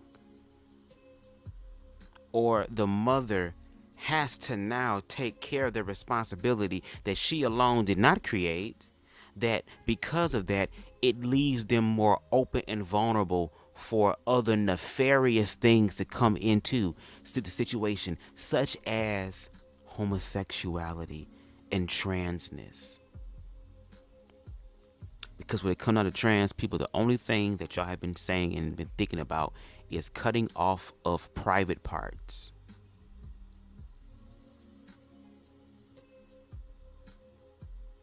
And then you have individuals like Beautifully Animated, shout out to her, who literally said the first time she saw a trans woman was when she was a kid, and she did not go and say, nah, I want to be a trans man or something. Or I feel like getting something cut off, mommy.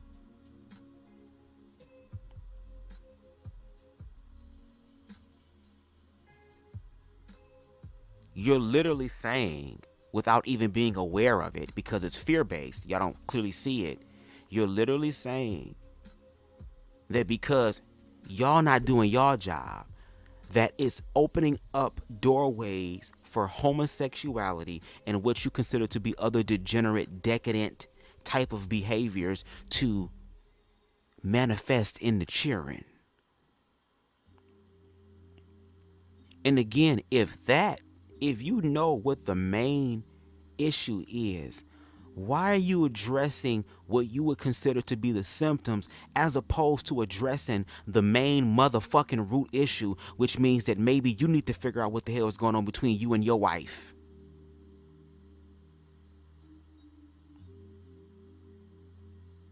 Because if all of what you're saying is true, wouldn't the blame fall on y'all as the majority?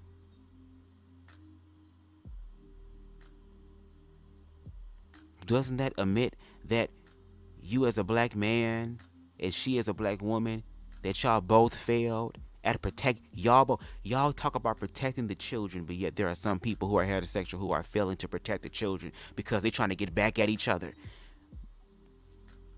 But we're the ones who's destroying the children. Again, if y'all find a way, and it is definitely possible, you just have to put in the work. If you find a way to strengthen your self-love game, to give yourself grace, to give yourself mercy, because that's what you snot and cry up and all this other shit at church about, and apply it to your damn self, besides hearing it on Sunday, but applying that shit Monday through fucking Saturday. then maybe you'll be able to give it to your damn child. And if your child happens to be queer, because again, what y'all fail to understand, but yet you're gonna have to deal with the reality of, is that queerness is a part of this human existence.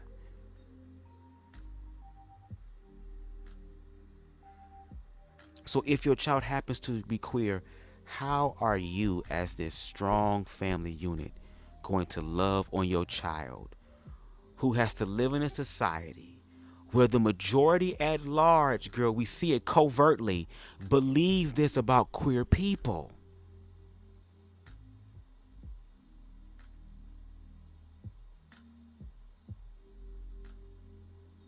So instead of fixing y'all shit, y'all want to deal with the symptoms. Y'all acting like the pharmaceutical company that y'all claim is monopolizing off of goddamn trans people, bitch. The fuck? And if you're going to play that game, at least the trans people are choosing the goddamn system, because at least the system, in a sense, will still give them the tools to validate them damn selves, as opposed to your parents and your family and your community loving and validating who you are. Opportunity is opportunity. It's money. The money is preventing the nuclear family. It has nothing to do with the trans community. That. That's commercialism. And I didn't say the trans community did it, but the infiltrators, and not even you, Neve. It's not a discussion against you. You Right, can't okay. I'm attacking the point. You can't deny the fact that there is a cabal of people trying to influence the minds of the community. I mean, they putting laws on the books trying to take innocent people and make them criminals if they don't let their kids transition. This is not us making that shit. Well, then guess what? If that is the case, then me as BubzDaGawd will stand in solidarity with you. If your child is not trans and your child has expressed that they are heterosexual, or they are falling into alignment with what you believe them to be, and they're on the right track, and they're not having any sort of self-deletion ideation or some sort of inner turmoil in reference to their sexual orientation or their gender expression, and someone comes into your house and says, yes, that child, transform them now, and they come in like, bitch, they got a warrant or something, kick in the door, come in, pistol whip both you and your wife, grab your damn child and abduct her, dragging her out of the goddamn house, and then putting a bullet in both of y'all damn heads. If that is happening, then show us the shit, and I will stand with you. No shade.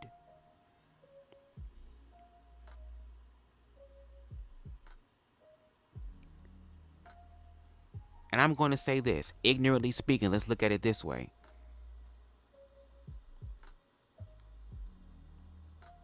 Do you think, because I did a live months ago where I think in Florida, if I'm not mistaken, they were introducing this bill into family court where that if there is a child who is queer or trans in particular, to make sure that that child gets the love and affirmation they need as well, because just like was stated, it's certain things within society that affect the nuclear family, such as money, that causes this miscommunication and all this shit going on. And unfortunately, a lot of the children have to deal with the backlash, not because they want to, but because they have to, because now their parents are feuding and they have to deal with that.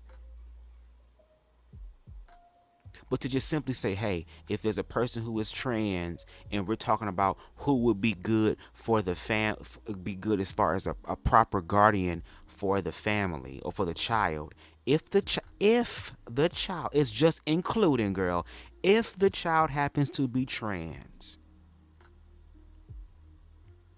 that whatever parent who is going to love and affirm, because again, children deserve love and affirmation regardless of whatever the experience is, right? They're children, they need it.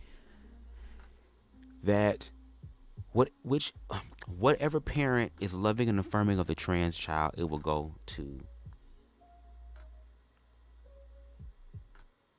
that parent. And there were Christian people, a Christian content creator by the name of Nick Jones,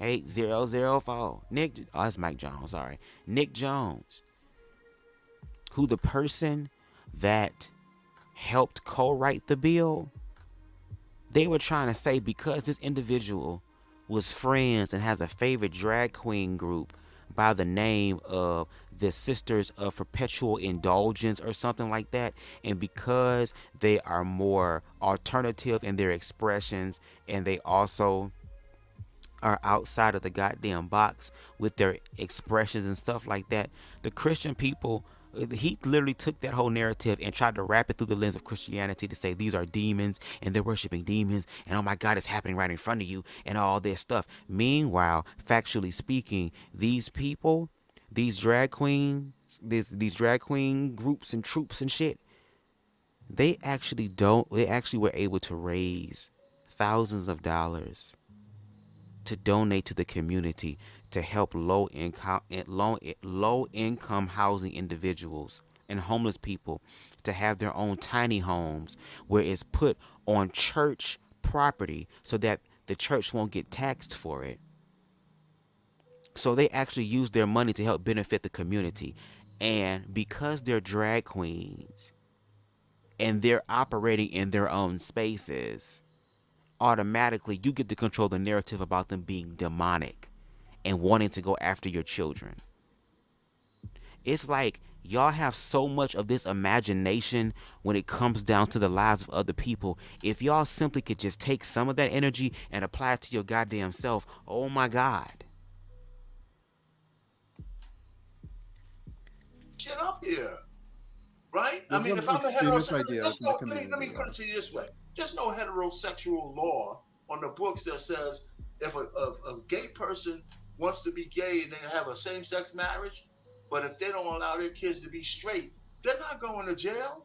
But there's also laws being put in place that if I walk my gay ass inside your establishment, girl, you see that I'm gay because of your religious freedom. You have the right to deny me service. There's also laws being put in place that if I were to, God forbid, have a heart attack and I called 911, if the person who is the first responder discovers that I'm queer, they have the privilege now, because of their religious right, to decide whether they can help me or not. If a trans person is trying to apply for application to work at your establishment, okay, your place of employment, girl, and their stats are good. They have a long, healthy list, okay, with all these credentials of things that they can do that will literally enhance your company. They're literally overqualified, but because they're trans, you can deny having them be employed because of my religious freedom.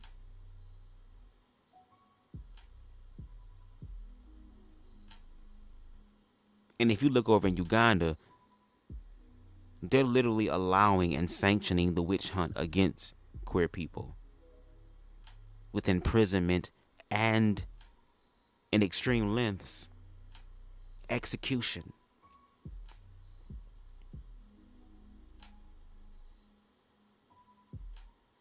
And you want to know how that bill came across? Because it was a Christian bill. And guess what they used as the fuel as they threw it upon the fire?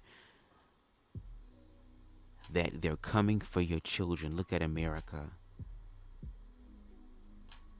Look at America. They come from America.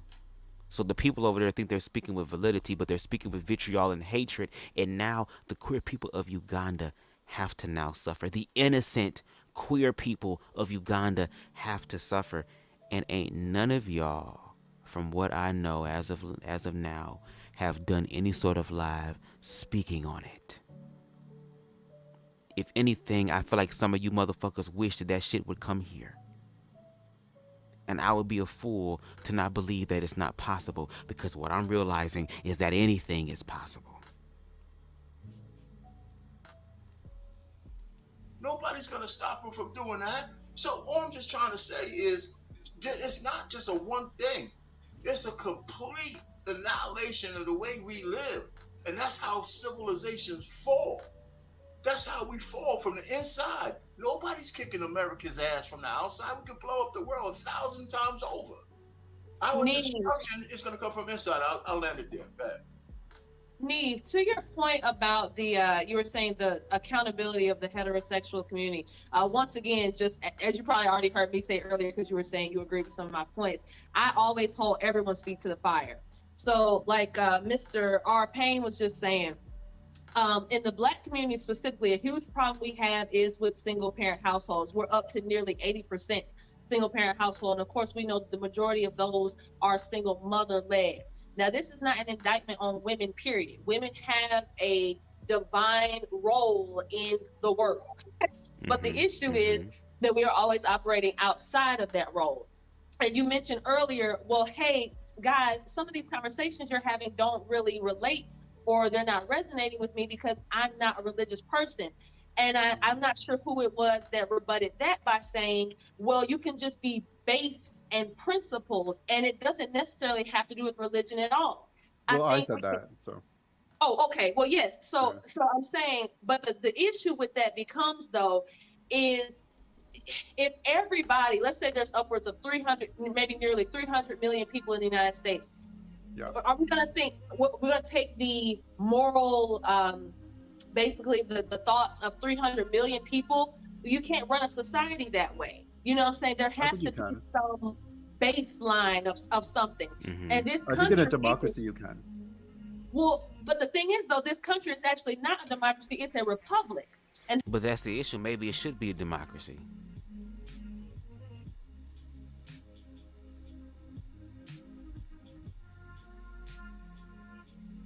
Maybe it should be. But the issue that queer people are having when it comes down to this conversation is that it seems like for heterosexual people, y'all keep telling us that y'all are on the right side of nature. This is something that you know. This is something that you can bank all your shit and bet all your shit on. So if you have all this information and knowledge about queerness to try to dampen the advancement of the queerness and this gay agenda, according to y'all, if y'all have the answers for that, then why don't y'all have the answers for the big question that involves y'all? Because if y'all were to get y'all shit together objectively, then you righteously have the choice to be able to critique other people because you got your shit together.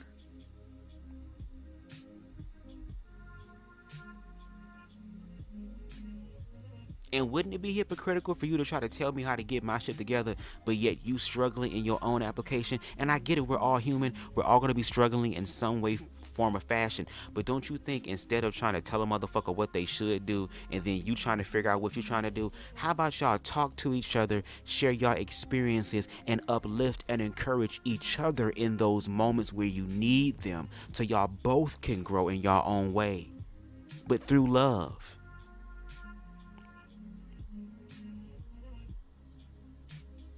Wouldn't you consider community, especially the community that black people grew up in the 60s and 70s, a democracy to where people were being listened to? Hello?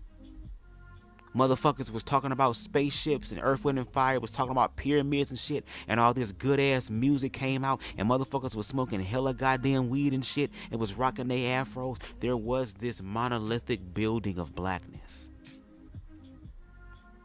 And better yet, a monolithic viewpoint of humanity, because blackness, queerness, women's rights, and anti-war, everything that supports humanity and the advancement of humanity were on the rise, girl. But because it's a capitalistic system, you even mentioned and said, well, not you, Tough Topics, but it was brought up that it's money and the lack of resources that is one of the big problems within family households.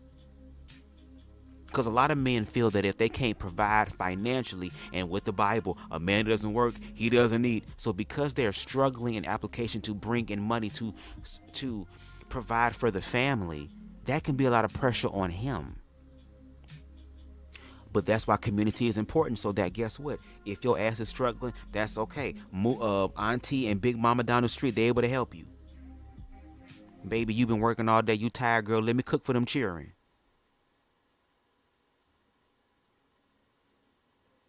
And in today's world, a lot of people, both parents have to work, unfortunately.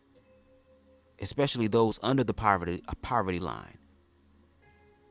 So if there was communities there where it's like, baby, don't even worry about it, girl. Come over, drop the baby off. We'll be able to watch the baby while you work.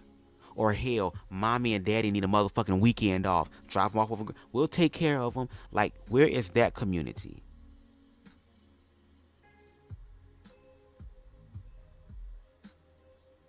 And as we expand and grow and evolve, community is going to look different.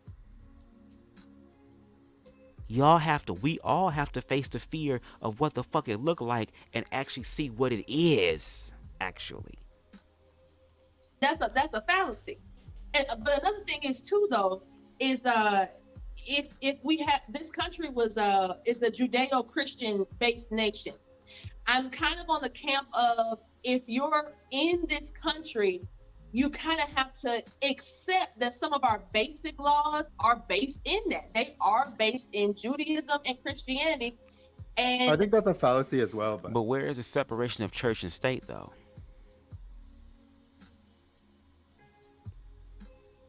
Because even to R. Payne's point earlier, when he said that when the Constitution was written, it was written for a particular group of people, but unconsciously, the God part wrote it in such a way to where it actually includes all of humanity.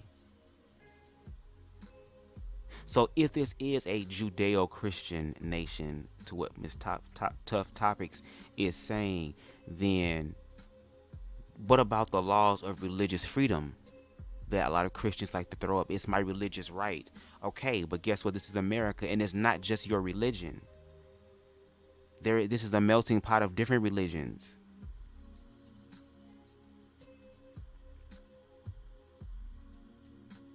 But it gets into the competition of who God is greater, not realizing that the God you serve, the God that Muslim people serve, the God that hoodoo people serve, it literally comes from the same source, different expression, different frequency, different expressions. Just like the rainbow and the spectrums within the colors and the nuances within the colors, there are different shades of colors, and they all make up the whole. I'm trying to understand where y'all trying to get to this line of division to where it's like you just don't want to deal with it. And if you just don't want to deal with it, just say that. And if you don't want to deal with it, then don't say homophobic shit. When it comes down to queer shit, I'm just gonna keep my mouth shut. I don't really give it energy. I'm gonna let God handle that. I'm gonna worry about my own shit. My kid's good, so I ain't worried. Well, can you quit interrupting? I mean, just roll up into Afghanistan. See how that works out for you, bro. Right, that's a country that actually follows their principles. 1 second, guys. Let's like, get Lost in Translation first. Okay, Ray. Lost in Ray, Translation. go comb your hair, please. Go ahead, Lost in Translation. Thank you, sir. You got that. You got those narcissist eyes, big and red. Yeah, I do. Yeah, because you are very full of yourself. You're the fucking Why do best. you have to make fun of people? Hold on, guys. No, it's okay. I can take it. It's cool. You gonna make me wake up no more tomorrow than I did today. Ray is the fucking best. Ray can defend himself. Okay, we know you can't. We know you can't. We know you can't. Cutting people Ray, down. or sorry, not Ray. Kevin, mixing these idiots up. Okay, Kevin, take a breath. Kevin, take a breath. Take a breath. I was just politely waiting for my turn to talk. I'll do a big breath with you. I'll take a big breath with you. Your turn, Lost in Translation. Go ahead. Thank you, sir. Thank you, sir. Breathing feels good, Kevin. The major issue that I see is that the trans community is trying to get recognition, okay, without bigotry being involved. And I think sometimes when people are arguing, going back and forth, they don't see that. We just had an incident here in the great state of Alabama this weekend where chairs were used because bigotry was on the loose. So we had to grab up arms and deliver our own special brand of justice. You understand what I'm saying? And in that particular point in time, people get to a point where they don't want to hear about your laws. They don't want to hear about, we're going to work this out in court. Sometimes people going to catch you before you get to court. You know what I'm saying? So my thing is this. The only way we're going to fix stuff like this is that we actually listen to each other. You know what I mean? Thank you. And my whole thing is this. The trans community is not a threat to anybody. You know what I mean? Now, just like... Oh, correction. It's a threat to your children.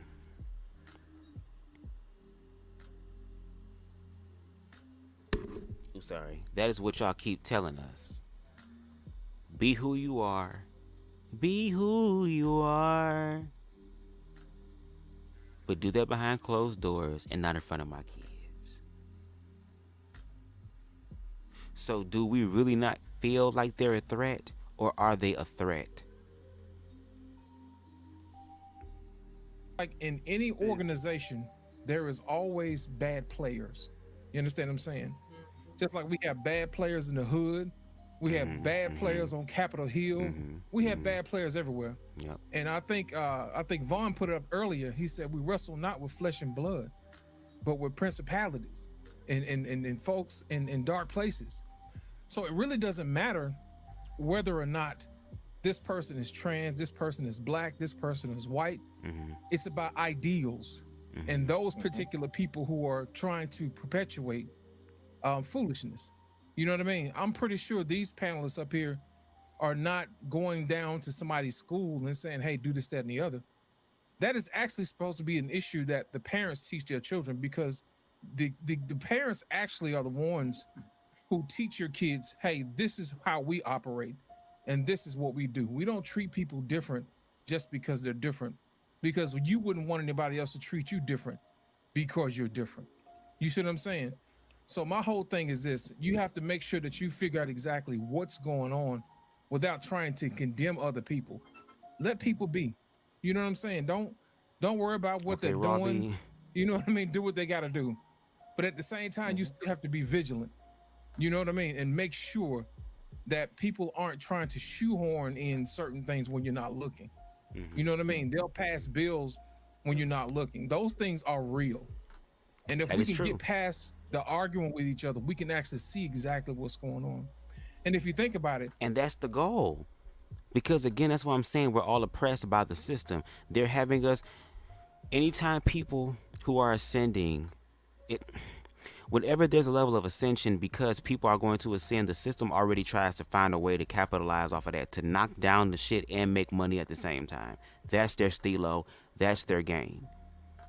So while we're sitting here arguing, or at that time we're sitting here arguing about who owns periods and all this other type of shit, they're passing laws that is affecting all of blackness, whether your ass straight, gay, lesbian, trans, doesn't matter. The color of your skin, like, these things are being put into place. That's why these distractions are important, which is why these conversations need to be continued until we do what we can to dissipate as much as possible those lines of division, so we can start focusing on the shit that fucks us all up. But of course that was not the case, because the next night again, heterosexual people had to come do damage control, because they knew for a fact that they were going to do a piss po ass, Long Street ass job when it comes to them expressing their viewpoints on queerness in a way that's verified and genuine and true, and not dripping in biasness and fear and ignorance. They had a conversation about queerness, and they're supposedly talking to the extremists. Bring the extremists on your show. How about that? These extreme individuals who are out here trying to motherfucking do trans are us on your kids, bring them on the platform and give them the fucking smoke that they deserve for trying to do this to children.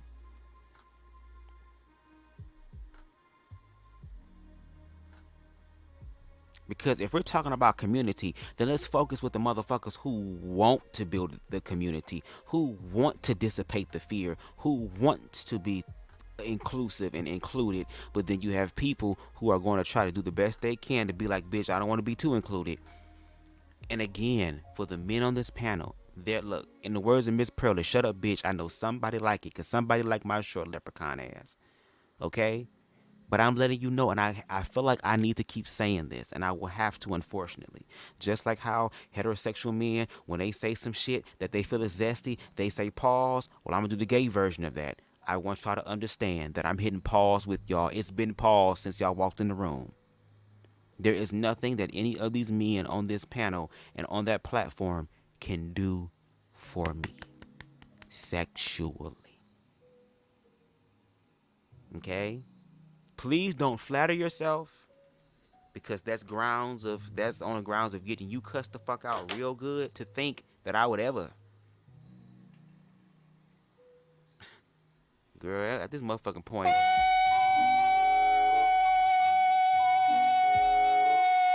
You. Okay, I'm just saying, girl, if you think that shit, because my ass is only for the men's. I only like these.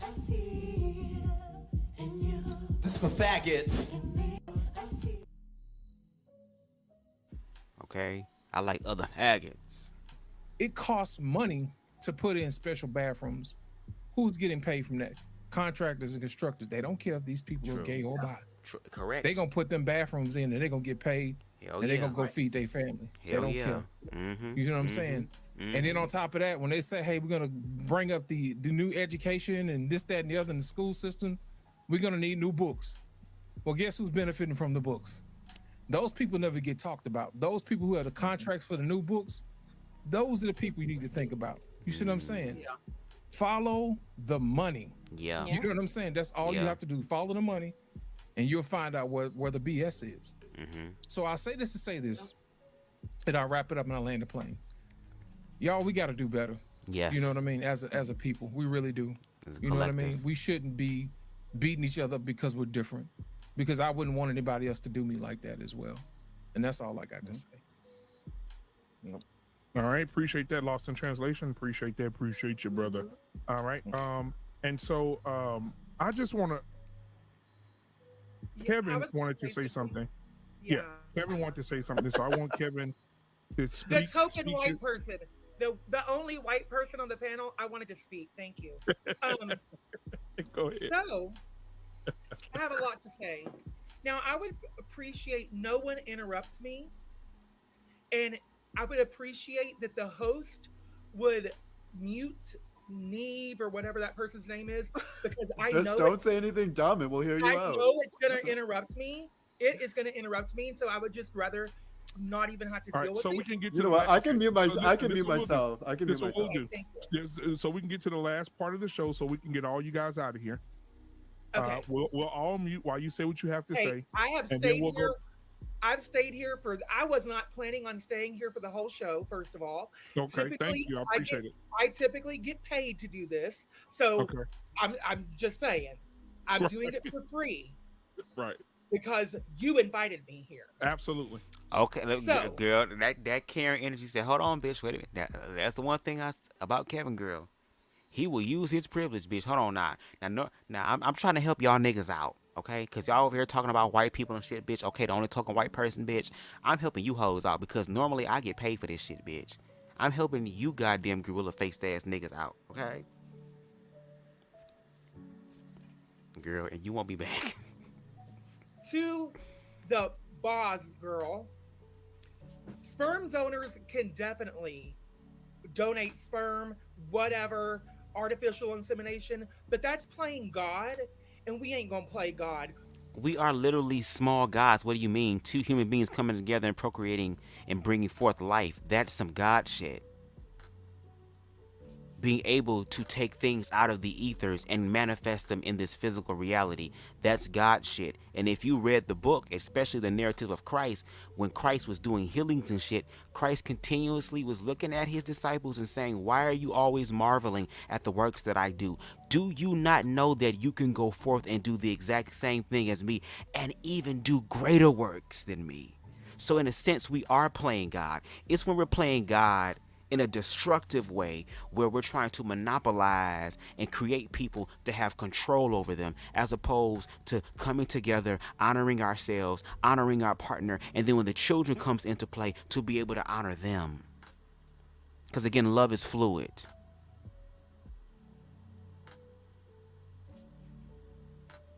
So are heterosexual people who are sterile or barren or are too old to have children and who don't want to adopt but want to possibly still have the option to have children that look like both partners, girl?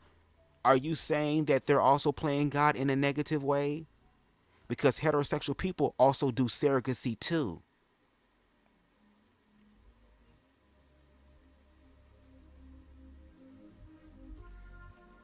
Whenever with two men or two women wanting to have a child, two men and two women cannot properly raise a child. A child has to have a mother and a father, period. Really? Well, if that was the case, a lot of children would be in a better place.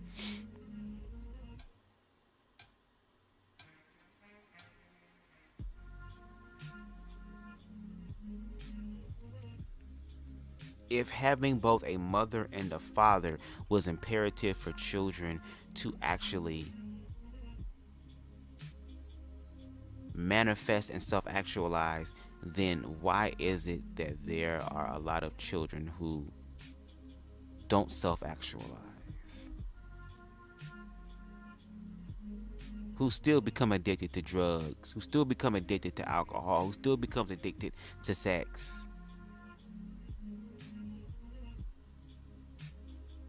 Like, that's how we know this is not objective. This is a religious aspect. And I'm sorry, humanity is going to always trump religion. Humanity is going to always trump politics, baby. Humanity is going to always trump everything, because humanity is probably one of the most divine expressions of God. God being able to experience itself in unlimited facets through our bodies. But see, y'all don't want to talk about that.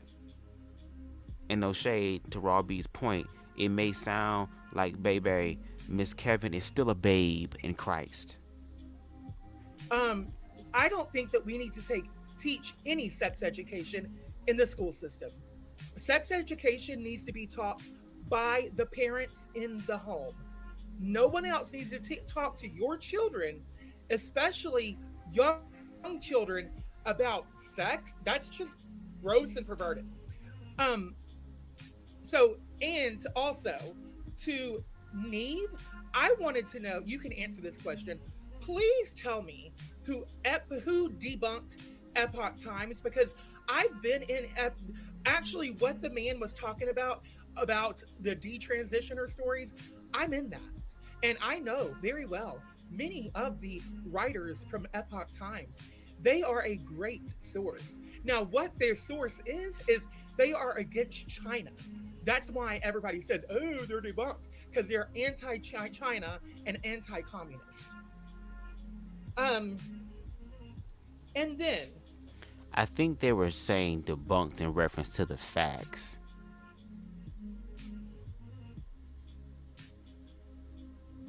Their report, not on the actual shit that's happening, especially in the realm of queerness, but what their interpretation of it is. And in order to be objective, it has to be tested and tried by other people who don't think like you in order for it to be like, yeah, I see it. That's why the common thread of humanity is important. That will tell us, as opposed to your own individual thoughts. Just want to I want to educate people on a few things. Now, I do not, let's repeat, I do not hate gay people or trans people. I love gay people and trans people. Some of my very best friends that I've been friends with for 20 years are gay and trans. But, and I will say this, no one chooses to be gay. Nobody chose to be gay. No one chooses to be straight. Homosexuality is the direct manifestation of neglect and abuse as a... Hold on. You said what, bitch? I do not, let's repeat, I do not hate gay people or trans people. I love gay people and trans people. Some of my very best friends that I've been friends with for 20 years are gay and trans. But, and I will say this, no one chooses to be gay. Okay, so no one chooses to be gay. No one chooses their affections and their natural attractions. Just like I didn't choose to be goddamn black, I just happened to manifest through an experience of someone who is black and same gender loving. So, again, to your point, you're saying that queer people also, you said what? Say it again. I'm gonna let you say it. You say it again, girl. What you say? What you say? Peers are gay and trans. But, and I will say this, no one chooses to be gay. No one chose to be gay. So it happened. Again, I didn't choose to be black, it happened, okay? Nobody chose to be gay. No one chooses to be straight. Okay, so again, for even the straight people, they automatically, intuitively know that they're straight. They never fucked a man before, never got fucked by a man before, but don't need to be fucked by them in order for them to know what it is for them. Okay. Homosexuality is the direct manifestation of neglect and abuse as a child. You literally just... See, when you don't have to lie, girl, you don't have to worry about sounding ignorant as fuck. No shade. How are you gonna sit there and say no one chose to be gay, no one chose to be straight, but homosexuality is a direct thing of that? So are you saying that being abused or having something negative happen to you or traumatic to you as a child naturally manifested into homosexuality? That because of these things, I had no choice but to accept that? And if that's the case, how does that really work? Where are the studies of people who are saying that? And on top of that, since I'm queer and you're saying that homosexuality is a manifestation of that, please help me understand in my own individual life. And I've shared a lot about my childhood on YouTube. Just do your research. Tell me how abuse as a child influenced me to be queer, please. Because again, I'm the one that doesn't understand. I'm the one that's ignorant. I'm the one that's uneducated. And I am the one that's under the attack of the enemy. So since you are so morally obligated to tell me the truth, then why don't you go ahead and tap into your spirit of discernment? Not this whole fake motherfucking outside the temple, I know God shit and stuff, but the miraculous rising of the dead, casting demon out energy that you say that you represent and that you possess and that has been gifted unto you because you now wear the banner of Christian. Prove it to me in my own life, please, and I'll put money on it. Now, within my 20 years of living in the community, I had many friends, and I want to tell you that I don't know many people who came from a two-parent home. Most came from a single-parent home, and most of the gay men had a separation from their father. Gender dysphoria is a real mental illness. It is in the DSM-5, in fact. Now, when we treat mental illnesses, we don't give someone or restrict food, for example, from someone who is anorexic, or tell a bulimic person, go and eat a whole pizza, drink a whole 2-liter Coke, and throw up. That's not what we do. That is not normal thinking. So we try to fix that. But when you look at bulimia and anorexia, to your point, they're participating in actively destroying their body to where everybody can see that they're destroying their body, that everybody can objectively see that they are fucking up their system, to the point to where they go to the hospital, they go to these medical professionals who are telling them that they are fucking up their systems. Now, yes, is there some sort of mental thing going on that probably stemmed from childhood? Of course, because again, a lot of us are healing from childhood stuff, even as adults. But to have this broad generalization to say that for queer people, for all of them, because again, it's a generalization, you're saying that homosexuality manifests only through the lens of abuse as a child. And if that is the case, everybody on this panel should be homosexual then, because I'm pretty sure everybody on this panel has experienced some form of abuse in one way, shape, form, or fashion or another as a child. So why isn't there a lot of circle jerking and scissoring, coochie bumping going on the panel? Since that is the reason of people being queer. By that person undergoing true and real psychological therapy. So with gender dysphoria, this mental illness, we don't treat a mental illness by giving this person a cross-sex hormone or allowing them to get a surgery and cutting off healthy body parts. We don't do that. That is not normal psychological therapy. And so doing this is in fact enabling the person with the mental disorder. So now let me just give you a little backstory. There was 3 sexologists, Money, Kinsey, and Benjamin. These 3 sexologists are the ones. It's not in the DSM-5, by the way. I'm still talking. Please don't interrupt me. These 3 sexologists, they are the ones who founded this trans medical transitioning way back in the day, like way back. Now, these 3 men were known pedophiles. In fact, Money wrote a book and he did his whole little experiment on children and how many times a child orgasms. And he did it as young as 0 to 3 years old, and then 3 to 5, and then on up. You go on up from there. And he wrote down how many times a child, and in fact, an infant baby, had an orgasm in a day.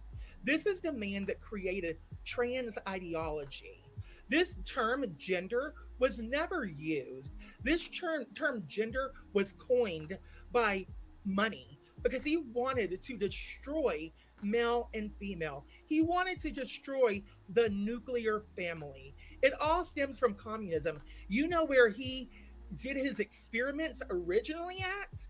Him, Kinsey, Benjamin, in the concentration camps, on the people that were in the concentration camps. Cut off healthy body parts because those people, they weren't humans. They might as well just been a dog. You're saying that forcing somebody to cut something off of their body and then someone making the conscious choice to want to cut shit off of their body because they're looking at it in a way for it to enhance their life and their self-confidence and what they got going on are 2 entirely different things. Because if we're going to play this game about the Nazis and concentration camps, let's see what they did to queer people in the concentration camps who were wearing the pink triangles on their shit.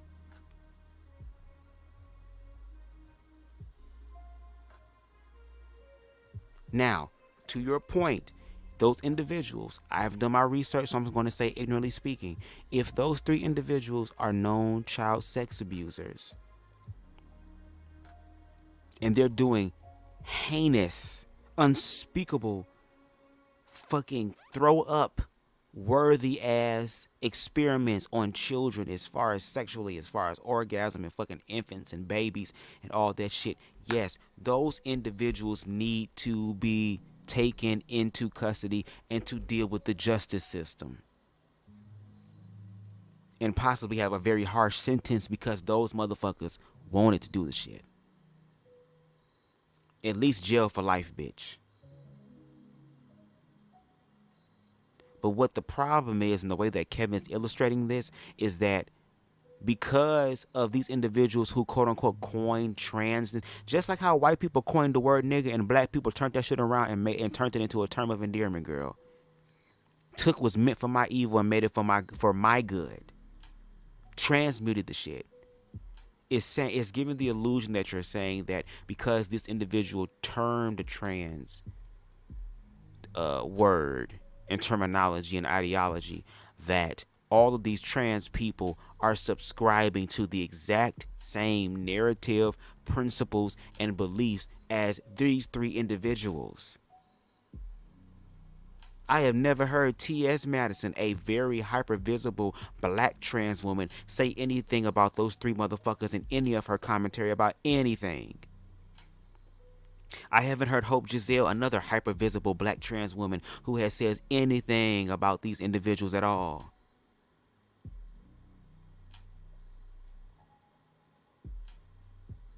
There is a broad generalization against trans women. Nev just started out the conversation in part 1 in the beginning of the actual live about how trans women are dealing with, just like how Black Lives Matter, black trans lives matter too, and it's black.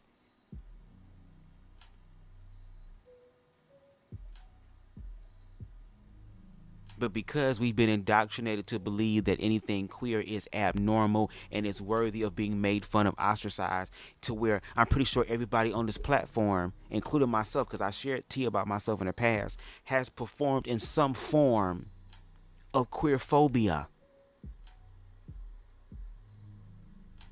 I wonder if I was to ask that question, how many men on the panel would be honest about what they did to queer people or what they said about queer people growing up. And I ain't talking about when your daddy ain't around. I'm talking about when you're around your friends. I'm talking about when you're able to speak freely without worrying about what your parents gonna say or what they gonna think. Oh my God, try to stop me and shit. I'm talking about when you're around your friends and you're playing around the neighborhood, or you're at school and you see the one gay boy, the one sissy boy. I'm sure none of y'all was like, I'll be your friend. You can hang out with me, and it not be on no homoerotic shit, but on an actual friendship type thing. Hell no, I gotta believe that y'all was sitting here saying, calling people all type of derogatory terms and whooping ass. I gotta believe it. And if I'm wrong, I'm willing to have my face cracked. Not by a punch, because y'all would never lay your hands on me, girl, and survive. But I mean, as far as me being wrong, I don't mind saying, you know what, you right. You right. You right. That's how they saw them. We might have to do a part 3, y'all. While you're over here saying, oh, I'm trans and supporting this ideology, you are in fact supporting a pedophile, a group of pedophiles. These pedophiles still run the trans, this whole trans medicalization today. And Can I ask you a question? No, do you identify with the word fat? You can't ask me a question yet. Do you identify with the word fat? No, you can't ask me a question yet. Oh, you don't? It's almost like your identity and the words that are used to describe your identity have nothing to do with what the way you think. I said you can't ask me a question. Patty. That's okay. That's okay. Yeah. I said you can't ask me a question. Anyway. Okay. Well. So these trans people, what they need is not to transition. They don't need cross-sex hormones. They don't need surgeries. But you said it was so fun. I'm talking, please. But you said it was a great time. Am I wrong? Did I interrupt you? I swear she said that. It was a great time. Did I interrupt you? And this is why they allow this to go on. And you know what? No shade. The fact, and I'm glad I watched it a second time. I'm glad that I said in the beginning, and I told Kevin that the fact that this whole back and forth shit, and even Nev kind of felt a little sting too, because I said the fact that y'all going back and forth, that's what they want. Because they're going to now use it as an excuse to say we can never have these conversations with the queer people, because the queer people always come through. Bitch, BubzDaGawd on the panel. Don't forget, ho. No shade. Well, I don't have enough popcorn to hear you talk for the next 20 minutes. Did I interrupt you, sir? Eat your popcorn, please. Even though whenever the host sent us our rules, it said no eating on camera. Thank you. Well, but, I needed some popcorn to hear you talk. I'm sorry. The host asked that we don't eat or smoke on camera. And keep our on. So, well, you could have definitely ate less. Girl, please. First of all, Tough Topic turned her camera off too, and maybe you haven't been. Why do all the gay people have to follow all the motherfucking rules, but the people on the panel don't have to? There's been plenty of time niggas had to go. I gotta go pee, bruh. I gotta go do this, bruh. And y'all talking, so I'm supposed to just sit here and just stare at y'all motherfuckers? Nah, I'ma hit my weed a little bit, bitch. I'm gonna motherfucking go take a bathroom break, cause sometimes some of the shit y'all say is like, girl, this remix shit, girl. I'm gonna go take a piss. For sure. Okay, you're just prolonging this and interrupting me. I have things to say. Leave. Let him finish, please. Okay. Please, so, Trans, I just heard the 2-liter thing. He was just mad because I'm busting and shattering his whole little narrative here. Trans people need true psychological therapy. This is true psychotherapy. Like going to a therapist and talking and realizing at what point in your childhood did you decide that you identify more with the opposite sex? And why do you identify more? This is not normal. Why do you identify more? And getting to the root issue. And I am not for people calling all LGBT people pedophiles. No, I'm not for that. I don't believe that. I believe that's very outdated, very 1980s. But I do believe the trans. Hold on. Not you put your whole foot in your whole goddamn. You talking about putting holes in Nev's argument, girl. Nev over there eating popcorn because, girl, first thing we know you want to eat, girl. So I know the fact that you seeing him eat and you haven't ate yet, girl, is kind of triggering you. But at the same time, girl, you just sat up here and talked about how trans people are because trans people are walking in an trans people are following what society says a woman should look like. Because again, even women are getting things chopped off and things pumped and things enhanced. This is not anything that's exclusive to trans women. Okay?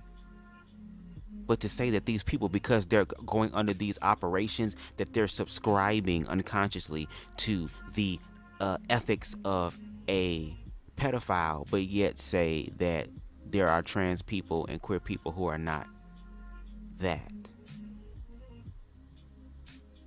So why don't we acknowledge the ones who are and go ahead and get them out the way so that the ones who aren't, we can go ahead and work on the actual fucking conversation. Radical activists, the trans radical activists are mostly pedophiles. And I haven't even touched on the fact that there is a perversion. There's a sexual perversion called autogynephilia. And these are men who get turned on by dressing like a woman and engaging in sexual activities. Many of these men take this perversion too far and get breast implants. Some even go as far as getting bottom surgery. Okay. So kind of how you were a woman and you turned into a stripper because you liked other people watching you dressed as a woman. I thought I was talking. Yeah, thank you. Okay, sound like autogynephilia on your end. Yeah. So, anyways,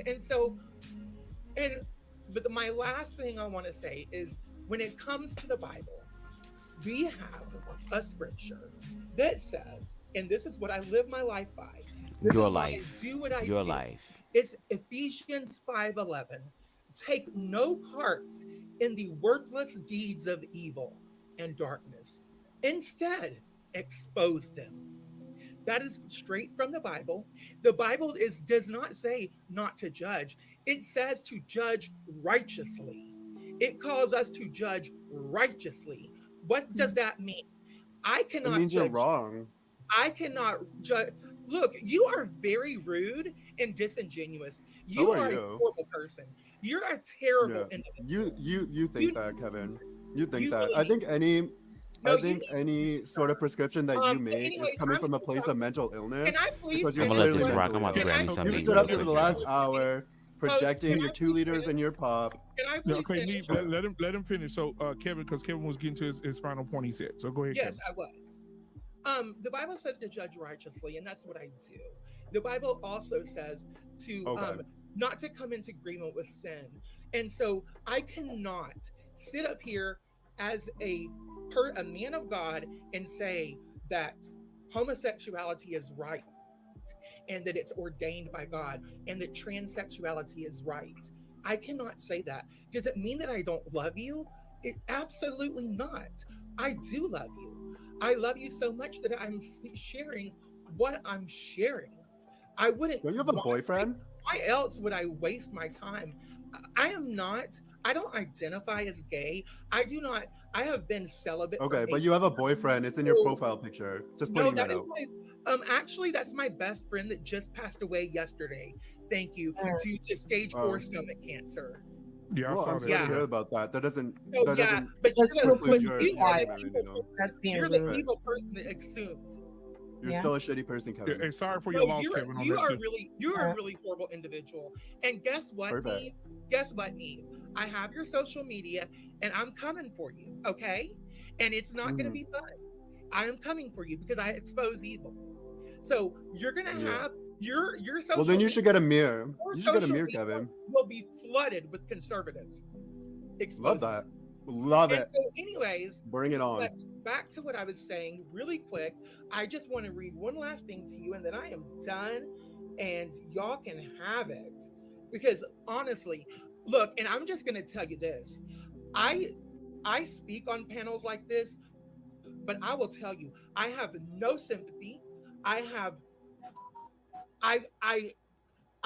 very much of a dislike toward liberals. I do. So, and that is not. You might say a bias. That is not. Oh, I am biased. I'm very biased. Oh, at least you acknowledge that. I don't like liberals who come into agreement with communism. So, in the Communist Manifesto, that was everything you don't like is communism. That was written and read into Congress in 1967. The 45 points of communists, number 26 of the 45 points says. Now, this, mind you, this was in 1967, read into Congress. And hey, guess what? The congressman said that this congressman from Florida who read this into Congress, they said that she was a conspiracy theorist. Present homosexuality, degeneracy, and promiscuity as normal, natural, and healthy. And that has been accomplished. And in fact, if you go against that, you are canceled by society. Chat, why is he so sweaty? Oh, sorry, I thought it was muted. Bruh. You are just Neve, please. Neve is a rude individual. You really need Jesus. Is Jesus gonna make me like you? Because I don't think so. I don't know what Jesus will make you like, but he will. So come on, guys. Okay, so hold on, Neve. Neve, we have to be respectful. Kevin, were you? We can try. No, he said he wanted to smoke. Very beginning of the conversation, he said he wanted to smoke. And the last point: break down cultural standards of morality by promoting pornography and obscenity in books. They've accomplished that in our school system, magazines and motion pictures, radio and TV. Now, there's 45 points. You can go and read the book, The Naked Communist. There's 45 points of the communist agenda, what they were going to do to overthrow America. And it's already been happening. It's almost completed. So, yeah, what I'm saying is true. It is real. And before I leave, I want to say I will be having a straight pride parade and event. So everybody stay tuned. I will let you know when it is. I really would appreciate if all heterosexual people, in fact, some of my gay friends are going to be there because they also think that straight people deserve to have a pride parade as well. So I will be. Are you gay though? In Dallas. Excuse me? I thought you're gay. Oh, you thought wrong, didn't you? You sound pretty gay. Okay. Oh, wait. Now I want to address that. So the LGBT community does not want to be judged. But the LGBT... I don't give a fuck. I'm judging you right now. You deserve to be judged. Okay, but the LGBT... I'm flat out judging you. Okay. I'm flat out judging you. Kevin. No shade. When this nigga... not even nigga, I'm sorry, Lord. When this person said that they were having a heterosexual pride, it's like the 99% have the 99%, and the 1% is just simply trying to include themselves so they can also be equal and have equity. It sounds like some Luciferian shit. Lucifer was the most attractive angel in heaven according to the narrative of the Bible that y'all believe in, girl. He was the minister of music, right? He was the one that was connected to everything, right? Was God's right-hand man, right? But then he wanted to be God, girl, because God decided that he wanted to share his attention with something else as well, and felt some type of way about it because all the attention should be on me. So why should the 99 straight pride, bitch, every day is straight pride, girl?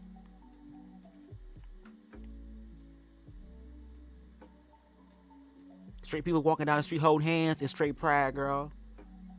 Y'all having families and saying, we're the Carters, we're the Joneses, that's fucking right there, pride.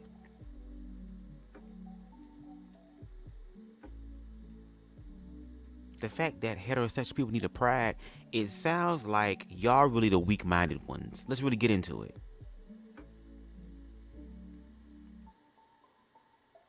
But anyway, y'all, we gonna let Miss Kevin finish her point, and then we gonna end it for tonight, and we might come back and finish up with part 3. I don't know about tomorrow, but maybe sometime this week, y'all. So let's let Miss Kevin get her thoughts out. Somebody let me know when Reckless Ray can talk. Let Ray talk. Yeah. Wait, so Kevin, your own show, Ray. Your own show. I've been Ray. I do have my own show. Thanks. I said on your own show. Because hey, and I just want to. You just leave now. I was. Leave. You gotta let me finish. You are so fucking rude. Oh. And yes, I'm sorry. I'm a Christian and I do cuss. But Black Man Unfiltered invited me here. Yeah, I did. And he put me in a lion's den, basically, as being the only white person. Now, I am not racist. I've never been racist. I don't have a racist bone in my body. Half my family's Black. But when I'm put on a panel with all Black people and the majority of the conversation is about everybody being Black, and they're trashing white people, I'm sorry, that's not cool. That is not cool. I would never invite a whole panel of Black people on my show and trash Black people. Now, I will say this, Kevin, before you That's so dumb. Now, he's in the chat right now, a couple of them. I had a very balanced panel for tonight. I had Angry Snowman, but he got busy because he's normally on the show. He's white, right? And I also I'd rather have him than Kevin. Reviews, he's white as well. So I'd rather have them. I wanted them. I would rather have a conversation with them as opposed to Miss Kevin. White people, you suck, okay? But I thought you were just saying that about Black people, though. Yo, hey Kev, though, it's not fair for you to say you've been attacked here because we weren't talking about white people. I didn't say you attacked me. He did not say he was attacked. He said he is not even racist. I said I have felt attacked by some people, mainly Neve, who is, I don't know mainly Neve or what it is. I don't even know what it is. I'm purple. Thank you. Use your eyes. I'm from the purple community. Kevin, see what you made me do? I said he was white, and he's in the chat right now. He says, "Hey, I'm Greek." Because people. He's Greek. So hey, my bad, roommate. I'm sorry. I'm sorry, brother. But anyways, yes. And also, really quick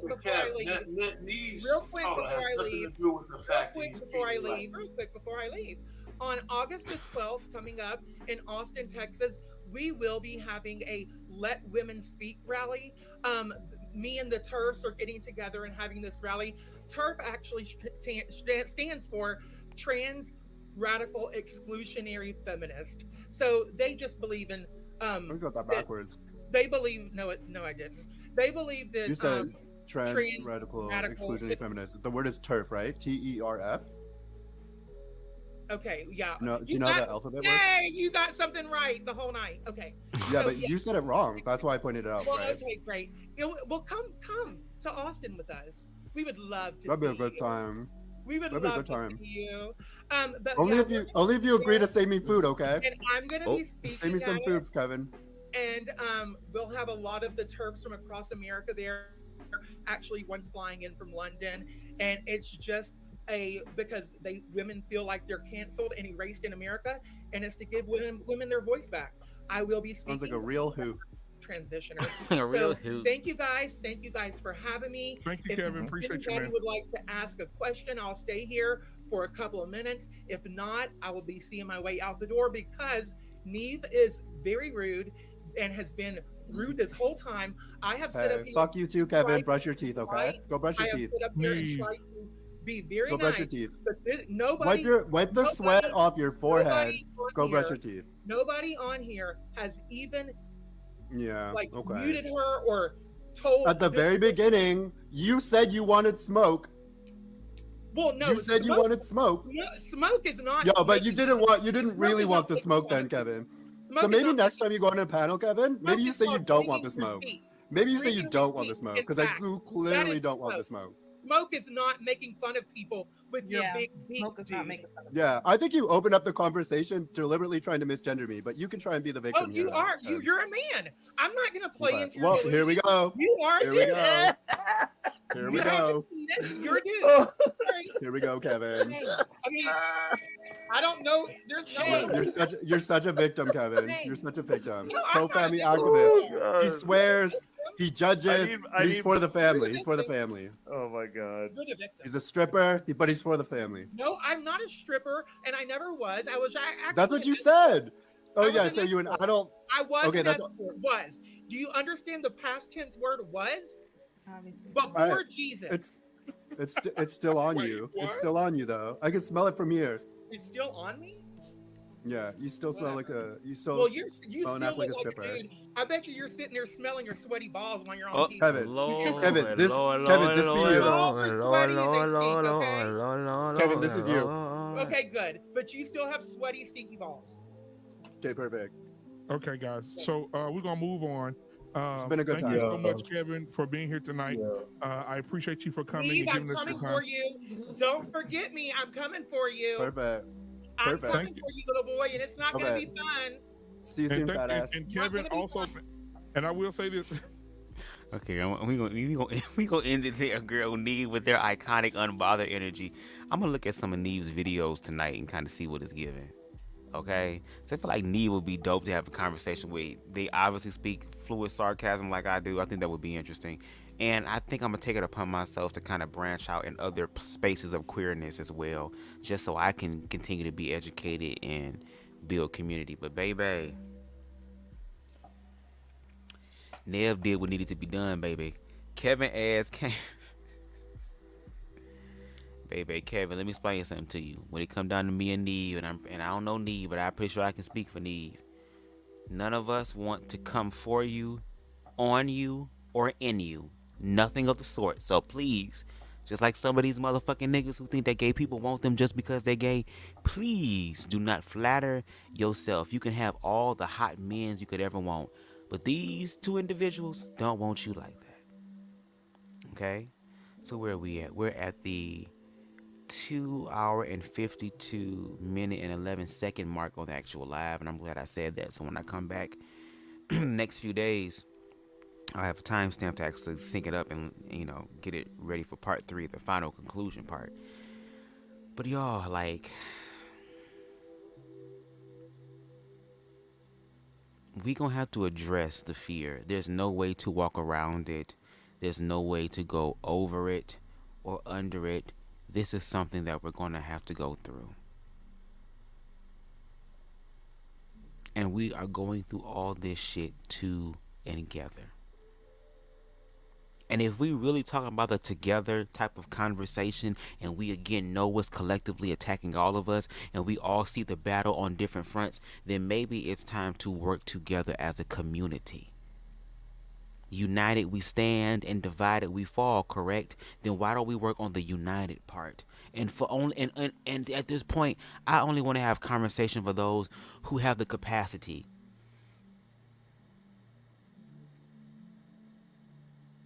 Who have the capacity to do it. And I'm one of those people. So again, I sent Black Men Unfiltered a message. Hopefully I get a response, because I want to continue this conversation.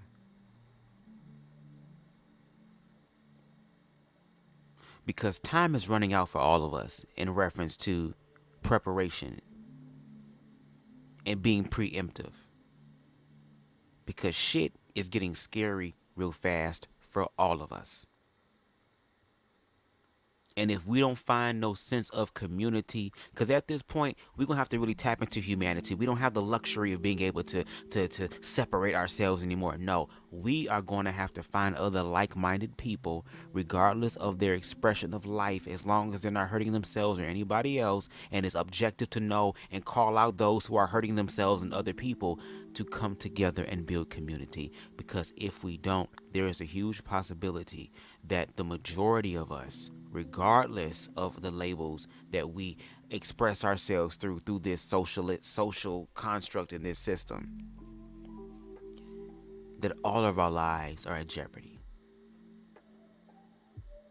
Everybody had shared through the midst of their own opinions and perspectives and viewpoints, for the most part, were able to tap into the element of humanity, to where everybody had something to say that really contributed to the bigger picture. Now it's up to us to deal with the murkiness so that we can become clear and actually deal with the fucking picture. And just like it was said from the House of Dragons, if you are to slay a dragon, you have to look at your opportunities from different angles. If we just continue to go at it head first, we're going to meet the same fate. If we continue to go to it, to attack it from the right and from the left only, demise. From above, demise. But imagine if we were to attack it at all different angles at the same time with unity.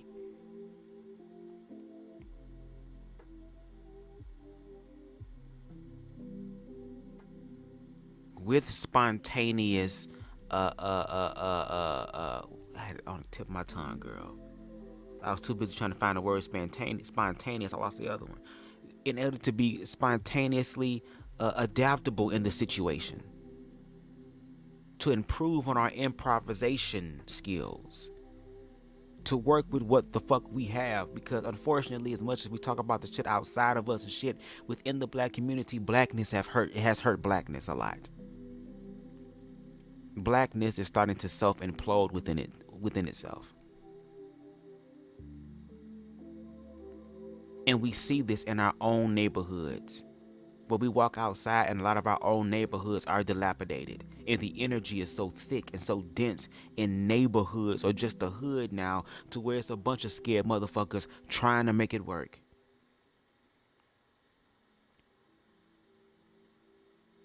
So if we're going to be about community, let's really be about community. Okay? Wow.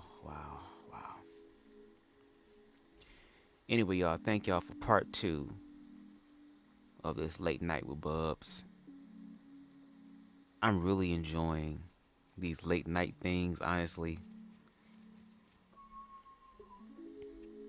Okay? Please, if you can, hit that like button. That's probably the most important thing that you can do for me on this channel, and it's free, $99. You ain't got to agree with everything, but can you at least hit the like button and not be a hating ass bitch? I mean, come on. And that also helps this channel to grow in the algorithms, okay? So that more individuals can come across my content. And if you do come across my content and you are enjoying the conversations and just the fantastic voyage known as BubzDaGawd, make sure you hit that subscribe button as well as the notification bell, and make sure you click all so that you stay updated with all of my sporadic ass lives, baby. I'm just like the spirit girl. You got to have a tent when you following me, because you never know when my ass is gonna go live, okay? No shade. And even if you miss it, you can still catch the replay. And if you feel moved by what I say, to where internally you feel like you want to bless me in the realm of monetary stuff, okay, you can definitely, and thank you, Spicy, shout out to you. You can bless my Cash App, which is $BubzDaGawd, as well as Zelle, and as well, well, probably PayPal, because Zelle, you gotta have my number. Not everybody has my number. So Cash App and PayPal is BubzDaGawd, okay? Whatever you seeing, we appreciate, okay? I'm learning how to receive all of my blessings, okay? I used to be the individual back in the day who would be like, no, you ain't got to do that for thank you. Shit, thank you. I appreciate it. Thank you. That's where I am now, because the universe is going to work for me in mysterious ways, and I don't want to block anybody else's blessings who want to end up blessing me. Okay, so shout out to Queen Spicy in the building. Shout out to Queen Amber. Again, we sending love to you. Shout out to those in the bushes. Shout out to those who came through and in and out.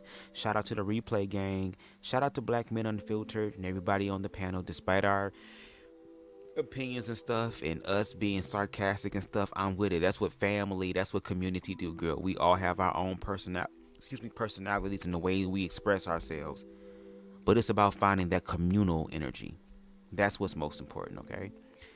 And I hope that you all enjoy the rest of y'all Tuesday morning, all right? And until next time, everybody, peace. Love never dies, just choose to be born again.